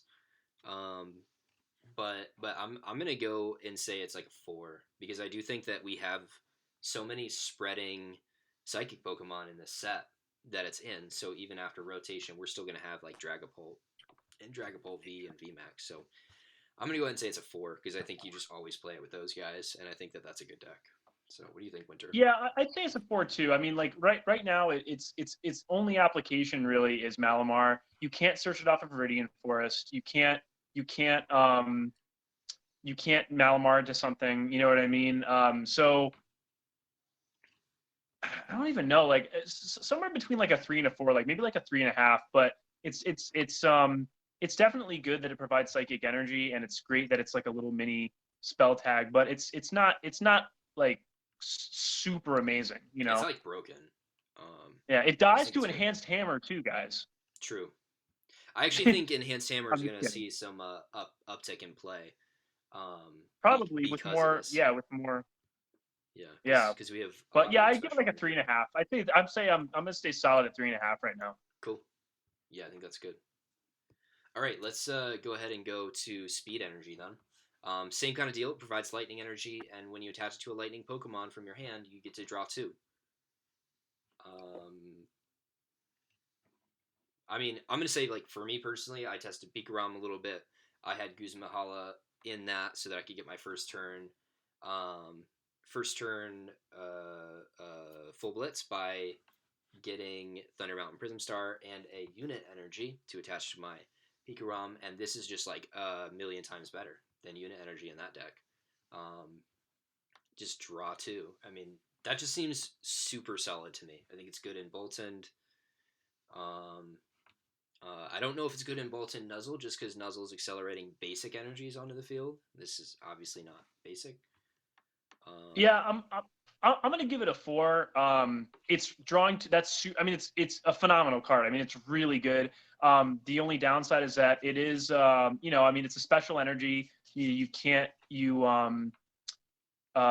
it's you still, and not that Pikarom plays Viridian for you can't tutor it in the same way that you could for like abilities that are basic, even though it does count as a lightning, and it's it's susceptible to more things as a special energy, and it's only good for lightning Pokemon. So like I give Yeah, it a 4, but that's where I am it's too. really only good for lightning Pokemon. That like if it were any Pokemon, I would absolutely give it a 5. But the fact that it's specific to lightning, Right. while it is amazing, it's only specific to lightning. Yeah, I'm right with you there in the four for the same reasons. Isaiah, what about you? 4. Yeah, for sure. And then we got Twin Energy. This provides it's a double colorless, but it only works for non GX, non V. I mean, I think this is an obvious 5. Um, it's just like it makes non GX decks okay. Changes the way we look Weezing? at stuff. Weezingspur coming back? Maybe. Who knows? Um, yeah, I think it's good. It's definitely a 5 for me. What about you guys? Yeah, here's why it's a 5. Because I feel like it gives one prize decks, and like like It gives them a so chance again. what was that? It gives them a chance again. Right, yeah, like I feel like it's really good for people that are also like starting out, and like new players that are getting into the game, that are starting with they're not going like full in on V's, full in on GXs and stuff. Like I feel like it gives a little bit of like a little extra boost to one prize decks and to stage 1 and stage 2 Pokemon that maybe some beginners are playing. You know what I mean? So it gives a little bit of advantage to playing one prize decks. So I think it's a 5 just because it's also great. It does in expanded. It does work with EXs, which is cool. So you have that benefit as well for older formats. But no, I like it. I'm going to say definitely a 5. I mean, it's a double colorless energy for everything but GXs and V Pokemon. Yeah. Mm, What about you, Isaiah? I will give it a 3. I don't think it's all that impressive Yeah. in standard, but in expanded, it gives Passimian a chance again, and it's kind of about it. I think that's where this card gets the most broken is expanded because now if your expanded deck attacks with colorless energy and if it's non GX or non V, you now have 8 double colorless energies instead of 4, Mm-hmm. which I think is pretty good. So yeah, Yeah. so that is the last card. You can see my screen here. We'll go back to the twin energy. Um, so I think as a whole, let's just give the whole set a number as kind of like our last thing, and then you guys can do shout outs for your channels. But I'm not like overly impressed with this set, but I do think that there's a few cards that are really really good. So I think like as a whole, I think I'm just gonna give the set like a 3. Because I'm really under impressed with a lot of the non V Pokemon. So a lot of the rare and under Pokemon I think are like not very good. But of course, I think we've got some really good V Maxes in here, and I think we've got some trainer cards that are honestly going to change the game for sure. And even V Maxes, like not really being a thing yet, I think we're gonna start to see VMAXs be pretty huge. Um, so I'm gonna give it a 3 because I like to see nice one prizers, and there weren't really any nice one prizers that I was super hyped about in this set. Izaiah, what about you? I will want let Wynter go first. All right. Okay, so I actually think the set is cool. I am going to give it a little bit above a 3 at 3.5. The reason why is because there's a lot of cards that are going to fit really well into this. Like, it's kind of like, like for example, like there's an excessive amount of tools running around right now in standard. You've got metal frying pan, you've got spell tag, you've got stealthy hood, you've got skateboard. Like having a card like tool scrapper changes the entire format. Like it changes it completely. Having things like Michael, you got to get on the Pokeball train because having Pokeball in the format is awesome. Um, and then cards like Bolton and having cards like Cinderace, Rillaboom. Like there's just a lot of really like this set doesn't have a lot of really good cards, but the really good cards are definitely format free. Uh,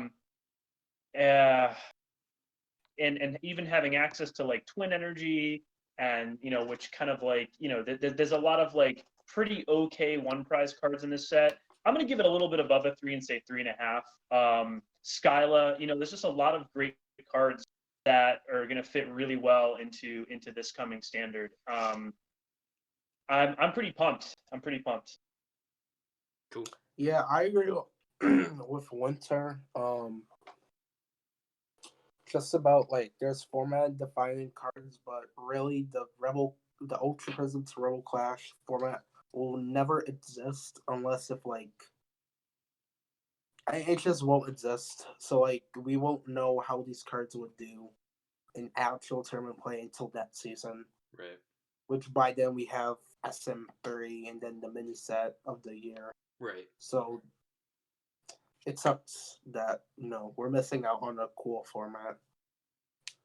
Yeah. Yeah. Yeah, I think you're probably right. Yeah.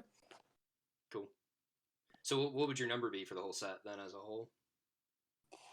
Well, like a 3.5. Same deal. Yeah. Cool. Sweet. Well, before we sign off, I just wanted to give you guys opportunity to hype your channels. So, Wynter, why don't you go first? Sure. So my YouTube, while I'm not as active there, I have not been in a while. I am starting to think about doing some more with it. It is Hard Rock TCG. It's HARDRAWK TCG. So Hard Rock TCG. That's my YouTube channel. And then I have a club too where we game in West Hartford called New Park Gaming. But obviously, we're not doing anything for a very long time with everything. So. Cool. Izaiah? Yeah. All right. I have a YouTube called Samurai Collectibles. I buy and sell stuff on the side while I play Pokemon. So I usually post my weekly buys and stuff. Haven't been really doing a lot of stuff on that channel. I also run PTCGO tournaments, Discord. They're free tournaments. There's amazing prize support. Unison Games is the sponsor. If Michael would be so kind, he will drop a link in the description so you guys can join. We are having our first monthly showdown on April 17th to the 19th. There's a lot of information on the server. If you read it at first, it's not overwhelming. It's really simple. Yeah. And yeah, a lot of the people on the server are chill. Try and grow. Try and make, we're trying to get to that, we could get tournaments banging out quick. And yeah, it's a cool place. Come check it out. Unison Games sponsors the prize support, so it's a partial, business deal. Yeah, but, it's a collab. But yeah, I think it's kind of all else I gotta say. Yeah, sweet. But also, shout out to everybody who's pulling up with this BS that's current. Yeah. That's up in the world. Shout out to people and shout out to people who are trying to make this better. Yeah, and that's all I gotta say. Sweet. Yep. Yeah, and then of course make sure that you like this video and subscribe to Unison Games channel. I will drop a link in the description to Izaiah and Wynter's channels as well, and we'll make sure that you guys have all that information. But definitely make sure to give us some comments. Tell us what cards you're the most hyped for from this set. Definitely answer the question of whether you like Pokeball or not specifically. And just make sure that you, even through this whole like COVID-19 thing, make sure that you keep the hype going for Pokemon, and a great way to do that is by playing online. So I know that Unison Games is hosting some leagues online. Right now, we're in a theme deck league. When this set drops, we'll actually be running a league that starts with the build and battle box as well. So that'll be happening, and then of course the collabs that I'm doing with Izaiah on the PTCGO server, which I will definitely link in the description so that you guys can still play the game even though we can't physically be together. But that is all we got for our Rebel Clash set reviews. So of course, hashtag Team MetroFlex, and we will see you next time.